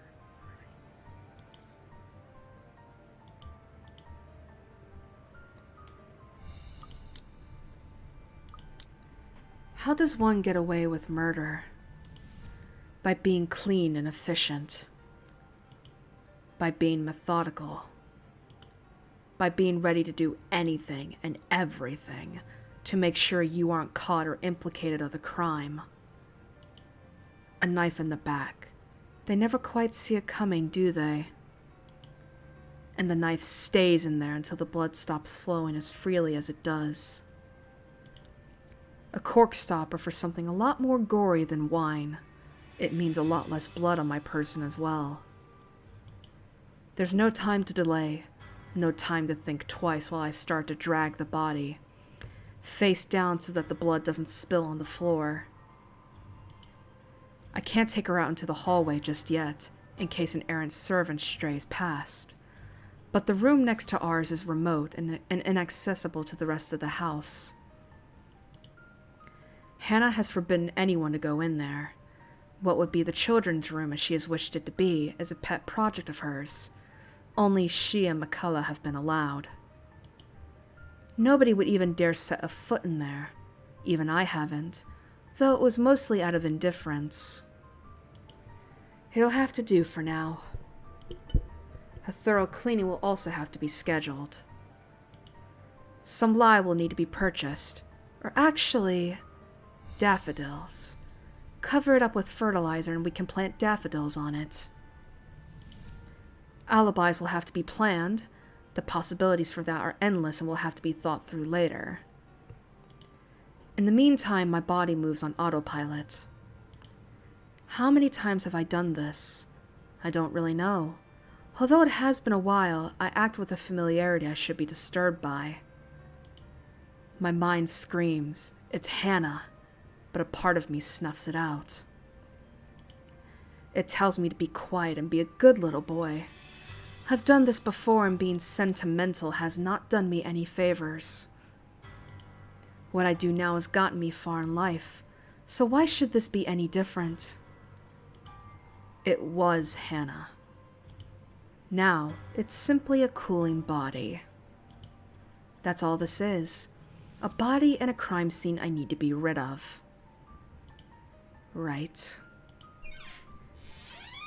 In my hurry to hide the body, what I see next blindsides me. What? What is all this?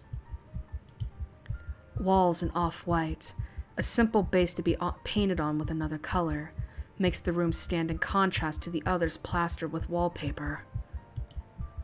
The area is sparsely furnished, with little more than a little toy chest tucked in the corner of the room along with a shelf, barren except a few books and trinkets. 2 teddy bears stare down at me from their shelves. But it's what stands by the window that catches me off guard. There's a moment of confusion, as if my brain is shut down and has to catch up with what I'm seeing. I imagine I must be a ghastly sight when the blood has left my cheeks already. I have to clutch at my chest, fearing that my beating heart would just burst. I have to take a step back before I can stumble forward. I feel faint, like I'm floating, and any step I take will send me falling. Though it doesn't need much to take me off my feet, not when my knees shake. And not when the body becomes too much of a burden to carry. From cradle to grave.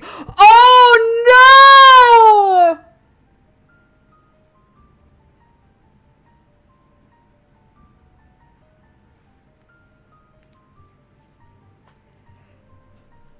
Oh, she was going to... I mean, granted, we knew she was going to tell him. We knew she was going to tell him. But she never got the chance to. A crib of all bloody things, stands in the corner, innocent and unassuming. Oh, so this was when he pretty much realized he just killed his kids. Not only his wife, but his future children.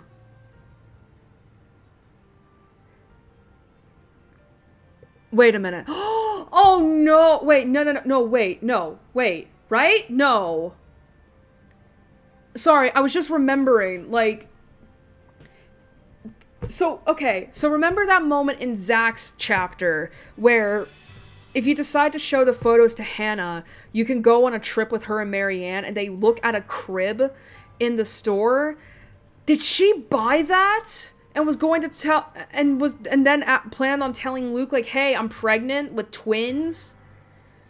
Is this how so this is how he finds out? Oh my god, this is so fucked. I can almost hear their laughter, mocking me without pity. But none are as condemning as the sound of my own thoughts, ringing in my head. Look at what you've done. Look at what you've destroyed. That's all you do, isn't it? Make a mess of and kill everything you touch. Is nothing precious?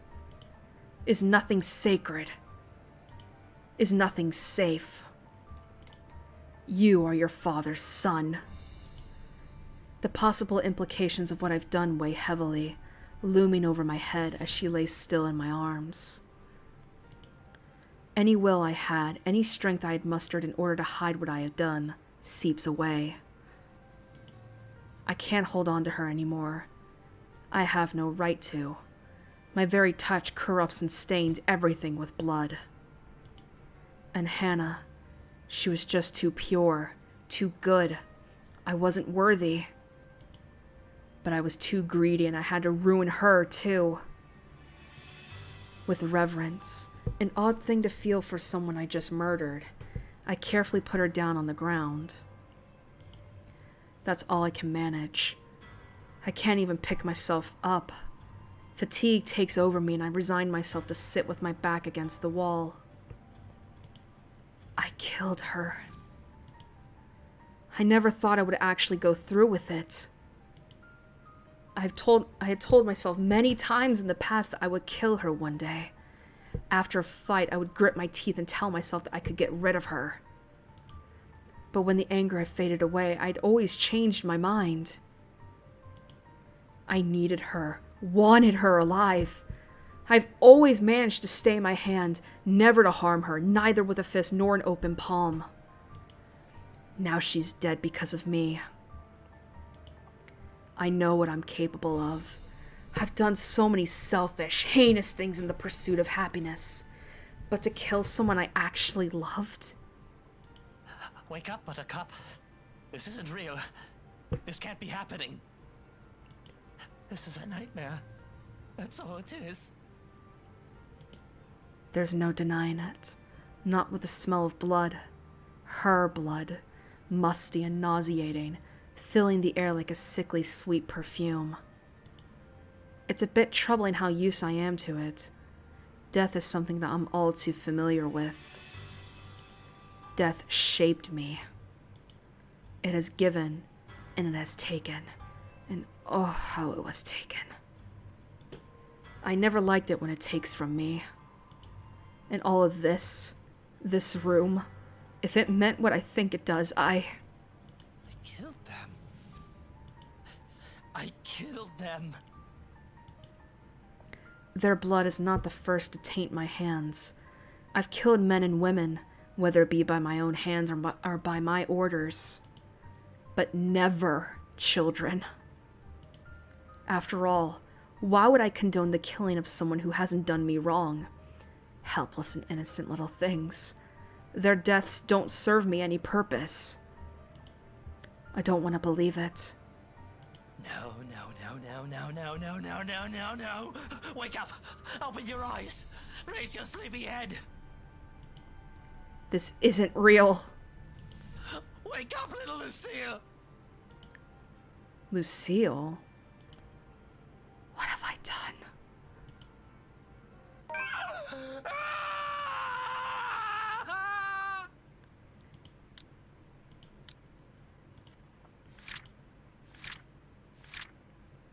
Knowing he couldn't take Hannah's corpse out yet, in case an errant servant strayed past, Luke dropped his wife's lifeless body to the remote room next to theirs. But upon opening its doors, what greeted him was...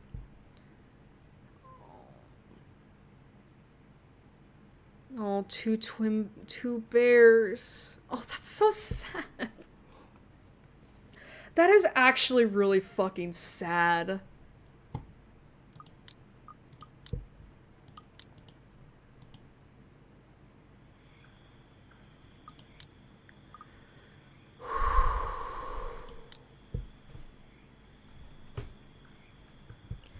I don't know how long I sat in there, faced with Hannah's corpse in that horrid room. For a brief moment, I had thought it was a good idea to sit her up, as if that would change anything. But the notion alone is stupid, one among the many, and it leaves me with little energy. At the very least, I managed to heave myself out at one point, only able to drag myself to the foot of our bed. Looking out the window shows the light has given way to darkness, enveloping everything with the night sky. On any other night, it might have given me comfort, but now I want to rewind time and have my sunshine once more. I loved her. And that's why she had to go. To be honest, I really don't know how to feel. Face it, Lucille Mitchell-Wright. You owe me everything. I was just blinded with rage with how she humiliated me at the party. I've worked so hard to be where I am, but in the fickle society of the rich and famous, my own wife turning on me like that is basically social suicide. I was so angry, ready to protect what I've built for myself at all costs. I still feel the anger burning low, but for some reason it's directed at myself. With it, confusion rears. Questions come and go as I second-guess myself and my actions. It had to be done. She was getting in our way. Yes, it had to be done. Was she getting in my way? No, that's not it. I did it because... I don't know. A rawness scrapes at me until I'm left feeling cold and hollow. It carves out my insides and has me wanting to scratch at my skin.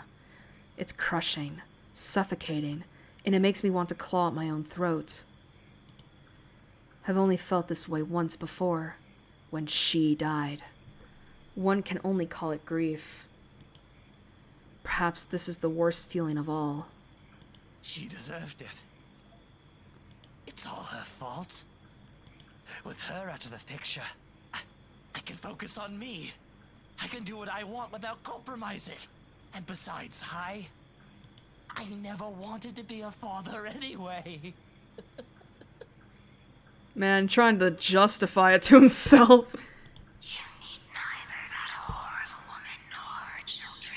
Wow, that is petty. I would never want to be a father. I can't imagine what kind of father I'd be and wouldn't wish myself on any child. Not with who I had as an example.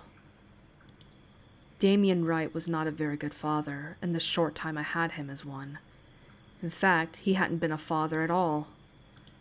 He cared little for me, didn't even know about my existence until he needed an heir. There are others out there, other children that I could call my brothers and sisters. I know of one brother from Brighton, older than I by many years, who was cast aside because he was ill. Another born within the same week as I was ignored because he had a preference for men.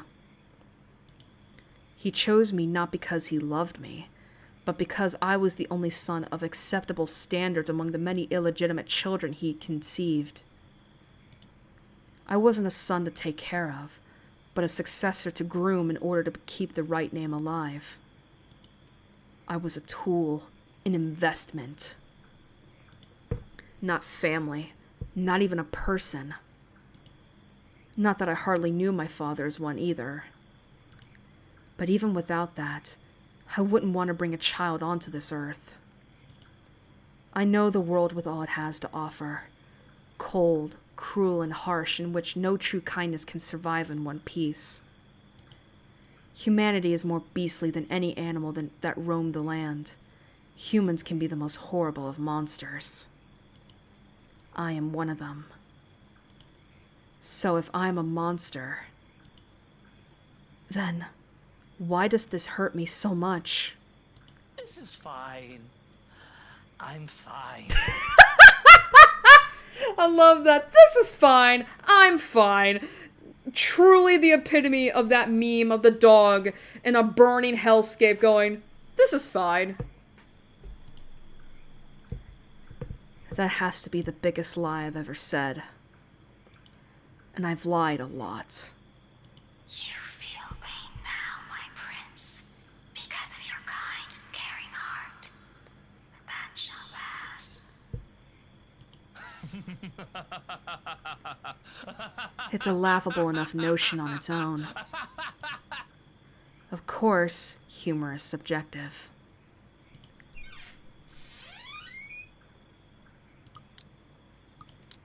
Shotgun comes in with a grim look on his face. I would assume that he was expecting a bloodbath in here, judging by the slowness of his steps. There is a mess in here, just not that kind. I don't think he was expecting me to be in the state that I am. Sitting on the ground, haggard looking with blood drying on the sleeves of my suit, all while I giggle like I've just heard the funniest joke in the world. What is so funny? Does the ghost have a crush on Luke? Listen!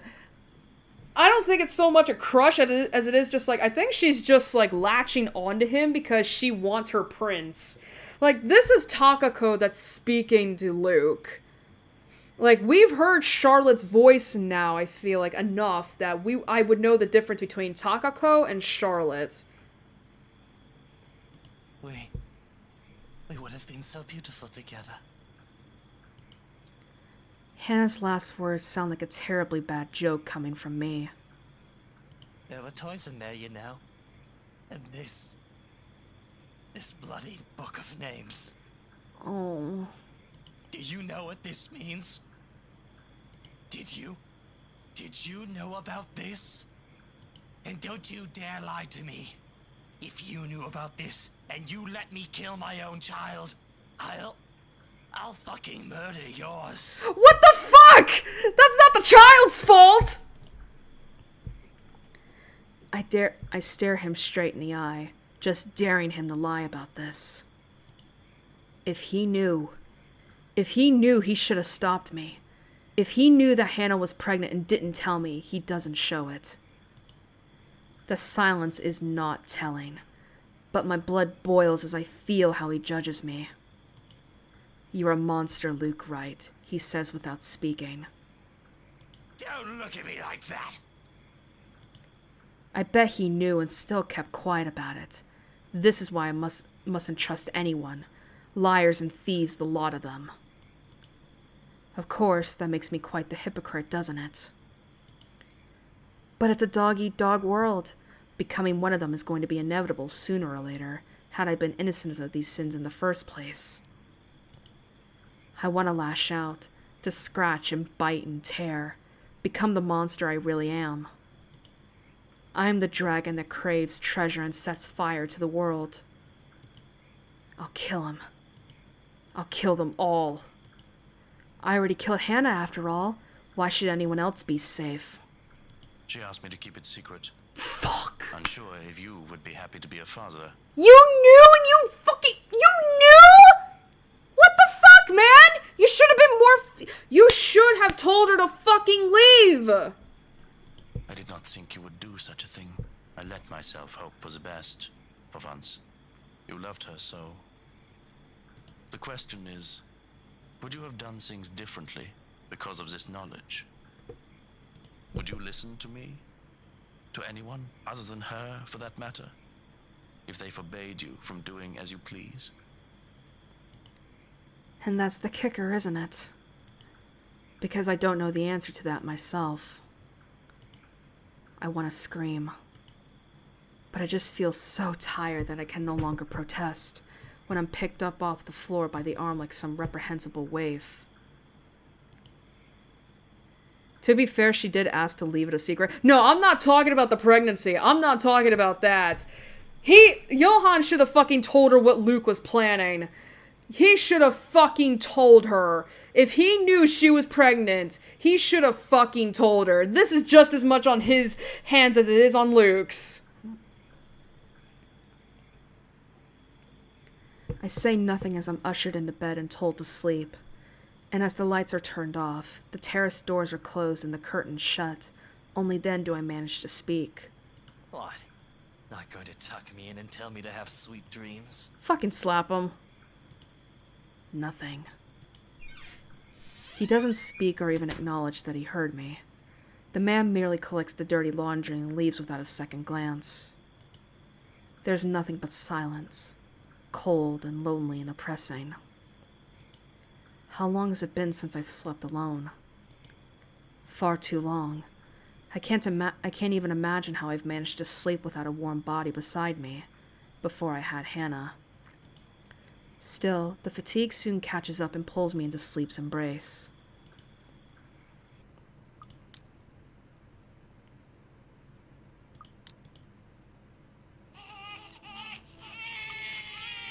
Oh, this is fucked! These are babies! It's not her sobs that I hear, but his, hers, theirs. I'll never know now, will I? I've killed them. By my own doing, I ended all of it, even before anything had begun. Their blood drips from my hands, pulling at my feet, lapping at my ankles, like the cold, suffocating embrace of my sins. They creep up my limbs, slow and unhurried, twisting and turning. Up and goes, until nothing but a sharp, guttural cry escapes from my mouth. Then, all at once, We would have been so cute. oh God, hi! I choke back a scream and wake up in a cold sweat. With my heart pounding in my ears, it takes a while to remember where I am. In the dark and cold of the room, one can't fault me for feeling ill at ease. It isn't as bright as the penthouse, and the renovations did little to change how old it feels. We've been here for less than a week. It'll take a bit more time to adjust. It's hard to feel cozy, though, when I'm bloody freezing. Nudging the lump of fabric next to me, I sigh. It's cold. Don't hog the sheets, Hana. She always did this, though it hardly bothers me. Growing up, I was lucky to have something to use as a mattress. I'm not the one who grew up accustomed to Egyptian cotton with a thread count of 800. Besides, the warmth that Hannah exuded on her own is usually enough to keep me sleeping through the night. The temperature tonight must be something else with how chilly it is right now.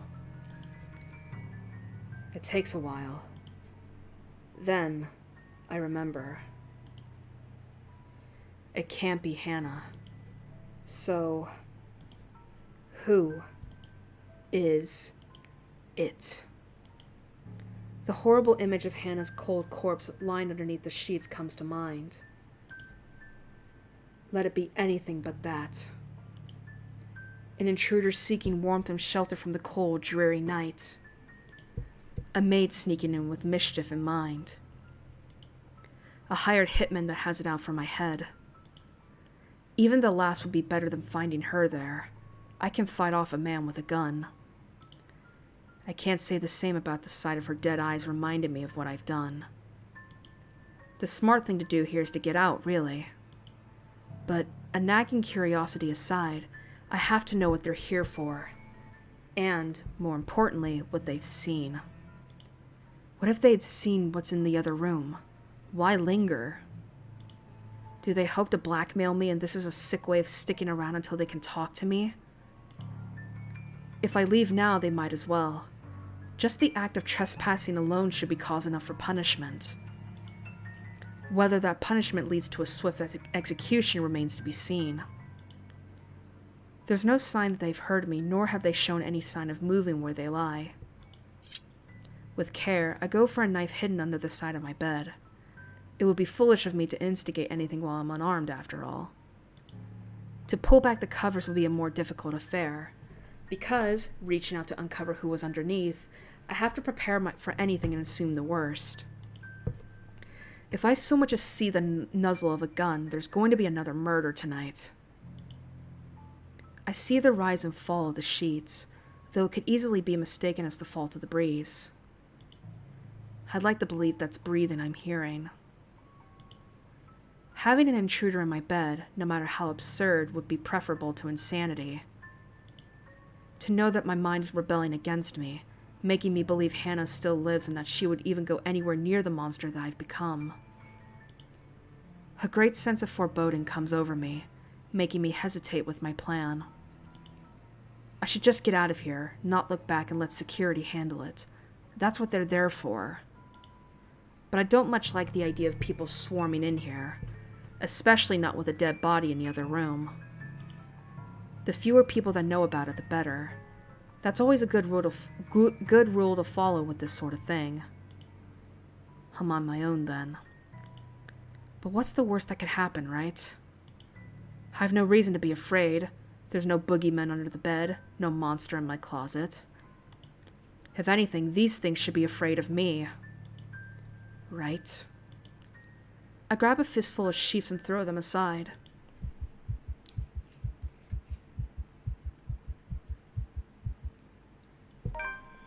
Nothing.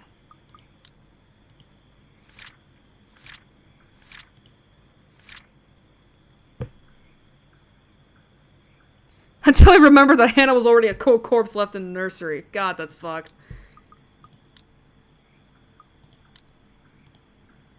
Nothing but a bunch of pillows stare back at me.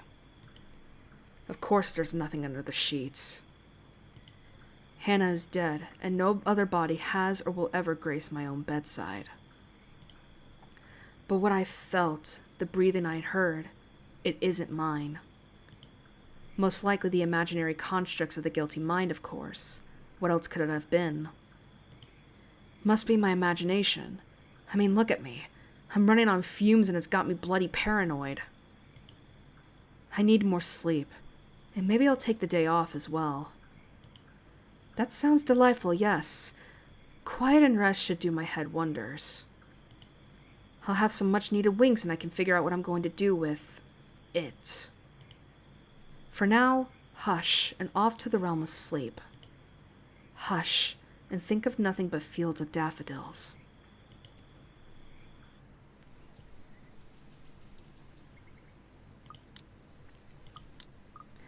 The pleasant dreams refuse to linger, however. With the morning comes another disturbance, both too loud and too sharp for my tastes. And I have very fine tastes. When the piercing rings of a doorbell reaches even the bedroom, I'm very much inclined to think the person who built this place lacks any sense of it. Perhaps the only good in this is that the ruckus has effectively chased away all the whispers and the needling guilt, if only temporarily. Still, it's a bloody annoying distraction. I can tell already that it's going to be a long day. It hasn't even started. Before the racket even lasts another minute, I'm peeling myself off the bed and heading straight for the main door.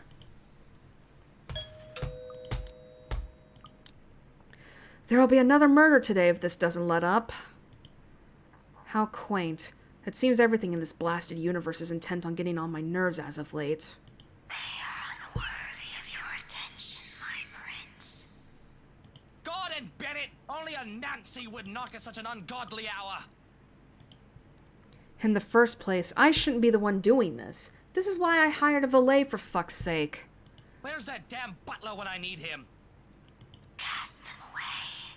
Drive them away. I'll be honest, if only for today. With the mansion this quiet at this hour of the morning, it's easy to believe those little ghost stories might be real. But the only horror here is what I've done last night. The blood's still on my hands, regardless of how many times I've washed it off. Neither the deafening silence nor the biting chills spreading across every room in the place.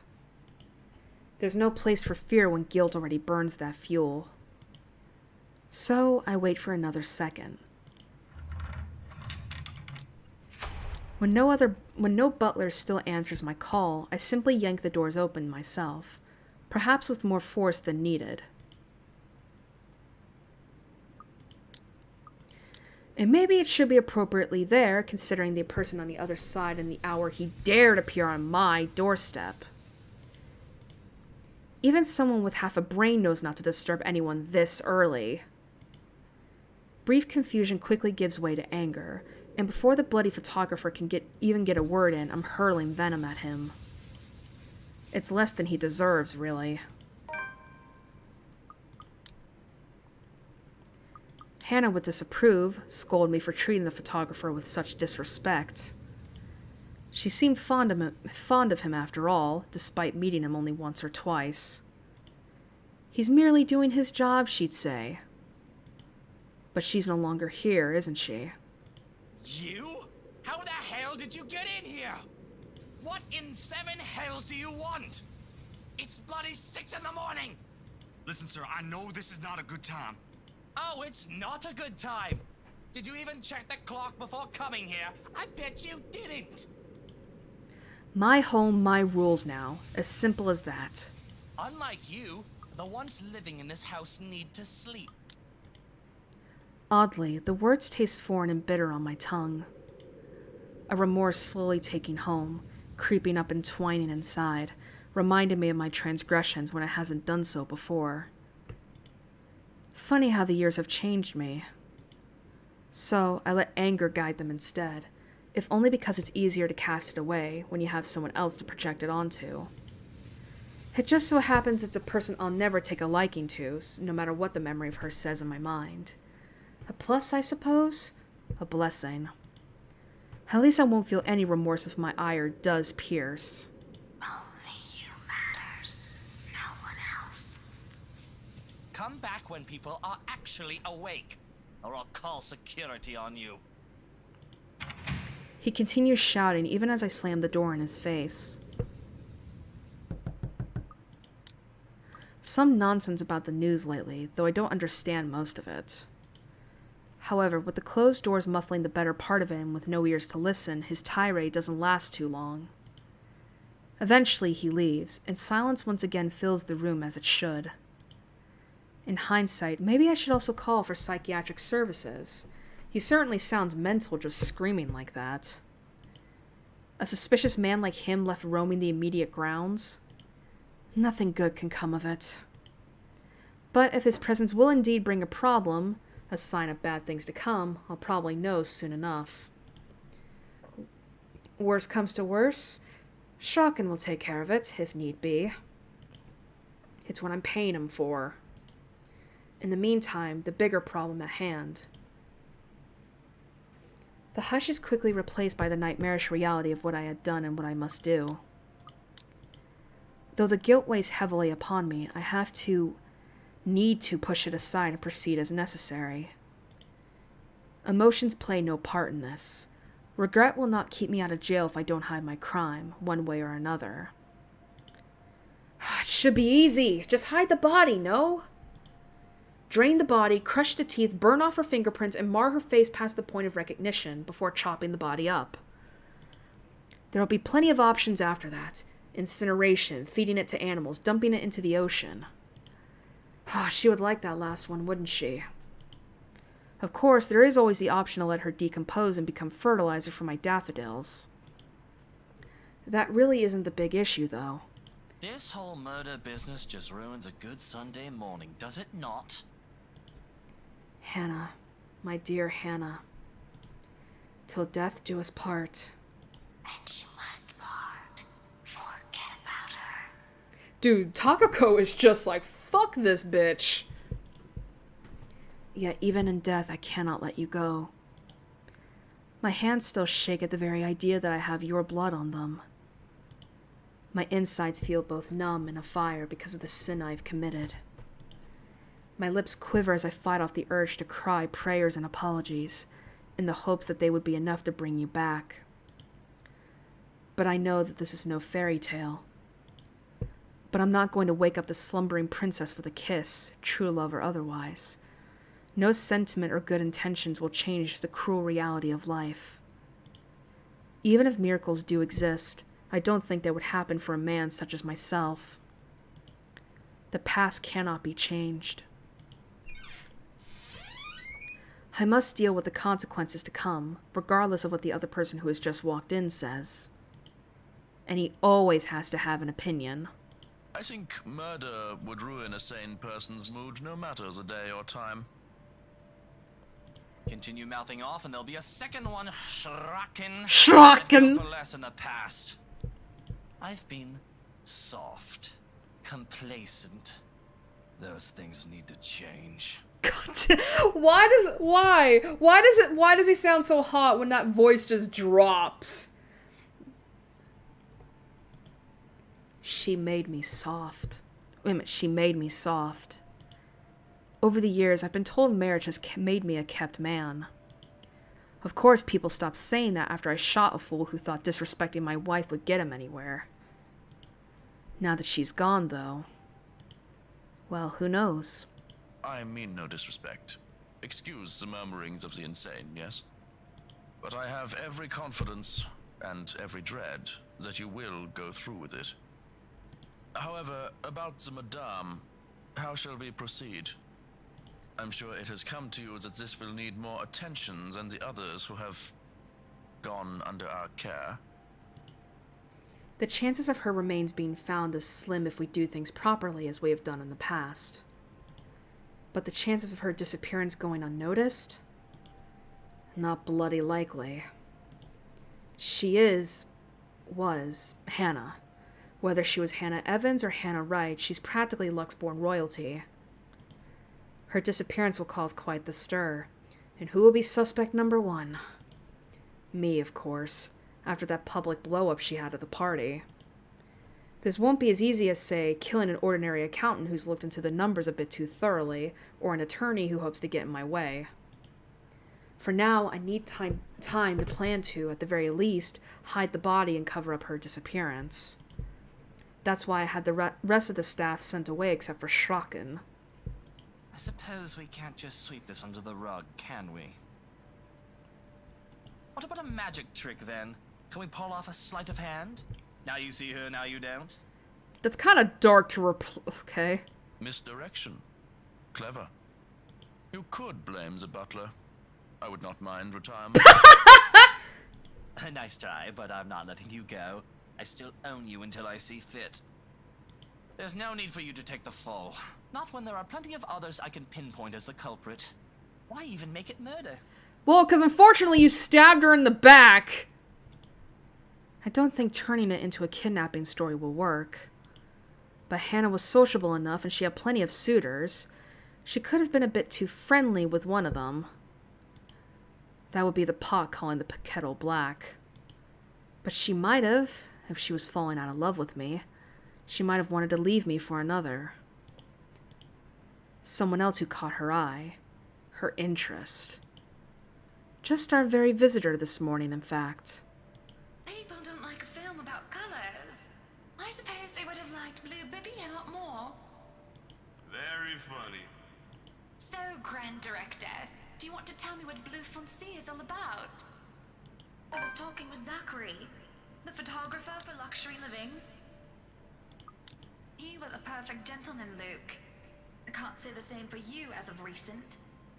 Look, Luke, nothing will happen. You have to relax. It was just a friendly chat. Is that why he's here? Unlikely. But her? Is that why she pulled that fucking stunt in public? Did she really not love me anymore? Is it because of the photographer? Or is it someone else? How many others could be at fault for her change of heart? This is all her fault. She already had you and she let herself stray. God damn.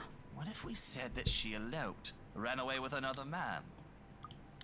I'd sooner believe she was killed by the Anselm butcher than think she fled with another man. But it could work. They are really disrespecting her like this. The masses will eat up such gossip. We can fake evidence, signs that will point to her traveling with a companion. Though, if I may be a bit honest, I loathe to speak ill of her or create rumor. Yeah. What if it isn't a rumor? What if there was someone? Why else would she act out like that? The falling out would be the best excuse to leave me, while coming out as the victim. This is fucked. Whatever the case, it'll put me under less scrutiny. The police will investigate if it's a murder or a kidnapping or a sudden disappearance. But they won't really bother with marital and relationship issues, will they? They are not minors, and I suppose the police will not bother unless you file a case. They have more problems than a love affair. It would be best to consult someone who knows the law a bit more intimately. Your lawyer, yes? Yes, but he's away on a holiday, enjoying the beaches on some back-end country or some such. Somewhat called Philippians or something? Oh my god. That's so fucked. That is so fucked. He told me he'll be back on the 2nd of November. Wouldn't that be a bit too late? If we have to wait that long, we can consult someone else. The chief inspector might be willing. Yes, I suppose I can ask Lee. He's an idiot, but he's an idiot who studied the law. But if I ask questions, he'll pry, and I'd like to not give too much away. The trick to keeping a secret is to have as few people as possible know about it. Take a few people down and put them in their graves if I have to. At least the lawyer's paid to believe I'm innocent and won't be nosy about the whole thing. And really, it's just because... I don't trust him with this. He's probably busy with that wife of his, if she's still even in the city. Who can I even trust, really? You can trust your most faithful servant. For I am the only one who truly loves you, my prince. Yeah, that's Takako. A person's loyalty stops where greed starts. They all bow down to curry favor, faking smiles and attending to my every whim, expecting approval and gifts in exchange. That is all well and good for me. Let it not be said that I'm not a generous prince. But it is those who I reign over through fear that I must watch out for. People like Harvey Lee fell under both of those. He catered to me shamelessly so that I can aid him with his wishes in turn. And when he found that he was in too deep, I had to leash him lest he get in my way. Sure, I say jump and he'll ask how high, but he's a spineless little shit. The moment he thinks he sees the opportunity to turn the tables on me, he'll take it. bribery and blackmail can only go so far. One needs to make the other person bend, but take care not to have them broken. If they believe they have nothing to lose, that's when they retaliate. At the very least, he'll try to use the knowledge to try and gain leverage to be on equal grounds with me. And if he does that, I'll be forced to kill him. I don't like letting go of my toys because they decide to be stupid. Handling idiots can be so tiring. No matter how many of them die off, another 3 can be found within a stone's toss. It's best to make use of them, one way or another, until it's decided that they needed to be deleted from the gene pool. It won't do to use a story until we're certain it's believable. After all, it's the first time I've become a widower. Until then, keep the others away from her body. Shit. Standing up to leave, I grow still at the sound of shattering glass. A dampness leaks into my shoes as red stains the hem of my pants and my socks. I forgot I was having wine. Huh. Go clean that up and leave me be. I've already had the other staff take the day off. I don't want to see hide or hair of you unless I call.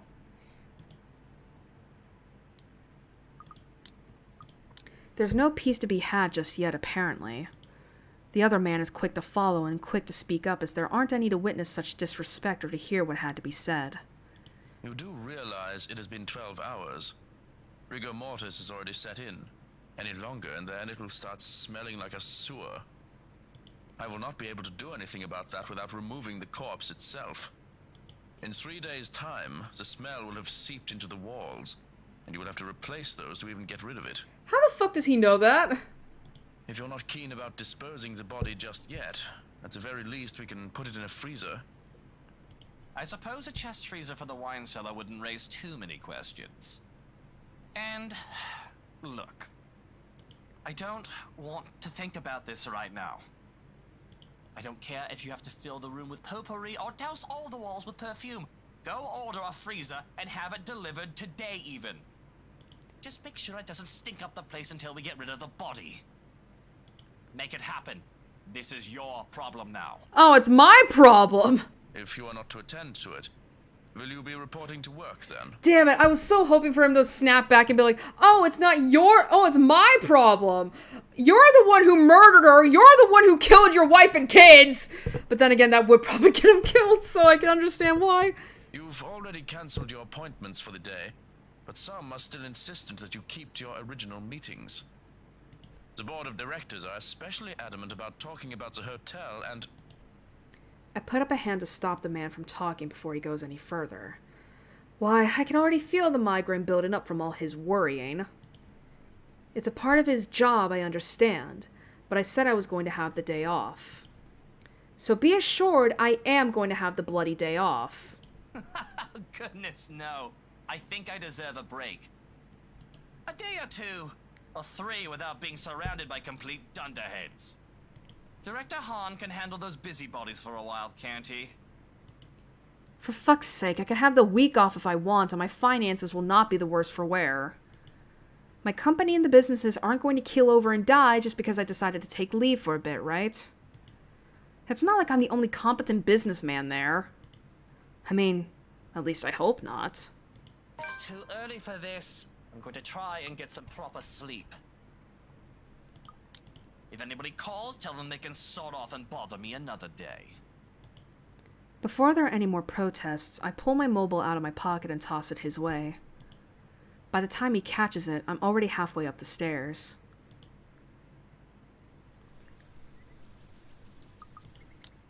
Ooh.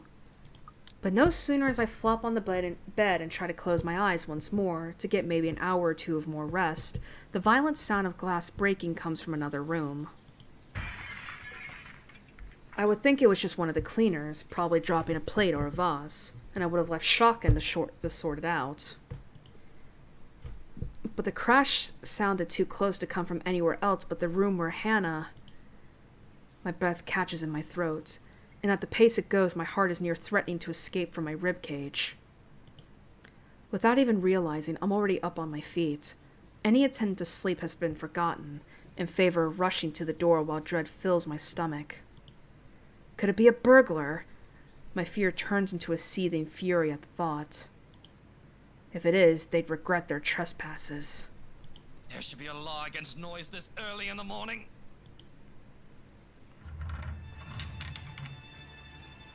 Hi. Wrenching the door open, I can't quite believe my eyes as I see who stands before me.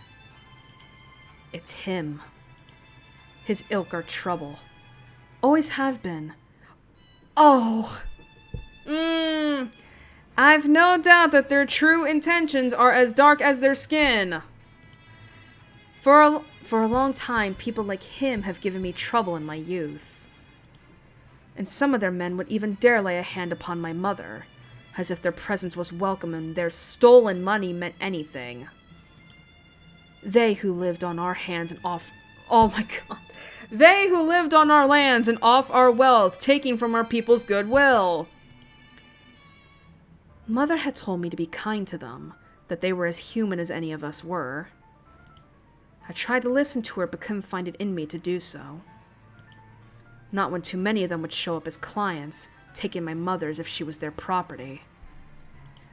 Not when I could still remember dark hands bringing pain, both upon me and my mother. Oh, sure. Oh my god. Oh, sure. White men also did the same, but none were as strong or as rough as these people. Oh my god, stop. These black-skinned louts made for better nightmare material, frequenting my sleep often enough. I was always so afraid that they would come out of the shadows to hurt me, naive child that I was. Father, well, for once that was something we had agreed on. They were good for nothing but cheap labor. And violence, of course. Their presence amongst my men made for an intimidating sight. Oh, but there is something else they're good for, too. Hannah? Hannah, darling? What's a cup? Love, speak to me. I know this. I hate... Oh, why'd they have that as his name? It is so easy to slip into the role of the victim, to pretend that I'm in shock at the sight. You! What did you do? I know this looks really bad, standing here in your house with a dead body, but I can explain. You killed her! You ones! Get in here! And who else can I blame? Who else can be the culprit but this trespasser in my house? And as he makes more excuses, near desperation, I have to take care not to show the glee as I lay all accusation on him. And when he swears to whatever god he believes in, my man is quick to arrive and pull me back out to the bedroom, to safety, while he deals with this interloper.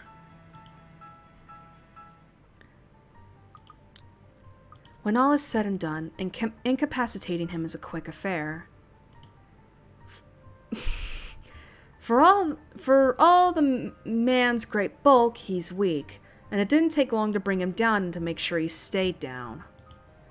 By then, the sun is already rising off in the distance. Shrocken steps out of the nursery with a questioning look on his face. Call the police! Get rid of this rubbish! Certainly. Will you be having teas this morning? Bring it to my study, and clean out that awful stench. I don't bother to linger longer than necessary after that. I have to think of what comes next. What now? That's the proper question to ask after all that's happened. To think I would have been so stressed out, trying to find a way to cover her death up. Then, this golden opportunity just drops into my lap, or rather, breaks into my home. I can't quite believe my luck. This is far too perfect and makes it all so easy.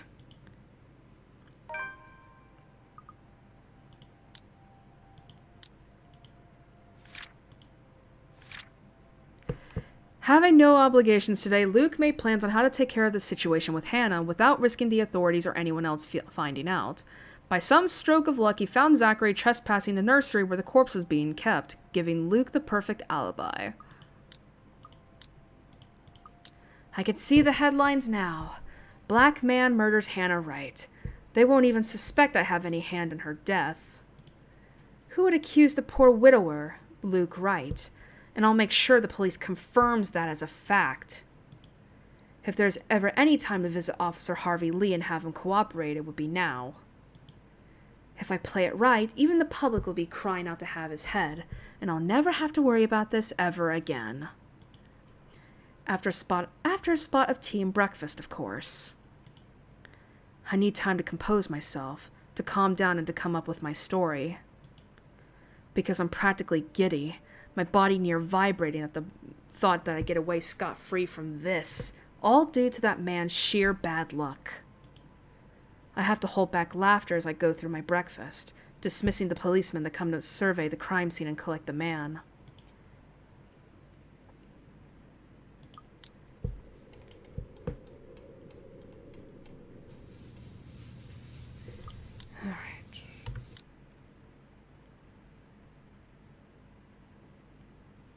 Bloody hell. Even that Santos girl. She was our detective's friend, you know? Though I keep telling you not to let his emotions get in the way of the job. You have to understand, mate. And now Hannah. The Hannah Wright. The press are going to go nuts about this, mark my words. Are you implying that I have anything to do with them? Honestly, yeah. But when they said what happened to Hannah, well, it can't be you. The older man looks at me with scrutiny.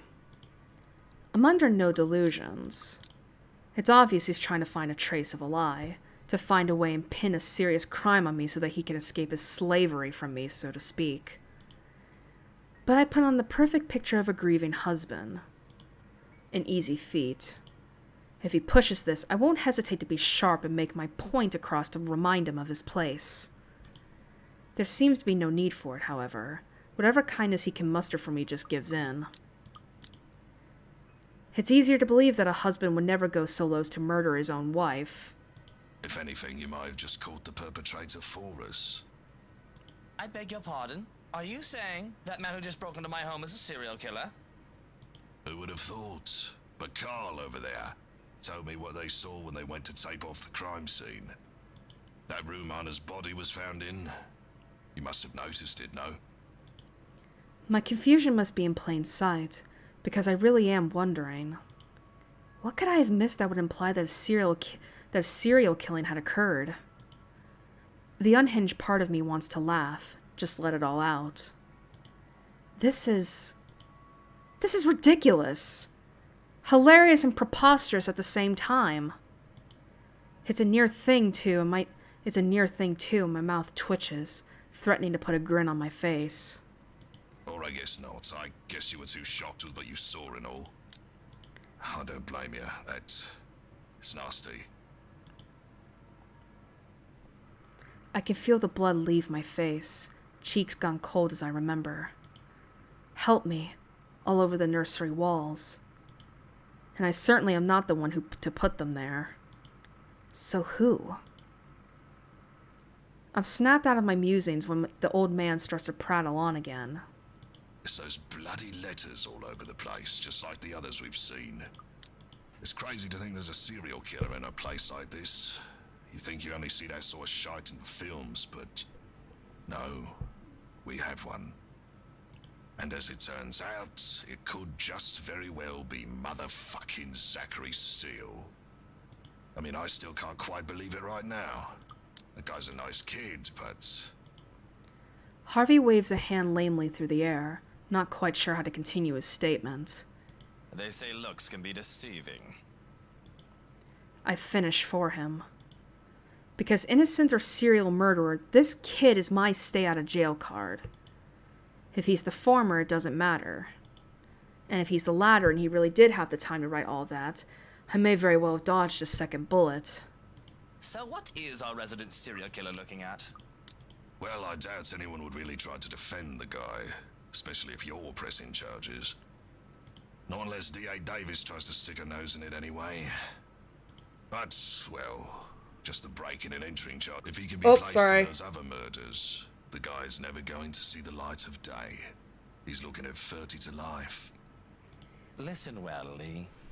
If he gets any less than what he deserves, I will be very unhappy. There will be consequences if you prove your incompetence in this matter.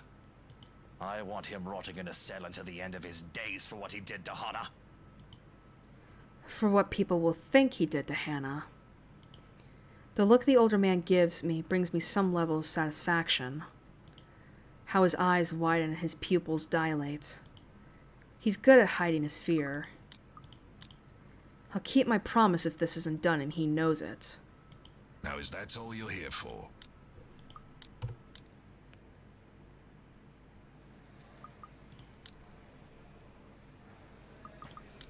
At least one of us should get some good R&R, because it looks like Harvey isn't going to get any. Not with the commotion that started up outside the room. From inside the office, we can both clearly see something's come up. And opening the door lets the din of the place flood in with officers going about and phones ringing up the storm. Looks like your children are in need of their minder, Harvey. Whatever could this be? What in blazes is going on here? What's that fucking fire? There's been a jumper, Chief. It is utter madness as callers ring in all about it. A jumper in Luxbourne. If I weren't so tired, I've given it more interest. Besides, going by what the officers on the phones are saying, it's probably far too late for the poor soul. They've already gone splat and all lines are clogged with the distress in the busybodies. It's not every day you hear about such things in this city. Or at least, it's not every day that I hear about a jumper that I haven't caused.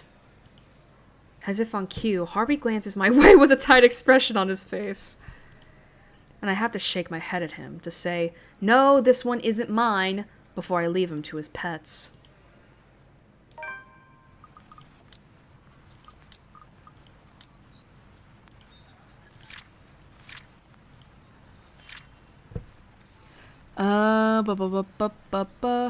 Alright.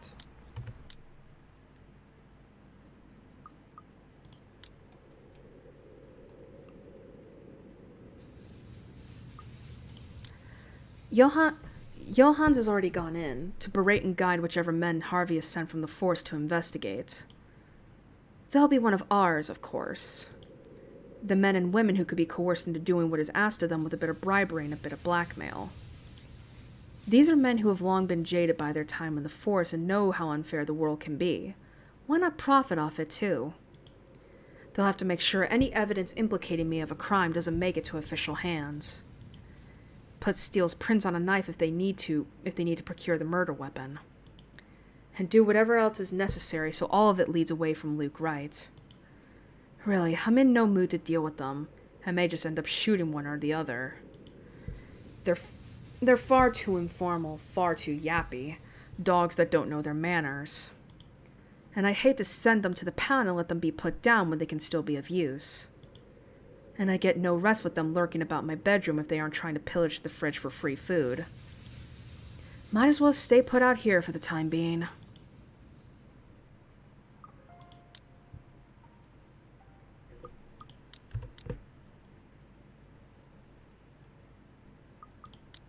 This is new. Do I even deserve to talk to her now? It feels wrong to do so after what I've done. Not because I have blood on my hands, no. That's nothing new. Damn it, But when it's her, when I've killed my lovely Hannah, I don't even need to worry about becoming my father anymore because I'm certainly much, much worse. Damien never killed Eleanor. He never had her blood on his hands. Staring at the flowers offers me no safety from that reality. The peace I came out here for is short-lived when my own mind betrays my guilt. But I'm a stubborn fool who's set in his ways, and I refuse to get up and go back into the house just yet, even if there's no real point in staying in the dirt. And I'm made even more determined to stay when I sense a presence standing behind me. When I told Shotgun that I would tell anyone and everyone to sod off and bother me another day, I do mean that. Leave me alone, Shrokin. Go make dinner if you want to be useful. I think those flowers look beautiful, my lord. The parlor, the room where the lady stays for her tea, it could certainly use some.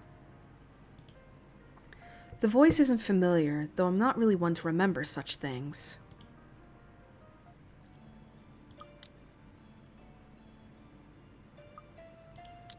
A beautiful woman stands behind me. A servant, if one were to assume from what she wears. And that should certainly concern me when the other household staff members have been sent away for the day. Not to mention, I'd like to think I'd remember a pretty face like hers if she was under my employ. If she's pretending to be one of the staff, she's out of luck. And if that's the case, she shouldn't push her luck lest I decide another murder won't ruin my day any further. But I can only feel, at the very least, indifference at her presence and annoyance at most. Beautiful as she may be, that didn't exempt her from my wish to be on my own. There's a part of me that feels like I'll snap at any moment for the smallest of reasons. And I'm just waiting for an excuse to let go again. Didn't you get the memo? Are you new? Today is a day off. You aren't supposed to be here. Am I not? I apologize, my lord. I wasn't aware that we are not expected at our stations this day. It's just that today is such a beautiful day.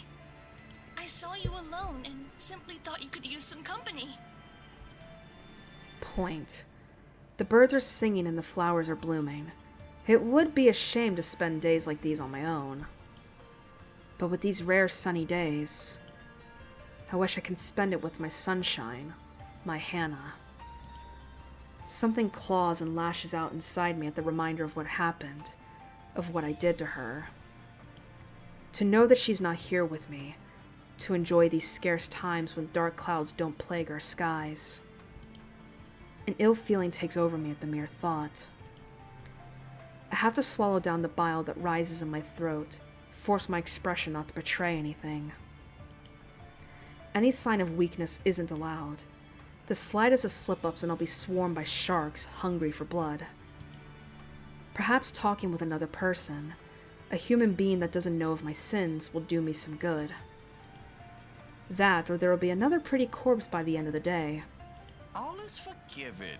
You must be really enthusiastic about your job if you didn't realize it's a day off. I simply owe everything to the lady.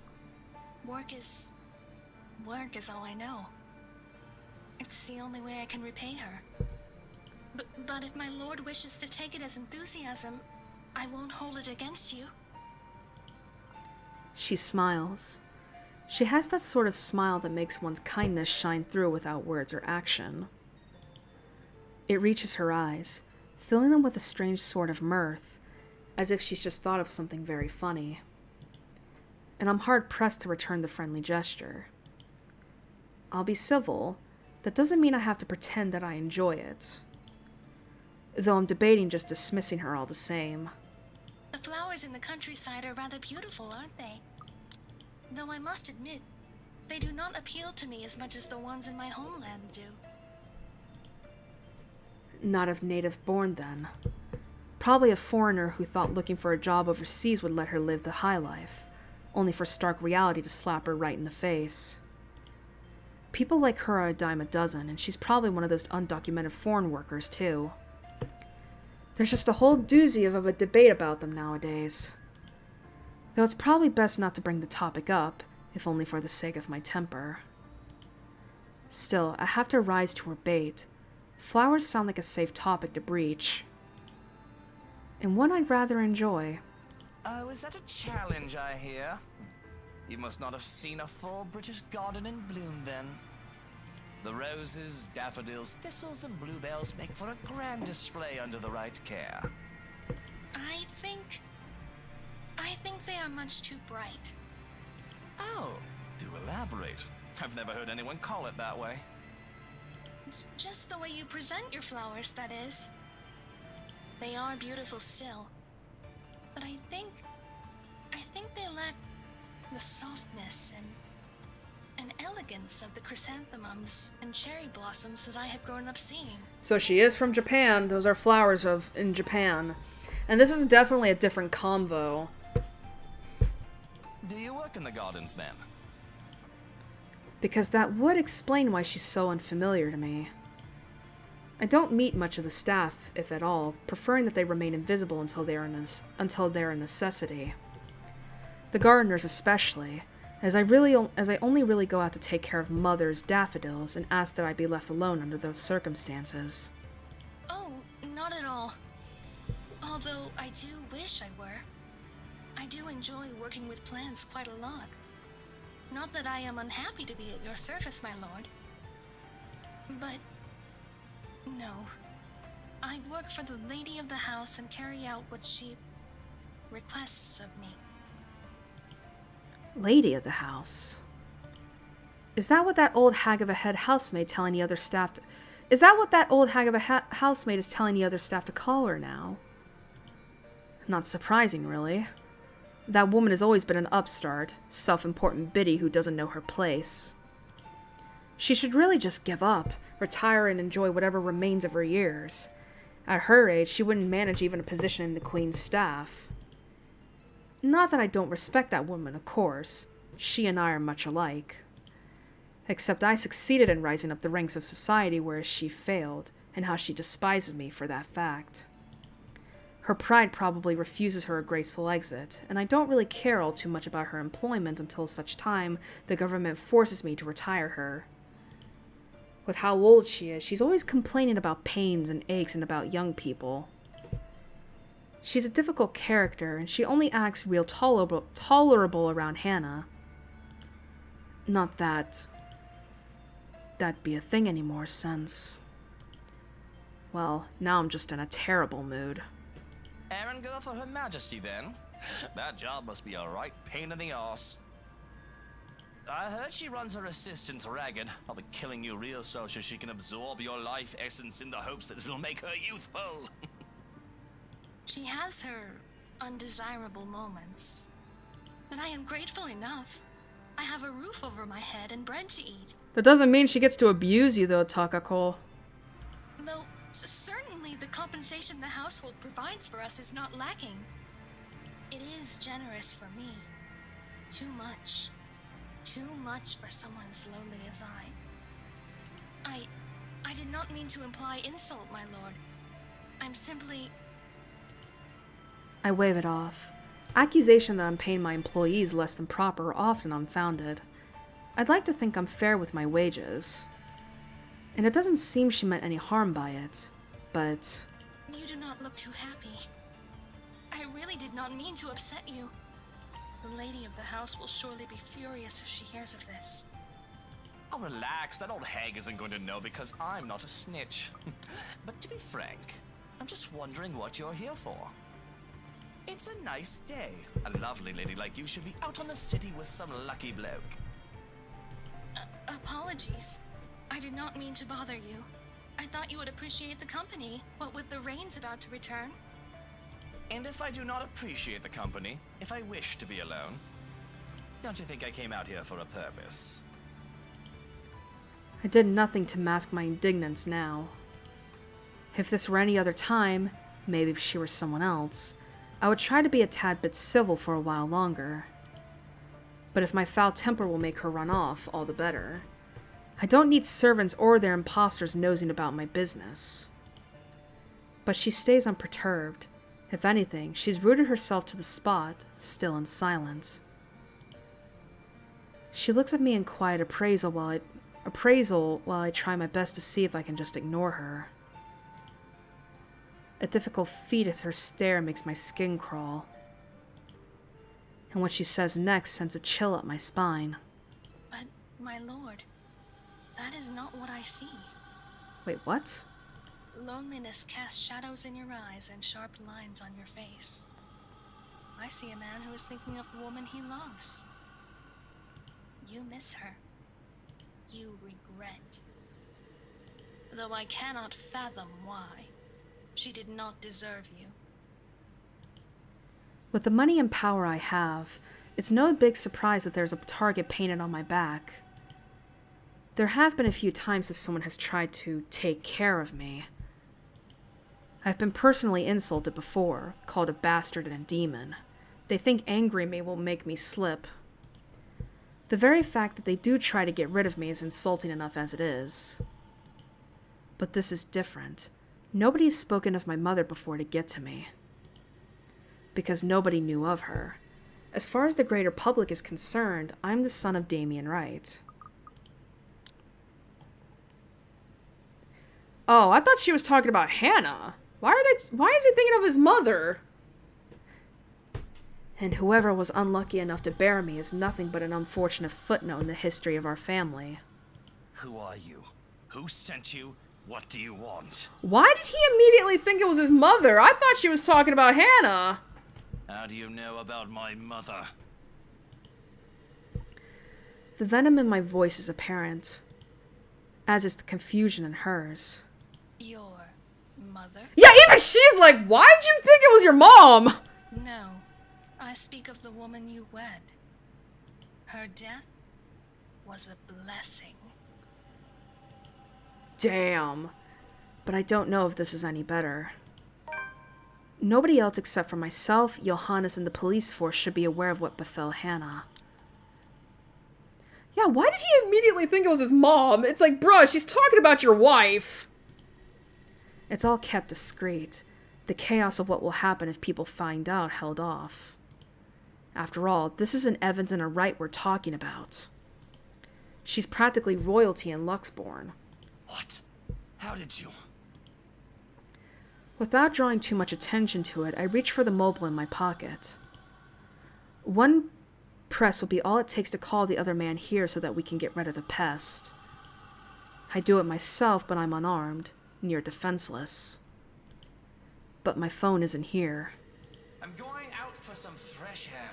Oh, fuck. Tell them they can sort off and bother me another day. So you just fucked yourself. Of course, of all the time for me to ditch the bloody thing. But I should be able to take care of one woman, right? There's nobody but Johannes and I on the property, far removed from the village and the rest of society. A fist to the throat, a quick twist to the neck, a blade to the jugular. Though forget that last one. Unfortunate for me, I don't have my knife either. But looking back at her, I freeze in place. Is something the matter? You look affright. What the fuck? I try to scream, but it's stuck in my throat. Please do not torment yourself. You have nothing to worry about. I would never harm you. This home still needs its lord, our prince. Come, my lord, the house beckons. Gone was the beautiful woman, and in her place is this grotesque witch, this monster, surreal and horrifying. That's it, I've gone mad. Driven crazy by guilt for the sins I've committed. And this is the devil that would torment me for all eternity. But even the idea that this is all a dream, a nightmare, doesn't stop me from flinching away at her touch.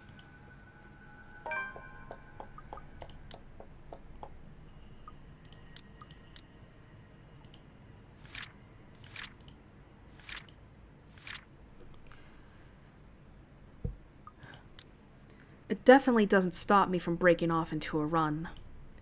I can still feel her eyes on me as I run back to the house. But I refuse to acknowledge it, let alone look back. All I need is to get away from her and to make sure she stays away. And if that means acting like a coward and seeking out company to keep me safe, nobody can tell me to do otherwise. Bravery isn't something to be lauded if it comes along with stupidity. It must have been a sight to see the usually composed and reserved Luke Wright bursting through the doors. But there's a time and a place for keeping appearances. The time when one's life is on the line is not one of them. Mustering up the courage, I look back through the windows to see if she followed me. She's gone. I feel relieved, though I really shouldn't be. Stopping to catch my breath, Johanna's sudden appearance nearly makes me jump out of my skin. Don't fucking do that! You son of a bitch! If I had a gun, I would have shot you!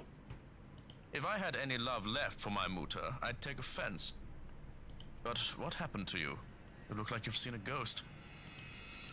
Oh, if only it were such a delusion. But I can still feel the faintest touch of her fingers. The feeling was too real for it to have been a ghost. In the garden, there was a woman. And there's always a woman with you, isn't there? That's not what I mean. Listen, she knows. She knows that Hana is dead. Strange. The house was empty. Is empty. I made sure of that. Can you describe this woman? Are you deaf? I told you she knows that Hana is dead. What does it matter what she looks like? What is this with this interrogation anyway? Do you not believe me? Frustration bleeds into my very being when he just raises his brow at me. What does it matter what she looks like unless we're going to go look for her? Oh, of course. But I have to fight off the panic as I try to recall her features.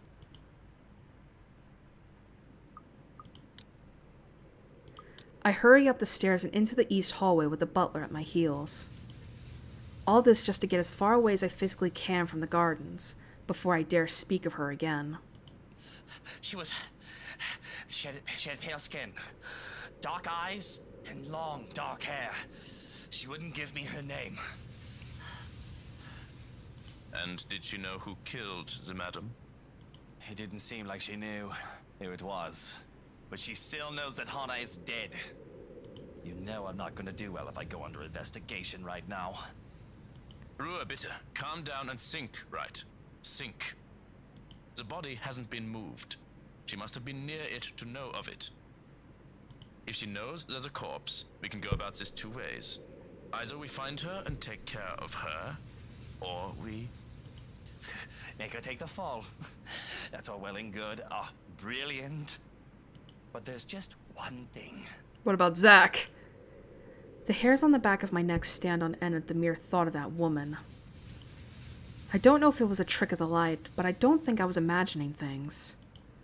And though he might think me a lunatic, I can only go on. Well, she was this thing. A monster. A witch. I know how it sounds. I sound like...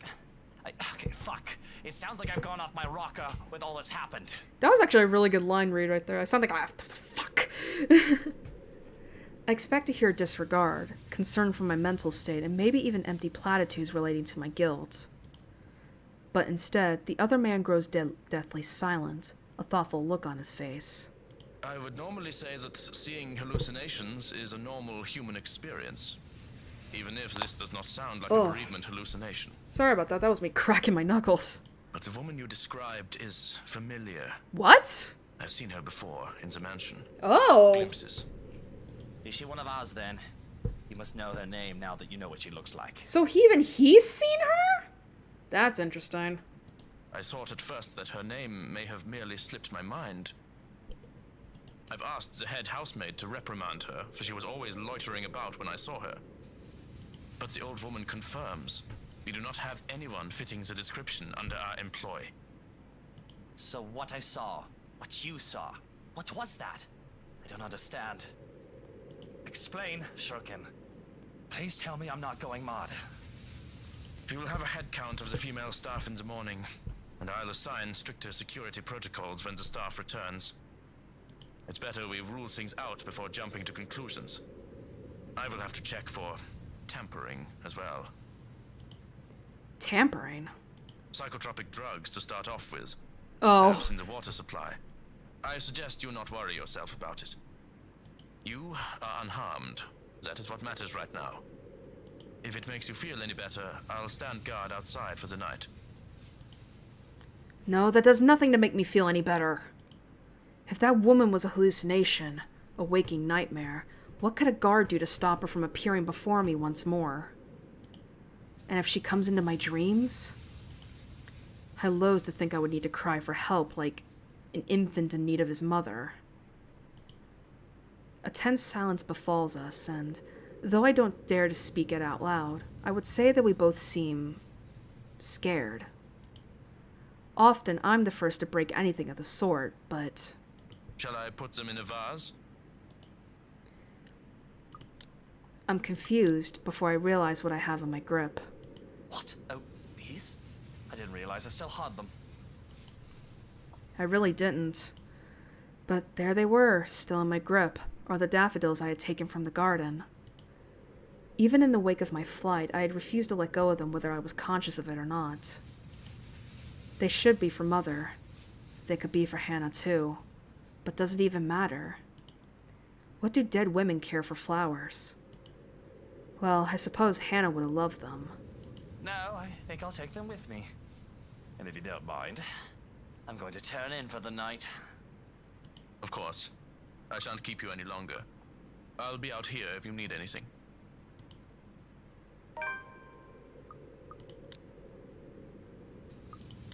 I don't care enough to show any sign that I've heard him, retreating into the master bedroom without another word. I tossed the bouquet of daffodils to the bed with only a minute glance at the nursery door. The thing is sealed with police tape, garish, ugly, and tacky in all of these. They've already taken the body to the LCPD morgue, sometime while I was talking to Officer Lee yesterday. They made quick work of it, my boys, because they knew a proper investigation was pointless if I have a story to feed to them. There'd be nothing left of her there but bloodstains and a chalk outline. Not bothering to strip off my clothes, I flop onto the bed, tired and alone.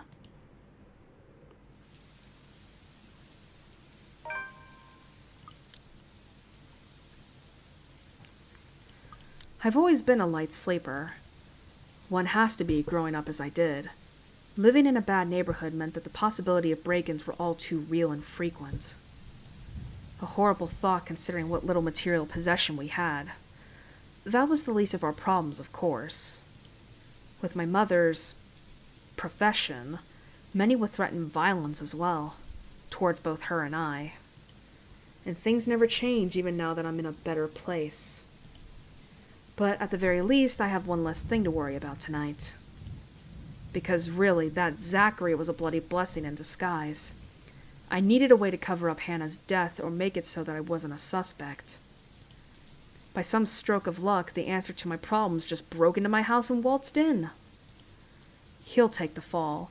The fucker had already gone into the room on his own. His DNA is already going to be all over the place to incriminate him. If that's not enough, it'll be easy to falsify evidence. I can make sure of that. Still, the thought of that woman yesterday, and the danger that she presented, was enough to wake me up several times through the night. So, suffice to say, I'm not very happy that anyone would dare to separate me from my true love, the bed. The rain that had started sometime during the night didn't help the mood. Okay, maybe it helps just a little. The strange sunny weather has been nice and all, but for it to return as it should be feels like a good sign of things to come. Whoops. Perhaps things will settle back to normal and the crazy drama that has gone on lately will die down. The rhythmic pitter-patter of the rain fills the early morning silence with a steady beat. Thank goodness I don't have to be anywhere in a hurry today. I would hate to be caught unawares in this rain.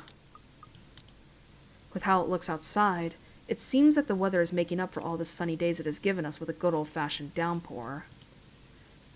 It does let up within the quarter of an hour. However, a day beginning with a cloudburst like this? Locals usually take it as an immediate sign. Luxborn's abysmal weather is back, likely for good. There's this rubbish about how the heavens cry with you through the rain. If anyone sentimental enough knows of what I've done, they'd probably spout this stupid thought my way. Well, I think it's a load of bull. Hannah would roll in her grave at the thought that the heavens made it rain for her.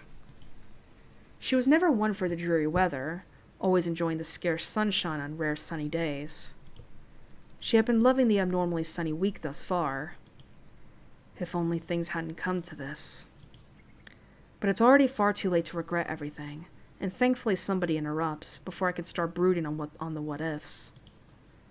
Perhaps the only time I can appreciate the man's insufferable prying. Are you really going to stay in bed all day? What do you want? You must have been really rattled by what happened yesterday. If you need to talk about it, I am quite qualified in that regard. And you aren't even the slightest bit bothered? Truly? Not even the slightest bit worried? I was worried. But I realized that it's not my life in danger, is it? My worrying will not help matters. Neither will yours. The detached manner in which he admits this annoys me to no end. Oh, as a matter of fact, it is your life in danger. Because if I find you lacking, if that woman finds their way anywhere near me again, you'll be following in the footsteps of your predecessor. Are we clear? Do what you have to. In fact, it'd be best if you keep busy. Do what needs to be done, and if I see you even idling for 1 second, I won't be happy. He doesn't say anything. There's no witty retort. It isn't a threat, but a promise after all. I don't take kindly to incompetence, especially when it comes to affairs that affect my very safety. I will kill if it ensures that I live. Are there any updates about the woman? Alright.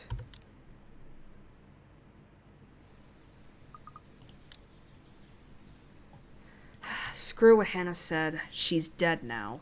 Johans, distract her. There are the eyeballs.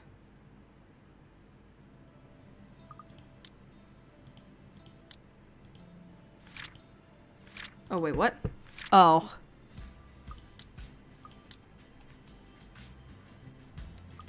I nearly did, really. It's hard to remember something as trivial as an ordinary playdate when there's murder fresh on one's mind. But there's this instinct, long ingrained, to act as if everything is normal despite the blood on my hands. Else I would have spiraled out of control a long time ago, and things wouldn't be as good as they are now.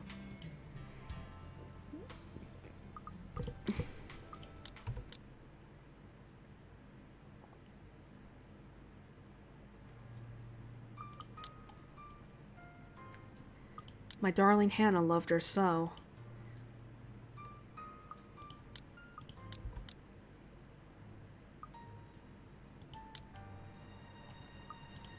Unfortunately, Hannah wasn't quite up for those sorts of things most of the time, thinking it'll spoil the child. It turned a whole playdate awkward every time.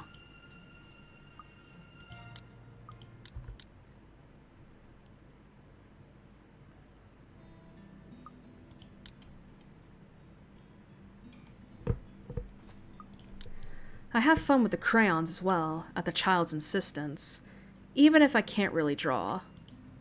With Kylie using the black crayon, that leaves me with the yellow one. I absentmindedly start to doodle flowers, which are just about the only thing I can actually do decently. I've halfway filled the page with yellow when Kylie breaks her silence. Are you alright, Tio? I heard about what happened to Tia. I feel as if the ground was pulled from underneath me for a moment there, caught off guard as I am.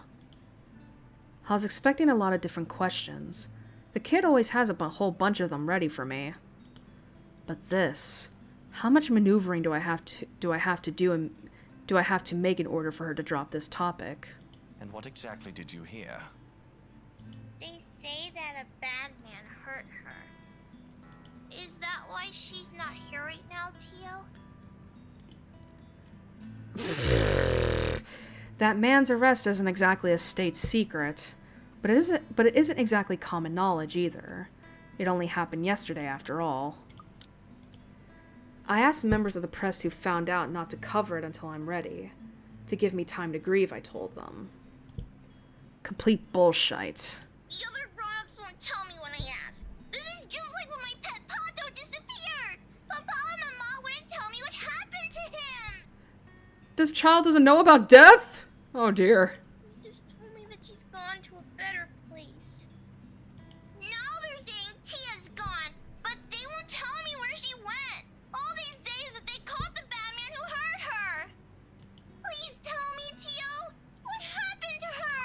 Oh, this is fucked. Is she gone too? Like Pato? Because of that man? My answer catches in the back of my throat. It feels as if I'm drowning on air. It's like you said, a bad man hurt her. I killed her. That's the whole truth, no sugarcoating it. And there are 101 reasons why I can't confess. Though the most important reason in this moment is that, well, I don't want Kylie to be afraid of me. To see her bubbly face break into one of horror and disgust. If that happened, I don't know if I can keep on pretending that I'm anything but a monster. But I can't find it in myself to lie to her. At the same time, telling the truth will kill me. She must have taken my silence for confirmation. Though I have to look away when she starts crying, only realizing then the dampness of my own cheeks.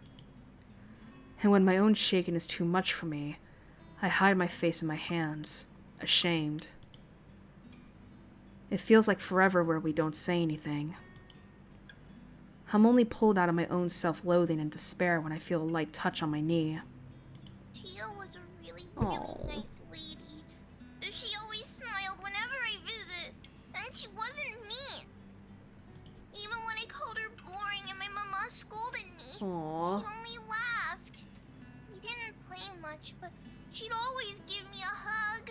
Oh, that's so sweet. She was her godparent after all, and not I, for all that the child liked calling me the fairy godfather. Hannah would always say that it's my fault that Kylie favored me more than her, called me a godchild thief in jest. But then she would always look so proud of me when I took care of the child. I'll miss her, Tio. As do I. So very much, Munchkin.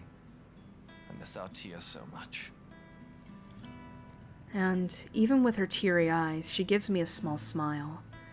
She moves her hand to grasp mine and gives my hand a gentle squeeze. What about the babies? Oh, Do you miss them? She knew about them too! What babies, Munchkin? Wait. Oh, that's right. She's not supposed to know about the kids. The nursery, sealed by police tape, comes to mind. Johannes knew of it, not a complete surprise. But Kylie? Kylie knew? Wait. Babies? More than one? How many more knew that Hannah was with child? Children even before I found out. Her doctor said there were 2 of them. Tia and Tio's babies. They're twins. That's terrible, Tio. You forgot about them already? No, I didn't know! She says more, but everything around me wavers, nausea building. Sounds around me dull down to a buzzing in the air, and I can only hunch over, stare at my hands, afraid that I would throw up. I feel sick. I'm sick.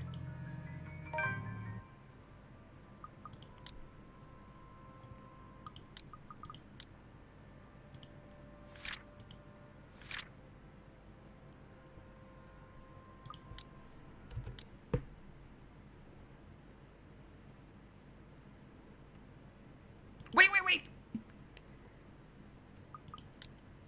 Alright. I think we might get another softcore porn scene, so I'm gonna do this real quick.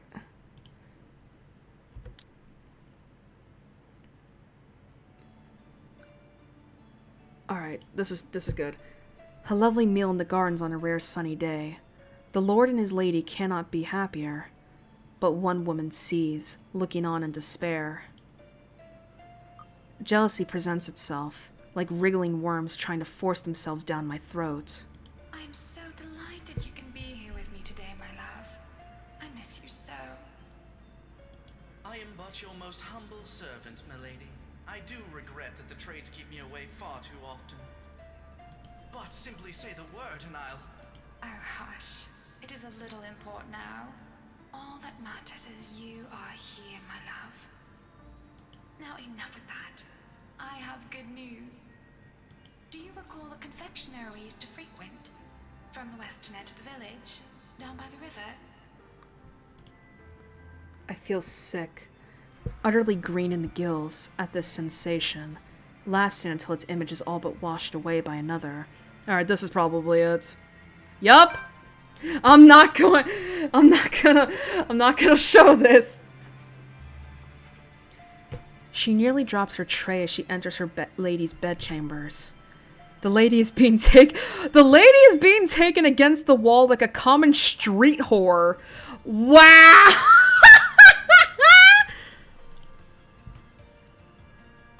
That man is not her lord, her prince, but she is not of a station that allows her to judge. Wait, this is not him? This isn't Edward? This is another man? Oh, Charlotte was cheating? That doesn't keep the shock from her features or from her voice. Milady, I brought the my apologies. Her voice is small, subdued, and shy. Though the lady needs no words to express her displeasure as her face turns from one of pleasure into that of anger and accusation. Her glare burns, focused and scalding. If looks could murder, the servant girl would be dead where she stood. All the while her lover still...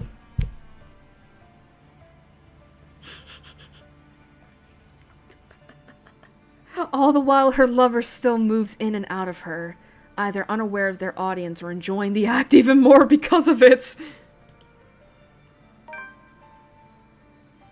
What the fuck? Alright, this is not new.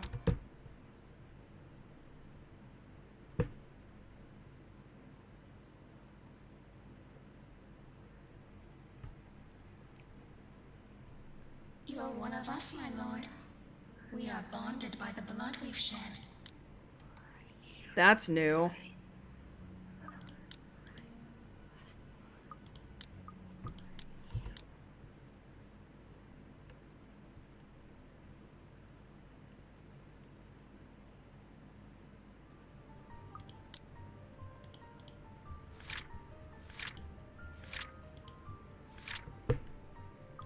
Oh, fuck.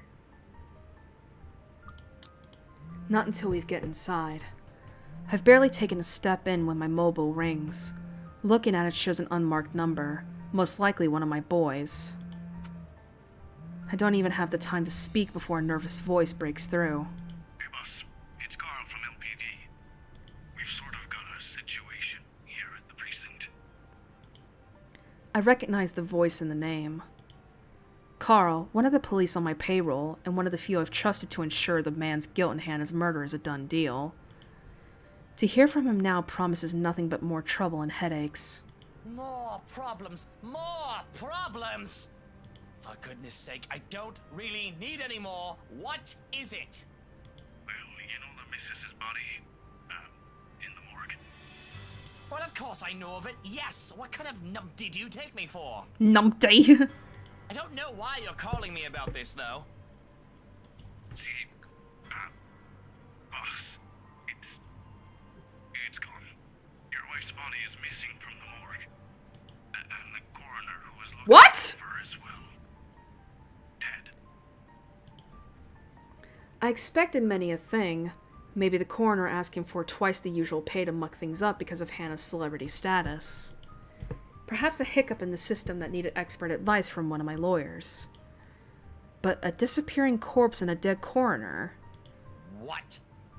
Yeah, I don't know. Yeah. I haven't looked through security tapes yet. I love that he was like, yeah. But I thought you ought to know when.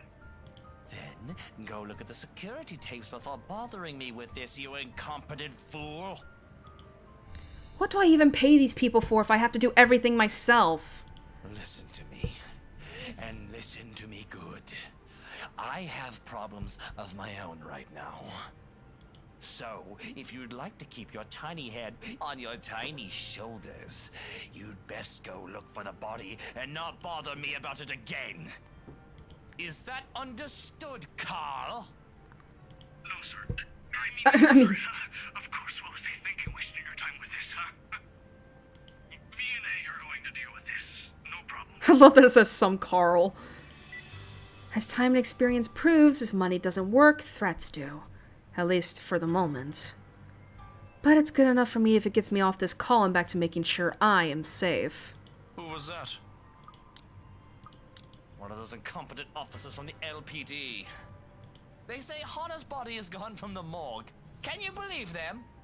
I don't even want to think about what happened to it right now.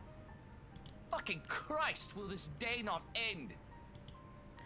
I feel tired. So tired. The only thing keeping me awake is the thought of that woman is still out there somewhere. But the thought of just sleeping through it all, while Johannes keeps guard, is just heavenly right now. Whatever, they'll call back later. You're not worried? Well, what do you want me to do? Drive to the city and try to look for the corpse of my wife?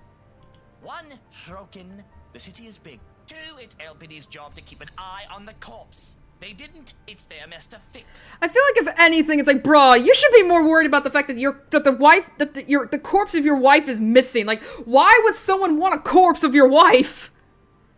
For the moment, at least, I just don't see what other problem that might pop up from this. We have a scapegoat. I have an alibi. Harvey will make sure that man will be convicted. Money, reputation, connections, the company I've built. Everything. I have it all. That's a reason to be happy. Right? Now, if you'll excuse me, since you insisted I stay here, I might as well get some rest. Leave, Shrokin. Of course. Despite his words, he lingers. If I didn't know any better, I'd say he wants to make sure I get in that damn bed and sleep before he turns away from me. What am I, a child? Watch you being treating me like one. There's the reason why we'll never get along. Well, what are you waiting for? Nothing. I just hope you're happy. Oh. Verily, now mush! As you wish. Even the butler is just like, bruh, you fucked up so bad. Only then does he seem to get the hint.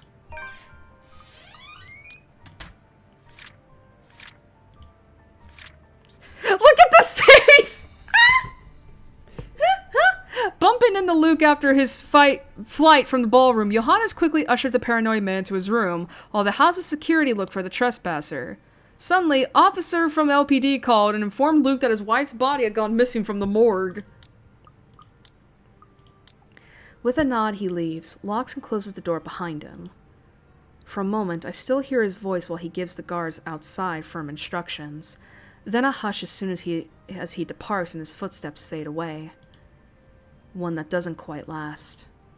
As quickly as the silence settles, lightning flashes across the sky, followed immediately by the loud boom of thunder. And that wanker strikes so dangerously close that I can feel the electricity in the air. The power goes out not a second later, and I feel as if I'm being mocked by whatever greater power there is. All is deathly still for a moment, but soon the rain starts once again. Far heavier than the light drizzle from this morning, its pitter-patter hitting hard against this place's roof. Despite the noise, I find myself drawn to my bed, exhausted, hoping for a little nap. I'm safe here. LPD will find her, and when I wake, I won't have anything to worry about. It doesn't take long. Once my head hits the pillow, in a matter of minutes, darkness claims me, bringing with it laughter and whispers of a twisted love from a time long gone. Who are you? Stay away!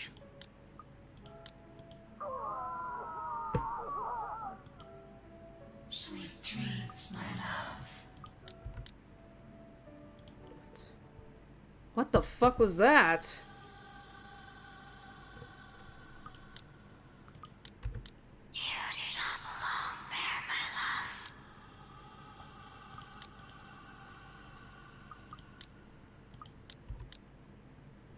Let the butler take care of that little problem with Hannah once those dunderheads from LPD call in for an update while I...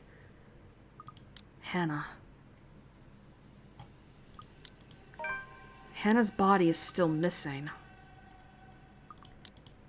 Hannah's still missing, and the trespasser's out there. You do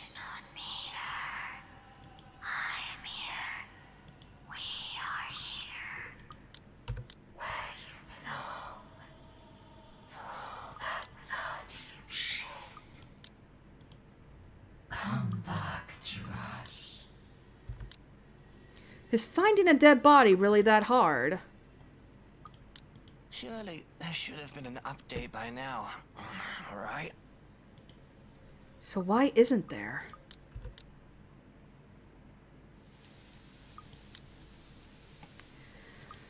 Hannah would be cross if she were still here. Not that it's an immediate problem. If anything, it's this power outage we should be minding first.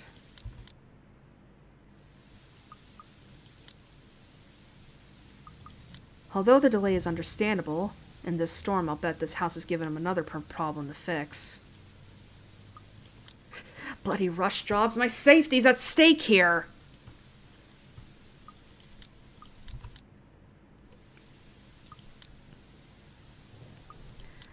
But of course, right after I made the effort and I'm already dressed and on my feet, without even waiting for my permission, the door swings open and in comes Shotgun, striding into the room like he owns the place. No respect for authority at all. Though he does pause midway to glance at where I'm at once he notices the empty bed. The look on his face when his eyes land on me. I can't decide if he's simply cautious or scandalized. Last I've checked, I look decent enough. Is it the hair?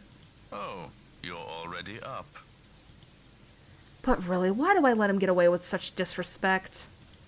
Why do I keep anyone? Sometimes I think I'm better off alone, you know? Then again, I wouldn't have anyone to boss around if I live on my own. Did you come in here just to sass me? And before you do that, I'll have you know that I've been calling you for a good... We have a problem.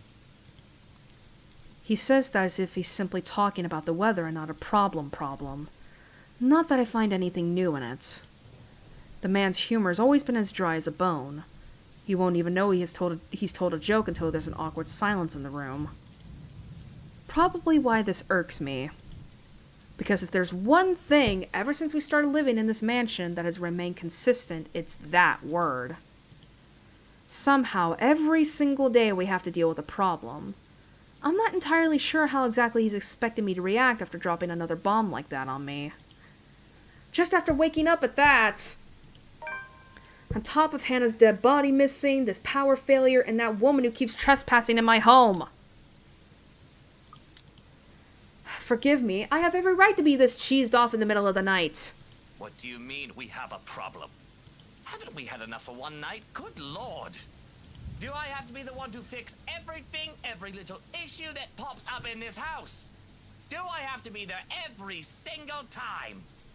Can't you just fix it? My men know I dislike doing legwork unless it's of the utmost necessity and importance. If I did do something on my own, it's only done in the direst of situations. That or I must be very, very bored. I can, but I thought you might want to see this one for yourself. Before any disposal occurs. For all my exasperation over this, he sure does know how to get me interested. Where? He's in the study right now. Sound asleep, so it won't be long before he wakes up. I found him nosing around the attic. Oh, shit. Odd if you ask me. Not quite sure why he went there. A door away and he would have gotten easily to you. Unless you're not the reason why he's here. He? So there are, what, 2 different people trying to get to me? That's already one too many to deal with. What is wrong with these people? Possibly. There might be more. You really are. My man really said, you are just the most annoying ass person. And this shouldn't be surprising anymore. Didn't you used to count how many enemies you've made? I believe it was a yearly thing. Oh my god. Or have you already stopped? Normally I point out Hannah likes me well enough. After all, that's all that matters. Or at least, it used to. But she's already dead. Killed by her own husband. Even if I say she loved me in life, the fact that she died by my own hand is already enough reason for her to hate me in death. Why do you even care if I'm still counting or not? And we're wasting time here. Come on now, lackey. Lackey! You say he's in the study, to the study we go. And mush. Sometimes I must wonder how well you sleep. And why I haven't smothered you yet. I honestly wonder that too, Johans.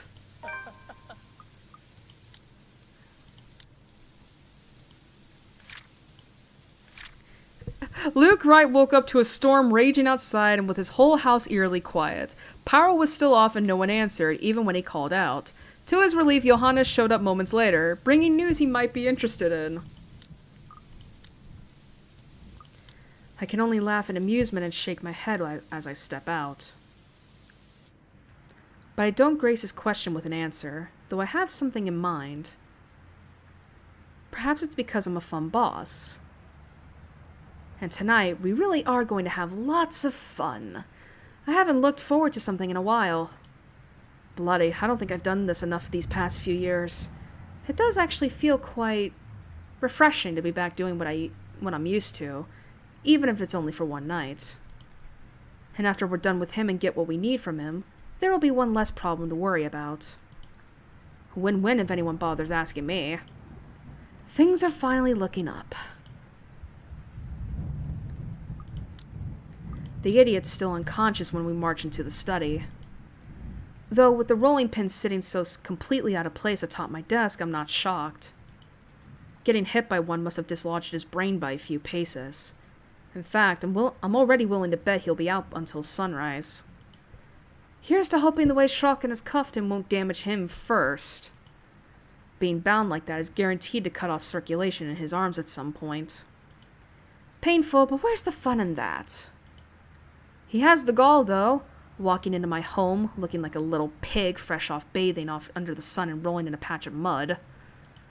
Just because you're trespassing or about to kill someone doesn't mean you have the right to walk into other people's homes dirty. Really, sloshing your muddy boots about and sullying the floor? No wonder he got the metal rolling pin and not the pan. Bloody, even my late mum, bless her poor tortured soul, wouldn't tolerate that. Where are his manners? I swear, people need to stop breaking into my house. What is wrong with all these lunatics? You'd think they'd put more thought before stumbling into somebody else's home unannounced. This on top of my wife's dead body, which is missing from the bloody morgue. I suppose the act of committing crime must have some attraction to the insane. Of course, you'd know all about that, wouldn't you? I'd bloody gut you. But you won't be able to clean up after if you're the sorting corpse, will you? I do thank God that he does, like, sass him whenever he can. But more than that, a look of pain crosses his pretty face when I grip his chin with faint glee. He appears familiar. I just can't recall where I've seen his mug before. Certainly not in a place I frequent, although for someone who looks... well, still not as good looking as me, of course, but to some degree. Decent, he seems to lack the brain capacity and etiquette to complete the package. Disappointing, I might add. What with that fancy coat. He better prove interesting to make up for it. Light marks mar his skin where my nails dig into him, and I have to wonder how much more I have to push before I break skin. I don't have time to figure it out, though, as a moment later the little pig stirs with a soft groan. I'd love to see you try. When was the last time you... Oh, there we go. The dumb cop is waking up. Fuck. Oh, here we go again. He's only been out a few minutes. Damn it. Shrocken, did you not hit him hard enough? Shouldn't he be out longer? Why must she torture me? Metal. His skull must be very thick. I only want to knock him out, not kill him, silly man. If I really wished him dead, I could have easily targeted his pterion. That, or the back of his neck, just below the skull. Oh well, look at it this way. It is good news. This means he'll be capable of giving you the answers you seek, yes? True. I do have many questions for our trespasser here. At least he does prove to be fun, if a little frustrating with his act. Especially when it is my turn. When was the last time I've had to interrogate anybody? It's been a while, hasn't it? I do hope I haven't gotten rusty. But I do remember the basics. And one of the first things one has to remember is to make sure the poor sap who got the short end of the stick can't fight back. I'm telling you, you saw that letter, didn't you? I don't know how it works, but everyone who's seen it ends up dead, or in an accident if they don't go missing entirely. I know this sounds crazy, but you have to believe me. And we're back to the madman ramblings. He believes me a fool, saying that he came here to help me rather than harm. If that wasn't the worst excuse I've ever heard, I don't know what is. I want to make him regret thinking he can play me like a fiddle. Make him pay, my love. You do not deserve to be treated the way he did, taking you for a fool. I say it time and time again. There's always a certain joie de vivre in having power over another man. Schadenfreude, Johannes calls it. Not absolute power, mind you. I always like a little spark, a little spice, a little fire in my poison of choice, whether it's alcohol, food, or sex, or even enemies. Easy is boring. A little challenge never hurt anybody. Because there's little point in hurting someone who won't even fight back. There's no satisfaction in trying to win against another who would rather grovel, cry, and beg at one's feet, curled up like a little child waiting for their mother And when we're done with him, there's a nice plot of land for new daffodils. You'll make excellent fertilizer. Sounds like a plan, doesn't it? And where was I? Ah, yes. There's a joy in bringing men like the detective to the brink of despair, to have them realize that they have little power in the face of harsh reality, and making them concede that I'm the better man using the business end of my knife. While we're at it, why don't you be a good boy and close your eyes? I really don't like the way you're looking at me. If looks could kill, really, I think I'd be dead on the spot. Close your pretty little eyes unless you want me to pluck them out with a spoon. Some might call me a sadist, and some might even go further and call me a monster. I do admit to the former, and a small part of me fears that I love the thought of being the latter. It is of no consequence, my love. I'm here. It is all that matters. Us. But at the end of it all, I am just a man who hungers for excitement, for power, for control. Unfortunately, or perhaps fortunately for him, he passes out not too long into it.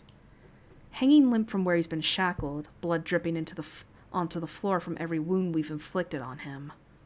Mad props to little pig, though. All that effort from us, and we still got nothing from him.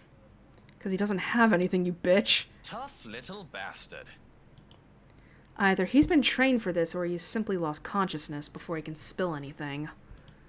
Meanwhile, Shocken makes a face at the mess we've made, although wisely keeps his mouth shut. He's in no place to complain when I've given him enough freedom tonight, and he's as responsible for this. Without a single comment or a dry quip, he's out the door, muttering something about getting a disinfectant and some cleaning effects from the kitchen, leaving me in the silence of the room.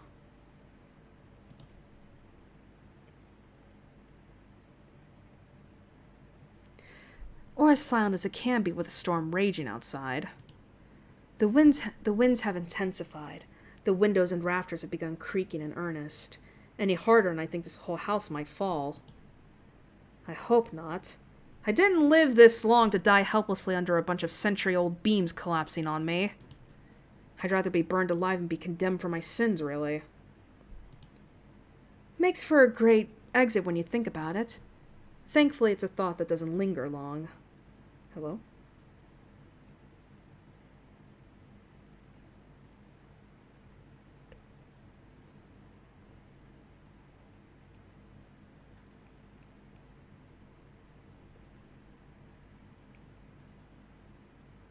Sorry, I'm reading a message right now.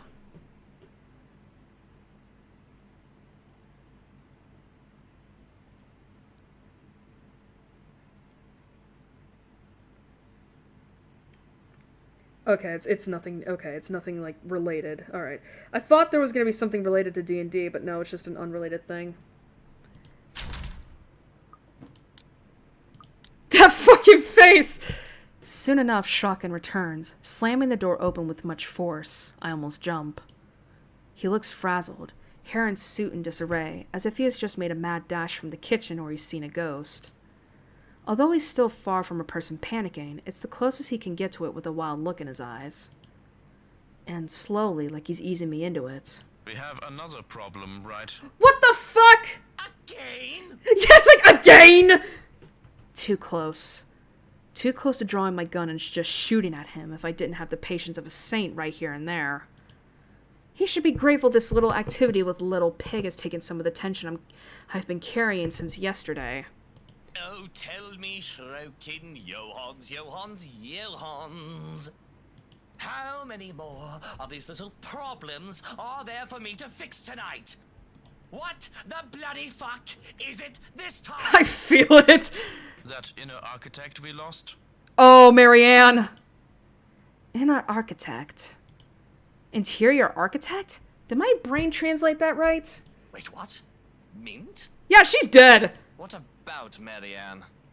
I found her. To say this doesn't worry me might be a bit of an understatement. Her secretary has just called us yesterday looking for her. The last time people have seen her was before the party. Here. Then suddenly she shows up again in the same place she went missing. There will be a whole slew of problems attached to this. What do you mean you found her? I know her assistant Her said she's body? been missing over the weekend, but goodness. Did she get locked in where? The cupboards? The wine cellar? I know she's Irish and they have a reputation, but that's if true. He should talk, the alcoholic! Did she sneak in and get stuck in there? Please don't tell me she was just drinking the weekend away down there. This is priceless! I half wish Johannes would just carry her right out of there just to make fun of her. Oh God, where is she? Oh, I've got to see this for myself. I could use a win tonight. However, there's no humor in the other man's look, even as I nearly bust my gut laughing. Right. She is dead. Shit! Says Luke.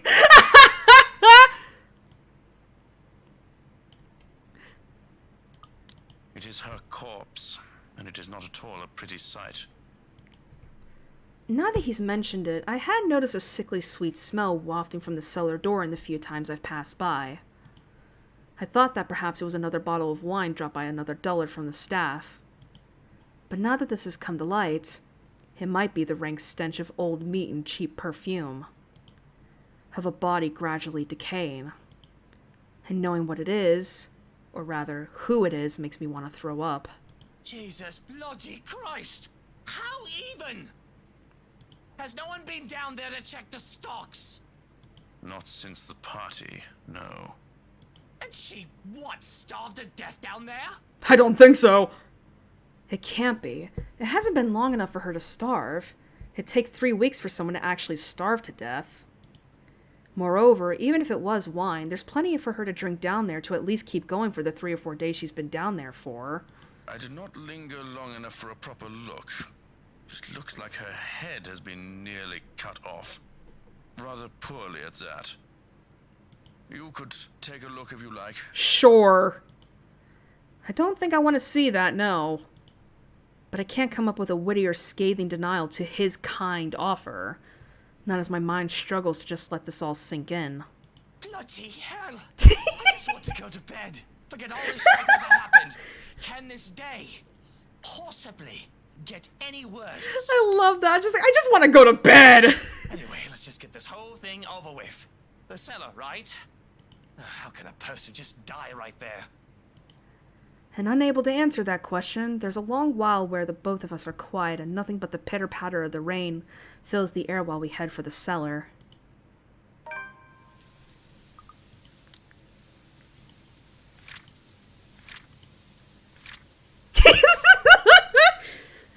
Unable to get any information from the detective, Johannes left to find something they could use to clean the bloody mess in the study.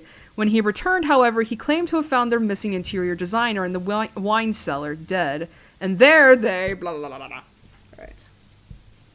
All of a sudden, nothing's funny about this anymore, and taking the gun with me seems like a good call. Fuck. I also need a drink. Really, if I can, I wouldn't give a flying fuck about this. Johannes can't just get rid of the body and be done with it. But whoever had the audacity to leave a dead interior designer, a well-known one at that, in my own home needs to be taken care of. To leave that kind of loose end is dangerous.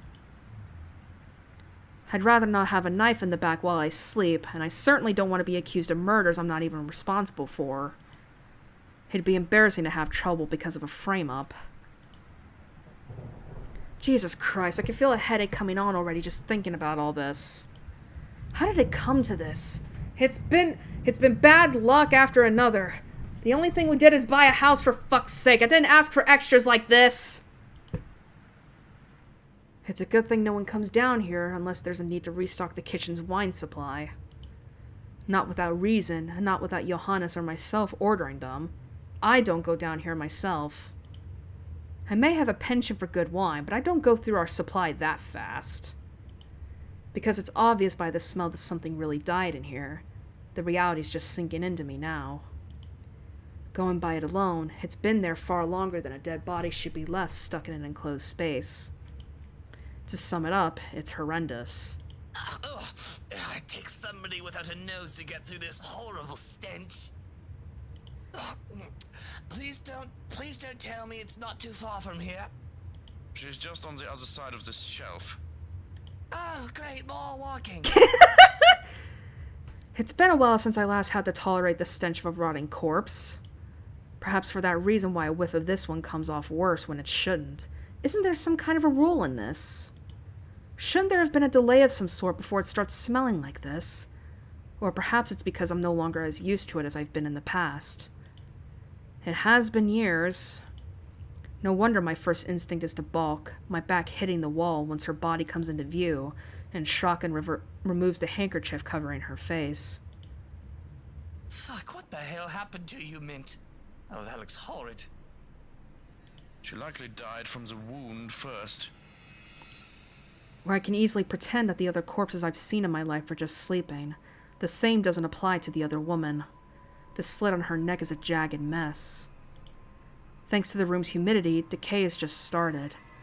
Elsewhere, she would have already started rotting, eaten away by maggots long before we've even found her.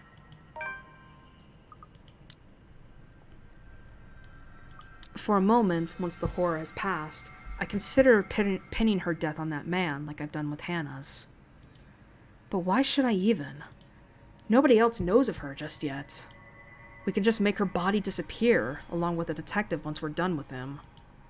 That'd be the simpler route, but this will have to be decided later. Suddenly, Shotgun gestures for me from the other end of this passage. Just a few paces away from McCullough, he stands, glaring at some part of the wall as if it has offended him. I raise an eyebrow in question, but he merely answers with a gesture of his head. Another thing you need to see. And I immediately know why. Where his eyes are trained, a door lies slightly ajar, one that shouldn't have been there in the first place. A frown quickly appears on my forehead as I stare at it, and where it offers a small glimpse of the room on the other side. I can barely see anything, but from what little my eyes can catch beyond the darkness. Are those jail cells? So it seems, I'm afraid. Whoa, what? In my own home, underneath my own house, right in the place where I sleep and live. Why is he so offended by that? You have not been made aware of this? Obviously, do you see this face? Do I look very happy about this? Do I look unsurprised about this? What else is in there? Bones! Oh, not dead! I love that fucking line delivery! Bones! Alright, I'm very sorry. I will replay that because I was laughing too much. What else is in there? Bones! Oh, not dead people! Oh, Christ, how many? Oh, God. Oh, God. Oh, God. He's having a panic attack. For someone who is used to putting bullets in other people's heads, you're very cross about this. Oh, what did you expect? There's a dead interior designer over there. Lunatics have been going in and out of my home. And now I find out that there are places in this bloody mansion I haven't been made aware of, full of little surprises for myself or the fucking police. So yes, I am very cross about this, Shrocken. What's next? A magical, mystical, spooky graveyard in my bathroom? Did that estate company know about this? Is that why they had no problems just handing it to us? You were very eager to buy this place off their hands, though. I am most definitely not very eager now. Why don't you think of it this way? At least now you know where those trespassers might be coming from. I suppose you have a point. How far does this thing go? Quite a few places, it seems. There's only darkness on the other side. Fortunately, I'm sober enough to ever think of venturing into this place. Who knows where this will take me. Maybe when I'm drunk I'll be curious enough, but Shrocken has made a valid point, and if this is their point of entry, we better look into it and bar it as soon as possible. We've had so many close calls just this week, I'm not taking a chance. Well, get on it. I want wherever this place leads to closed and sealed tightly. We've gotten enough magical surprise trespassers in this house. This is the best route so far just because of Luke's reactions. He makes no further comment, but the man does give me another long-suffering look before pushing the door open and stepping into the poorly lit tunnel.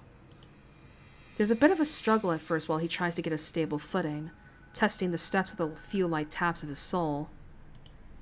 Soon he's on his way, his treads echoing loudly inside the empty passage. Curious, I follow after him without crossing the threshold. From where I stand, I can barely see anything apart from the cells closest to the door. There's a light draft blowing from the other end, carrying with it this old, musky smell.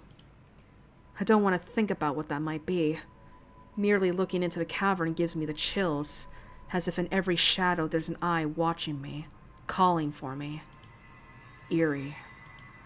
There's no other word for it but eerie. The sound of Shocken's footfalls abruptly stopping certainly doesn't help. Shrocken, how is it? He's dead. Silence. Shrocken! From somewhere, something scampers, its sound quickly fading as it moves farther from me. Still no response from Johannes, however. As aggravating as that man is, I'm beginning to worry. Johannes! I know you're there! I know you're there! Another breeze blows in. This time, it's as if there's someone whistling on the other end. Or maybe that's just my imagination. Hey, Johannes! If this is your idea of a... I never get to finish that. Before the rest of it slips out of my mouth, without any preamble, the door slams shut. And reverberating above the loud thud it leaves in its wake is a scream. Shrill. Blood-curdling. Almost harrowing, the way it sends a sharp chill in every nerve in my body. And along with it... Oh, she's here! Is a familiar voice. Who are you? No. Stay away. Stay away. Oh, Oh, he did die. Oh, shit. Goodbye, Shrocken. I don't know what's going on the other side. With the door shut tight, showing no sign of budging open no matter how much I push or pull at it, there's no way of knowing. However, the sound filtering through the closed door is enough to make my knees buckle and shake. This isn't fear. I want to believe this isn't fear, but it's definitely the closest I can get to it. Horrid. It's nothing but horrid, that I can almost see flesh being ripped apart with every second the noise lingers. I need to get away. Oh God. I am going to sue those people. I am going to sue every bloody goddamn person who sold us this house. I need to get my lawyer. And...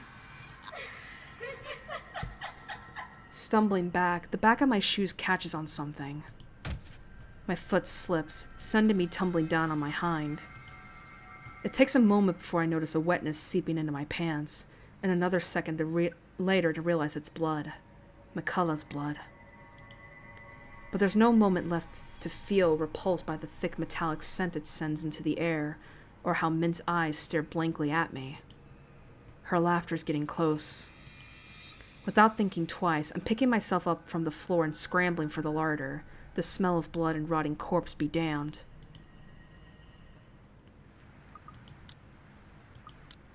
In 5 seconds flat, I've ascended and closed the hatch behind me, bolting it shut with not one but 2 locks I can find from the cupboards and throwing the keys away.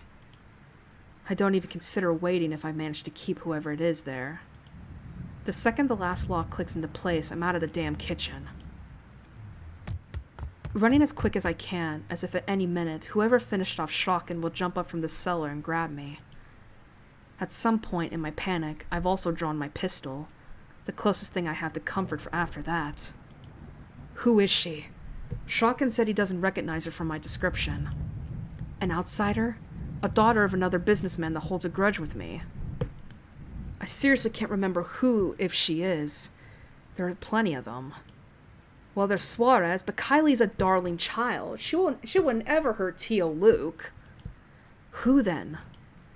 The only person I can think of right now who can give me answers is that little pig, who should be soundly asleep in the study. That fucking mongrel's in on this, isn't he? Working together with that woman? Getting caught on purpose so he can distract us and get to me? And what of Hannah? What did they do to her? Are they also the reason why she's missing? He's a police officer. He likely has easy access to where they're keeping Hannah's corpse. A bullet to the head is the least he deserves for creating this nightmare. That's right, my love. He should be stoned to death. You don't need them. Burned. Make them pay. To make up for every single wrong he's done. For all the wrong they've done to us. Holy shit. Upon my entrance, the door leading to the foyer bursts open with a loud clap, accompanied by the rumbling of thunder outside. The downpour is intensified, and lightning streaks across the night sky more frequently than hours before. I ignore all of it, heading straight for the stairs with only my purpose in mind. And her whispers, leading me, calling me, beckoning. We don't need them. But short of my foot taking on the first step upstairs, a noise to my left distracts me, briefly halting my movements while curiosity takes over every murmur in my head. And it's a good thing, perhaps, that I did, because as soon as I look up, I see him. The detective. Just as he's about to jump down from furniture that has somehow ended up piled blocking the door to the parlor. What happened there? And did he really think getting out of this house would be that easy? Teach him, my lord. Put him in his place. My feet's already moving before any rationale can stop me, a hand firm at my gun when I finally release the safety from it and take aim at him. My finger on the trigger's more than itching to shoot, but I hold back. More than seeing him bleed, I want to see the expression on his face once he realizes everything he's doing is futile. He's trapped. His life's in my hand. Well, you aren't as incompetent as I thought. I can tell the exact moment the realization dawns on him. A short second of his body freezing and blood draining from his face as soon as his feet hit the floor. He wastes no time drawing his own gun, but by then it's too late. He's already prey.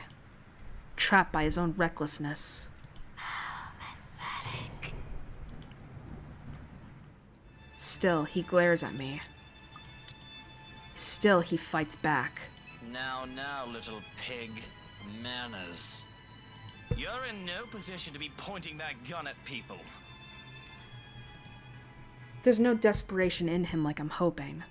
Just an annoyance flickering shortly before being hidden underneath a challenge. The likes of him are the kind of people I hate the most. Even with their failures already glaring down at them, mocking every worthless move they make, they have the impudence to stare people in the eye. Why don't you put yours down first, and then we'll talk about manners. Oh, he talks back. The gall. You know, your kind pisses me off so much. Annoying most of the time, like a damn pest you can't be rid of. But to some degree it is commendable. I'll give him that. After all, we're almost the same in that regard. Almost. I'm still the better person, of course. He tells me to put the gun down, but I see no reason why I should. I'm a homeowner in defense of my own home. I have the right to, I'd like to think. Questionable permanent firearms aside. Bloody peasants. Even knowing that, I can never seem to figure how their minds fully work. And I should have also expected he wouldn't let this end in this kind of standstill. Sorry about this. I really don't have time for you. A short lapse. It's all it is. One moment of letting my guard down. Before I can react, he fires 2 shots in quick succession. A sound crackling through the empty foyer, almost as loud as the storm raging outside, breaking the tense air in the room. Pain explodes in my wrist no 2 seconds later, just a graze. However, it's enough to cause my fingers to tense and the pistol slides to the floor with a dull thud. Why, you insolent! The next moment happens in a blur. In the following second, I'm being tackled bodily to the ground, back hitting the cold floor hard and an arm pinning me down by the neck. There's a fleeting minute of panic and struggle while I try to untangle myself from him before he manages to knock me out. And then... a scream. A wail piercing through the thick air. Shrill and sharp enough for the both of us to cover our ears and hunker down on our knees. And with each sharp note beating harshly against my head are the images again. Faces and voices so utterly unfamiliar, seeping in every crevice, turning sinister with each shift. They're not mine, but they might as well be with how vivid and crisp they appear. Over and over, they all flash behind my eyes until it becomes unbearable, pounding, throbbing. Thudding against my skull, worse than any headache a hangover can give. Bloody, I'll take a hangover over this any day. A haze begins to fill my vision as black spots dance around the corners of my eyes. Beside me, the detective suddenly falls, muttering something quietly to himself as something distinctly red flows from under him. Blood, perhaps. In the blurry mess of my vision, it doesn't quite register. Nothing does. Except for the voice unexpectedly ringing above the discord, and when I finally gather the strength to look up, everything falls away into the background. All that matters is her. I told you, didn't I? Everything you're doing is useless, Ashton Frey. I love that it says Hannah? Question mark? And now, you're dying. Meddlesome fool. How does dying alone feel, Ashton Frey? Hannah? You're not supposed to be here. For a moment, I wonder if it had been me who had died and not her. After all, that can only be the logical explanation as to why I hardly draw breath while she stands there. Of course, another logical explanation would be that I'm high, and this is a really, really bad trip. Either reason doesn't suit me. Though it can't very well be the former. Even from down here, I can see the blood that stains her dress. Seeing that makes me feel as if my hands are covered in them once more. Warm and sticky, sweet and sickly. Oh, Luke, darling, my love. You look so upset. Are you not happy to see me? But let's be honest here. Any explanation, any reason as to why a dead woman walks once more is a bad one to me. Especially when it's one that I've killed. I mean, how even? What sort of sick joke is this? Not that any of this still matters, weak as I am, with this headache crushing my skull, bearing down on me with a weight that leaves me gasping. Soon, despite my efforts to fight it, the entire room tilts forward and the floor rises to meet my face. Don't worry, my love. Uh-oh. will be over soon. Above the deafening din of thunder and the howling of the winds, her sickening laughter is the last thing I hear before the blackness spreads and claims me.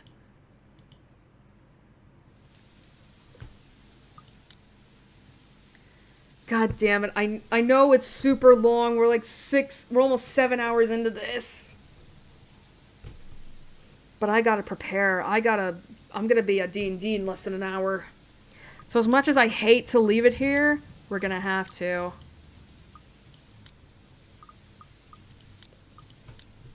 I know it's super late, but fuck, man. Wow, 86!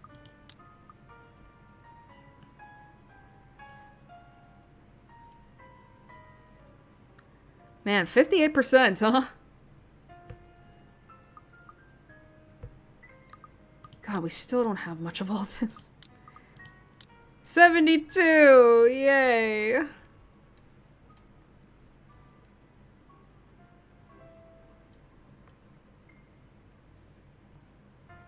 Here we go. From cradle to grave, we would have been so beautiful.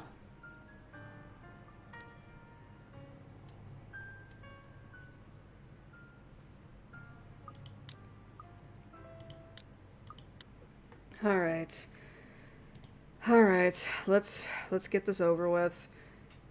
Man, though, so all the characters are now dead, and Luke is now in the hands of this woman. I wonder oh, for fuck's sake, I did it again! I wonder, though, like, how this is gonna, like... You know...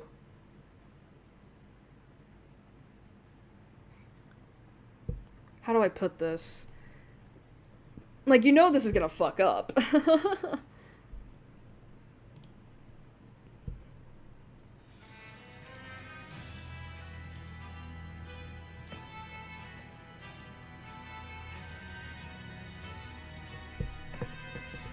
Oh my god.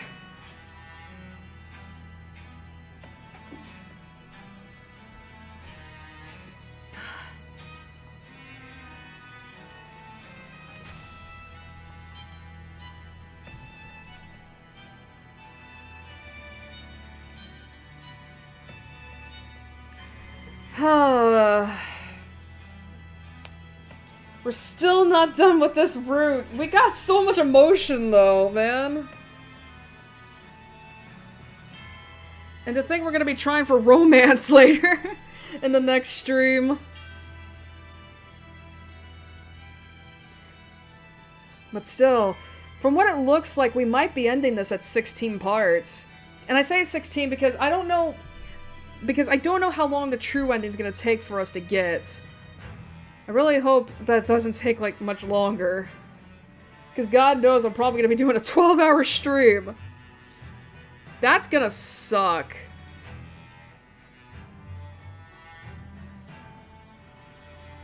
But I'd be willing to do it. No. But anyway, we're almost done with the letter, guys. We just got a couple more streams to go through.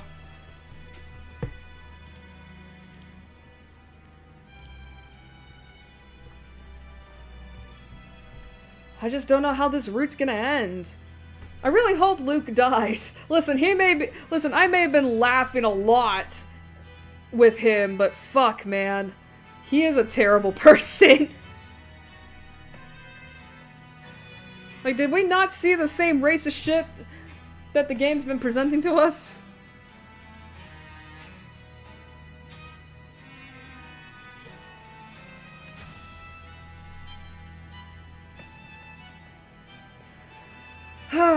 Anyway, I'm gonna end it here because it's almost 3 in the morning and I gotta prepare for D&D later.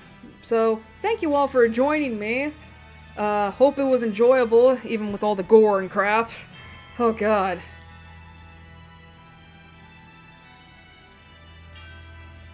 And, the next stream will of course be on Sunday night at the usual time of 8 PM Central Standard Time. We're probably gonna be finishing off the 4th run through there, and then trying out any romance endings we can get, and then possibly starting to go for true endings. Because, oh my god, this game is taking a lot out of me. I just want to get to the end already. But still, thank you all for joining me, and I hope to see you all at the next stream. So the last thing I want to say is, have a good night, a good couple days, and I'll see you all next time.